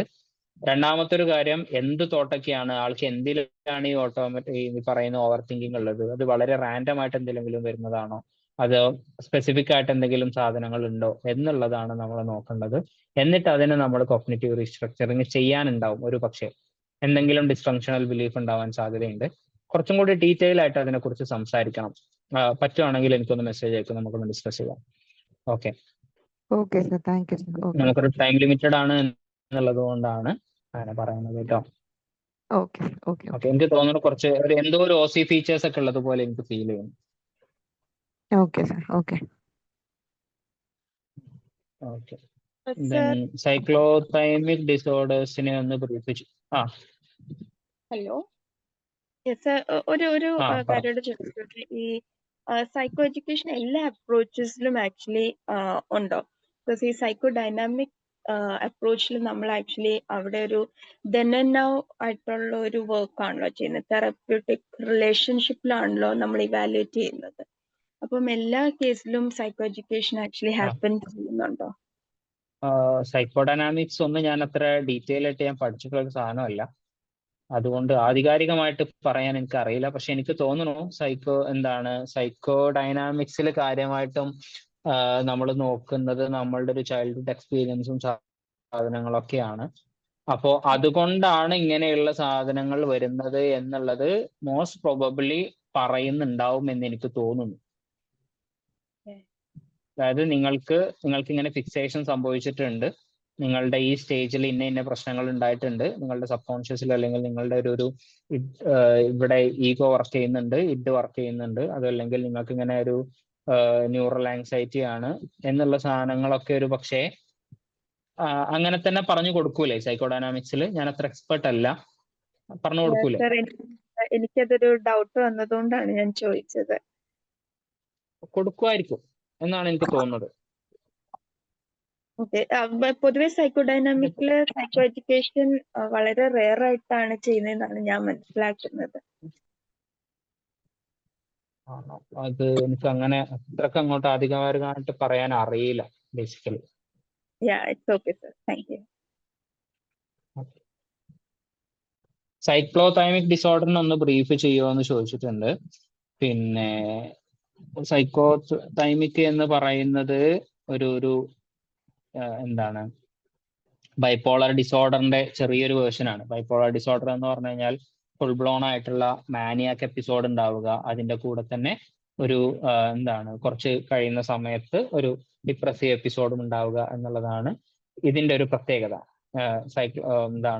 ബൈപോളാറിന്റെ ഒരു പ്രത്യേകത. അപ്പൊ അതിന്റെ ഒരു മൈൽഡർ വേർഷൻ, അതായത് ഫുൾ ബ്ലോൺ ആയിട്ടുള്ള ഒരു മാനിയയിലേക്ക് പോവില്ല, അതേസമയം ഭയങ്കരമായിട്ടുള്ള ഡിപ്രസീവ് സിംറ്റംസിലേക്കും പോവില്ല. ഇതിന്റെ മൈൽഡ് ആയിട്ടുള്ള ഒരു സാധനം അങ്ങനെ വന്നു പോവുക എന്നുള്ളതാണ് ഈ സൈക്ലോതൈമിക് എന്നുള്ളത് കൊണ്ട് ഉദ്ദേശിക്കുന്നത്. ഒരു വളരെ ചുരുക്കി പറയുകയാണെന്നുണ്ടെങ്കിൽ അതൊരു പക്ഷെ നമുക്ക് ഭയങ്കര ലോങ് ലാസ്റ്റിംഗ് ആയിട്ടോ ഭയങ്കര സിവിയർ ആയിട്ടോ കാണാൻ പറ്റില്ല. ഒരു ചെറുതായിട്ടുള്ള ഒരു സാധാരണഗതിയിൽ നിന്നും ഇയാൾക്ക് എന്തെങ്കിലും പ്രശ്നമുണ്ടോ എന്ന് തോന്നിക്കുന്ന രീതിയിലുള്ള ഒരു മാനിയാക്ക് മാത്രമേ പോവുള്ളൂ. അതേസമയം തന്നെ ഭയങ്കര സിവിയർ ആയിട്ടുള്ള സോഷ്യൽ വിത്ത്ഡ്രോവല്, സ്ലീപ്പിലും അതുപോലെ തന്നെ അപ്പറ്റേറ്റിലുമുള്ള ഡീവിയേഷൻസ് അങ്ങനെയൊന്നും ഉണ്ടാവില്ല. ഈ ഇടക്കിടക്ക് സങ്കടം വരിക, കരച്ചിൽ വരിക പോലെയുള്ള സാധനങ്ങളൊക്കെ വരും. അത് കുറച്ച് കാലം ഉണ്ടാവും. അത് കഴിഞ്ഞ് കഴിഞ്ഞാൽ പിന്നെ ഒരു നോർമൽ മൂഡൊക്കെ കാണും. അത് കഴിഞ്ഞ് വളരെ ചെറുതായിട്ടുള്ള കുറച്ചൊന്ന് ഹൈപ്പർ ആവുന്ന രീതിയിലുള്ള സാധനങ്ങളൊക്കെ വരും. അത് വന്നിട്ട് അതങ്ങോട്ട് നോർമലായിട്ട് പോവുകയും ചെയ്യും. ഇങ്ങനെയുള്ള എപ്പിസോഡ്സ് വീണ്ടും വീണ്ടും വീണ്ടും കാണിച്ചുകൊണ്ടിരിക്കും എന്നുള്ളതാണ് സൈക്ലോതൈമിക് എന്നുള്ളത് ഉദ്ദേശിക്കുന്നത്. സർ, പിന്നെ നമ്മളിപ്പോ ഒരു നെഗറ്റീവ് ഓട്ടോമാറ്റിക് തോട്ട്സിന്റെ കാര്യം അവരുമായിട്ട് ഡിസ്കസ് ചെയ്യുമ്പോഴത്തേക്കും അതിനൊരു വൈ അവർ ചോദിക്കത്തില്ലേ? അത് എന്തുകൊണ്ട് എനിക്കത് ആ സംഭവം വന്നു എന്ന്. അപ്പൊ നമ്മൾ നാച്ചുറലി പറഞ്ഞു പോകുമ്പോൾ അവരുടെ അടുത്ത് ചോദിച്ചു പോകുമ്പോഴത്തേക്കും അതൊരു ചൈൽഡ്ഹുഡ് എന്നുള്ള ഒരു രീതിയിലേക്കൊക്കെ വരാൻ സാധ്യതയില്ലേ? എങ്ങനെയും ആവാം. എല്ലാം ചൈൽഡ്ഹുഡിലേക്ക് തന്നെ കണക്ട് ചെയ്തോളണം എന്ന് നിർബന്ധമില്ല. എന്നാൽ ചൈൽഡ്ഹുഡിലായിട്ടുള്ള പല എക്സ്പീരിയൻസും അതിലേക്ക് കണക്ട് ആയിട്ടുണ്ടാവും. അതുകൊണ്ടാണ് നമ്മൾ ഫസ്റ്റ് സെഷനിൽ ഇവാലുവേഷൻ സെഷൻ, അസസ്മെന്റ് സെഷനിൽ നമ്മൾ എന്ത് ചെയ്യുന്നത്, ഹിസ്റ്ററി ഒക്കെ എടുക്കുന്നത്. ആ ഹിസ്റ്ററി ഒക്കെ എടുക്കുന്ന സമയത്ത് നമുക്ക് കാണാൻ പറ്റുന്നത് ഏതെങ്കിലും രീതിയിലുള്ള ഒരു കോർ ബിലീഫ് അവർക്ക് ഡെവലപ്പ് ചെയ്തിട്ടുണ്ടാവും. നേരത്തെ പറഞ്ഞിട്ടുള്ള, അപ്പൊ ഞാൻ എന്തെങ്കിലും ചെയ്തു കഴിഞ്ഞാൽ എൻ്റെ അടുത്തുനിന്ന് മിസ്റ്റേക്സ് വരും, മിസ്റ്റേക്സ് വന്നു കഴിഞ്ഞാൽ എന്നെ ജോലിയിൽ നിന്ന് പുറത്താക്കും. അവിടെയുള്ള ഡിസ്ഫങ്ഷണൽ ബിലീഫ് എന്ന് പറഞ്ഞാൽ ആൾ ഓർ നൺ ആണ്. അതായത് ഒന്നില്ലെങ്കിൽ പെർഫെക്റ്റ് ആവണം, പെർഫെക്റ്റ് ആയിട്ടില്ല എന്നുണ്ടെങ്കിൽ എന്ത് ചെയ്യും, അവിടെ തെറ്റുപറ്റും. അതുകൊണ്ട് ഞാൻ ചെയ്യുന്ന എല്ലാ കാര്യങ്ങളും പെർഫെക്റ്റ് ആവണം എന്നുള്ളതാണ് അയാളുടെ ഡിസ്ഫങ്ഷണൽ ബിലീഫ് എന്ന് പറയുന്നത്. ഇങ്ങനെയുള്ള എന്തെങ്കിലും ഡിസ്ഫങ്ഷണൽ ബിലീഫ് എവിടെയെങ്കിലും കിടക്കുന്നുണ്ടാവും. അത് ചിലപ്പോൾ ചൈൽഡ്ഹുഡിൽ നിന്ന് ഡെവലപ്പ് ചെയ്തിട്ടുള്ളതാവാം, അഡോളസെന്റിൽ ഉണ്ടാവുന്ന സമയത്തുള്ള എക്സ്പീരിയൻസിൽ നിന്ന് ഡെവലപ്പ് ചെയ്തിട്ടുള്ളതാവാം, അങ്ങനെ എന്തും ആവാം. അതിനാണ് നമ്മൾ കേസ് ഹിസ്റ്ററി എടുക്കുന്നത്, പേഴ്സണൽ ഹിസ്റ്ററി എടുക്കുന്നത്. ആ സമയം തന്നെ നമുക്കത് കിട്ടണം എന്നുണ്ടോ? ആ ഒരു ഹിസ്റ്ററി എടുക്കുന്ന സമയം തന്നെ കിട്ടണം എന്നൊരു നിർബന്ധമില്ല. സാർ ഒരു ഡൗട്ട് ചോദിച്ചോട്ടെ. ആ. ഈ ആൻസൈറ്റി എന്ന് പറയുമ്പോൾ ഒരു അൺനോൺ ആയിട്ടുള്ള അല്ലെങ്കിൽ അൺസർട്ടൻ ആയിട്ടുള്ള ഒരു ത്രെട്ടിനോട് നമുക്ക് തോന്നുന്ന ഒരു ഫിയർ അല്ലേ? അൺസർട്ടൻ ആയിക്കോണമെന്നില്ല, വളരെ സ്പെസിഫിക് ആയിട്ടുള്ള സാധനങ്ങളോടും തോന്നാം. അപ്പൊ ഈ എക്സാം ആൻസൈറ്റി എന്ന് പറയുന്ന സമയത്ത് നമുക്ക് ഇത്രയും നാൾ നമ്മൾ ആ എക്സാം ഇങ്ങനെ എഴുതിയിട്ടുണ്ട്, നമുക്ക് അതിന്റെ പാറ്റേൺ അറിയാം, ചിലപ്പോൾ ടൈം ടേബിൾ ഒരു മാസം മുമ്പ് വന്നിരിക്കും. സോ ഇത് എന്നായാലും ഫേസ് ചെയ്യണം, ഇത് ഇങ്ങനെയൊക്കെ ആയിരിക്കും എന്ന് നമുക്കറിയാം. എന്നിട്ടും അപ്പം എക്സാം ആൻസൈറ്റി എന്ന് പറഞ്ഞാൽ അങ്ങനെ അതൊരു ടൈപ്പ് ഓഫ് ആൻസൈറ്റി ആണോ ശരിക്കും? എക്സാം ആങ്സൈറ്റി ആണ്. ഈ ആങ്സൈറ്റി എന്ന് പറയുന്നത് ഇപ്പോൾ നമ്മൾ പറഞ്ഞ എല്ലാ കേസിലും ഇതേപോലെയുള്ള സാധനങ്ങൾ ഉണ്ടാവും. അതായത് ഒരുപാട് കാലമായിട്ട് എക്സ്പീരിയൻസ് ചെയ്യുന്ന സാധനമായി. സോഷ്യൽ ആങ്സൈറ്റി എന്ന് പറഞ്ഞാൽ അയാൾ കൊല്ലങ്ങളായിട്ട് സോഷ്യലി അയാൾ നടക്കുന്നതാണ്, ആളുകളോട് മിങ്കിൾ ചെയ്യുന്നതാണ്, എന്നിട്ടും അയാൾക്ക് ആങ്സൈറ്റി വരുന്നുണ്ട്. ഈ എക്സാം ആങ്സൈറ്റിയും ഇതുപോലെ തന്നെയാണ്. പലപ്പോഴും എക്സാം എഴുതിയിട്ടുണ്ട് എന്നിട്ടും വരുന്നുണ്ട് എന്നുള്ളത്. അപ്പം നമുക്ക് വരാൻ പോകുന്ന ഒരു സിറ്റുവേഷനിലേക്ക് പോകുന്ന സമയത്ത് നമുക്ക് അതിനോട് പേടി വരുന്നു എന്നുള്ളതാണ് ആങ്സൈറ്റി എന്നുള്ളതുകൊണ്ട് ഉദ്ദേശിക്കുന്നത്. നമുക്കറിയാം നാളെ കല്യാണമുണ്ട്, കല്യാണത്തിന് പോകേണ്ടി വരും എന്നുള്ളത് നമുക്കറിയാം, അവിടെ ആരൊക്കെ വരും എന്നുള്ളത് നമുക്കറിയാം, ഇതിനു മുമ്പ് നമ്മൾ അതിലേക്ക് പോയിട്ടുണ്ട്, എന്നിട്ട് നമുക്ക് ആ സാധനം വരുന്നുണ്ട്. അത് എന്തുകൊണ്ട് വരുന്നു എന്നുള്ളതാണ് പ്രധാനപ്പെട്ട ഒരു വിഷയം. അവിടെയൊക്കെ ഭയങ്കര പേടി വരുന്നതിന്റെ ഒരു കാരണം എന്താണെന്ന് വെച്ച് കഴിഞ്ഞാൽ നമ്മൾ അതിന്റെ നെഗറ്റീവ്സിലേക്ക് കൂടുതൽ അറ്റൻഷൻ കൊടുക്കുന്നു എന്നുള്ളത് കൊണ്ടാണ്. ഒരു ഡിസോർഡർ ആവുന്ന സമയത്ത് എക്സാം ഭയങ്കര ഒരു ഫിയർ വരുന്നു, എക്സാം ആങ്സൈറ്റി വരുന്നു. അല്ലെങ്കിൽ അങ്ങനെ എക്സാം ആങ്സൈറ്റി വരുന്നതിന്റെ പ്രധാനപ്പെട്ട കാരണം എന്താണ്? കഴിഞ്ഞ എക്സാം ഒക്കെ നമ്മൾ എഴുതിയിട്ട് നമ്മൾ പാസ്സായിട്ടുണ്ട്. ആ പാസ്സായിട്ടുണ്ട് എന്നുള്ളതും നമ്മൾ വിചാരിച്ചത്ര ഒരു ത്രെട്ട്, നമ്മൾ എക്സാജറേറ്റ് ചെയ്ത പോലെയുള്ള ത്രെട്ട് അവിടെ സംഭവിച്ചിട്ടുണ്ടോ ഇല്ലേ എന്നുള്ളൊരു തോട്ട് അവർക്ക് പോവില്ല. ഞാൻ ഇത്രയും പേടിച്ച സാധനങ്ങളൊക്കെ എക്സാജറേറ്റഡ് ആയിരുന്നു എന്ന് പറയുന്ന രീതിയിലേക്ക് അവർക്ക് അറ്റൻഷൻ അതിലേക്ക് കൊണ്ടുപോകാൻ പറ്റില്ല. നേരെ മറിച്ച് അവർക്ക് ത്രെട്ടിലേക്ക് മാത്രമേ അവരുടെ ഫോക്കസ് പോകുന്നുള്ളൂ എന്നുള്ളത് കൊണ്ടാണ്. അവിടെയാണ് നമ്മൾ എന്ത് ചെയ്യുന്നത്? നമ്മൾ അതിനെ ചാലഞ്ച് ചെയ്തിട്ട് നമ്മൾ വിചാരിച്ചിട്ടുള്ള ഓരോ സിറ്റുവേഷനിലും നമ്മളെ വിചാരിക്കുന്ന എക്സാജറേറ്റ് ചെയ്യുന്ന ത്രെട്ട് എന്തൊക്കെയാണ് എന്നുള്ളതും എക്സാജറേറ്റ് ചെയ്തിട്ടുള്ള ഔട്ട്കം എന്തൊക്കെയായിരിക്കും എന്നുള്ളതും റിയലിസ്റ്റിക് ആയിട്ടുള്ള ഔട്ട്കം എന്തൊക്കെയായിരുന്നു സംഭവിച്ചത്, എന്താണ് സംഭവിക്കാൻ സാധ്യത എന്നുള്ളതൊക്കെ ഡിസ്കസ് ചെയ്യും. അങ്ങനെയാണ് നമ്മൾ അതിനെ റീസ്ട്രക്ചർ ചെയ്യുക. Okay sir, thank you. Sir നമുക്ക് മെല്ലെ വൈൻഡപ്പ് ചെയ്താലോ? കഴിഞ്ഞില്ലേ സെഷൻ? വൈൻഡപ്പ് ചെയ്യാൻ പറ്റും, ഒരുപാട് സമയം. Thank you sir. അപ്പൊ നമ്മള് ഇനി ആർക്കെങ്കിലും കുഞ്ഞു എന്തെങ്കിലും ഡൗട്ട് ഉണ്ടെങ്കിൽ നമുക്ക് 2 മിനിറ്റ് സമയം ഉണ്ടായിരിക്കും. എന്തെങ്കിലും ഡൗട്ട് ഉണ്ടെങ്കിൽ പെട്ടെന്ന് തന്നെ ചോദിക്കാം കേട്ടോ. ഐ തിങ്ക് ആർക്കും ഡൗട്ട് ഇല്ലാന്ന്. നമുക്കപ്പോൾ നമ്മളുടെ ഫീഡ്ബാക്ക് സെഷനിലേക്ക് കിടക്കാം. നമ്മളുടെ സാറിന്റെ ഇന്നത്തെ ക്ലാസ്സിനെ കുറിച്ചിട്ട് എങ്ങനെ ഉണ്ടായിരുന്നു ഫീഡ്ബാക്ക്? എല്ലാവരും ഒന്ന് മൈക്ക് ഓപ്പൺ ആക്കി പറയാൻ പറ്റുമോ? കുറെ ആൾക്കാർ ചാറ്റ് ചെയ്യുന്നുണ്ട്, അവർക്ക് മൈക്ക് ഓപ്പൺ ആക്കാം കേട്ടോ. മൈക്ക് ഓപ്പൺ ആക്കിയിട്ട് സംസാരിക്കാം. ആരെങ്കിലും ഒന്ന് പറയൂ ഫീഡ്ബാക്ക് എങ്ങനെ ഉണ്ടായിരുന്നു എന്നുള്ളത്, നമ്മുടെ ക്ലാസ് എങ്ങനെ ഉണ്ടായിരുന്നു എന്നുള്ളത് ഒരു ഫീഡ്ബാക്ക് തരും. എനിക്ക് തോന്നുന്നു എല്ലാവരും ചാറ്റിലൂടെ റെസ്പോൺസ് ചെയ്യുന്നുണ്ട്. Okay, so thank you sir for joining with us. എനിക്ക് തോന്നുന്നു ഇന്നത്തെ സെഷൻ എനിക്ക് തോന്നുന്നു ഭയങ്കര ബേസ് ആയിട്ട് സാറ് ഫ്രം ബേസ് ടു എല്ലാ കാര്യങ്ങളും ഇൻക്ലൂഡ് ചെയ്തിട്ട് എല്ലാവരുടെ ഡൗട്ടും ക്ലിയർ ചെയ്തിട്ടായിരുന്നു ഇത് നമ്മുടെ സെഷൻ പോയിരുന്നത്. 1.5 മണിക്കൂർ എത്ര പെട്ടെന്നാണ് ഇന്ന് തീർന്നതെന്ന് എനിക്ക് മനസ്സിലാവുന്നില്ല. ആൻഡ് ആൾസോ നമുക്കൊരു ആക്റ്റീവ് ആയിട്ടുള്ള ഒരു പാർട്ടിസിപ്പേഷനും കൂടി ഇന്ന് ഉണ്ടായിരുന്നു.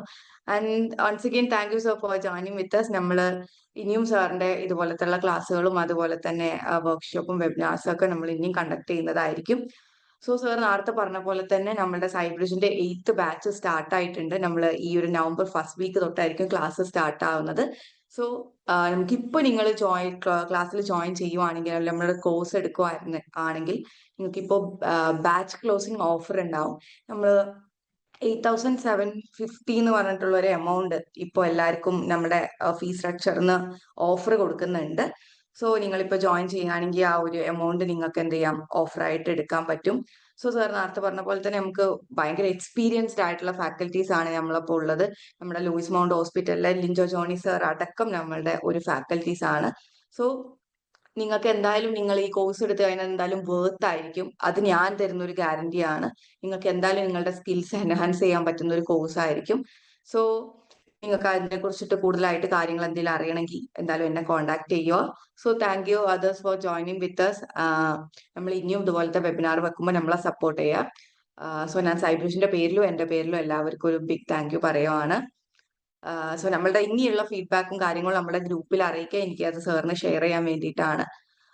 സോ നമുക്ക് ലീവ് ചെയ്യാം അല്ലേ സർ? ഓക്കെ അപ്പോൾ ബൈ. സോ സർ എല്ലാവർക്കും ലീവ് ചെയ്യാം കേട്ടോ. Thank you.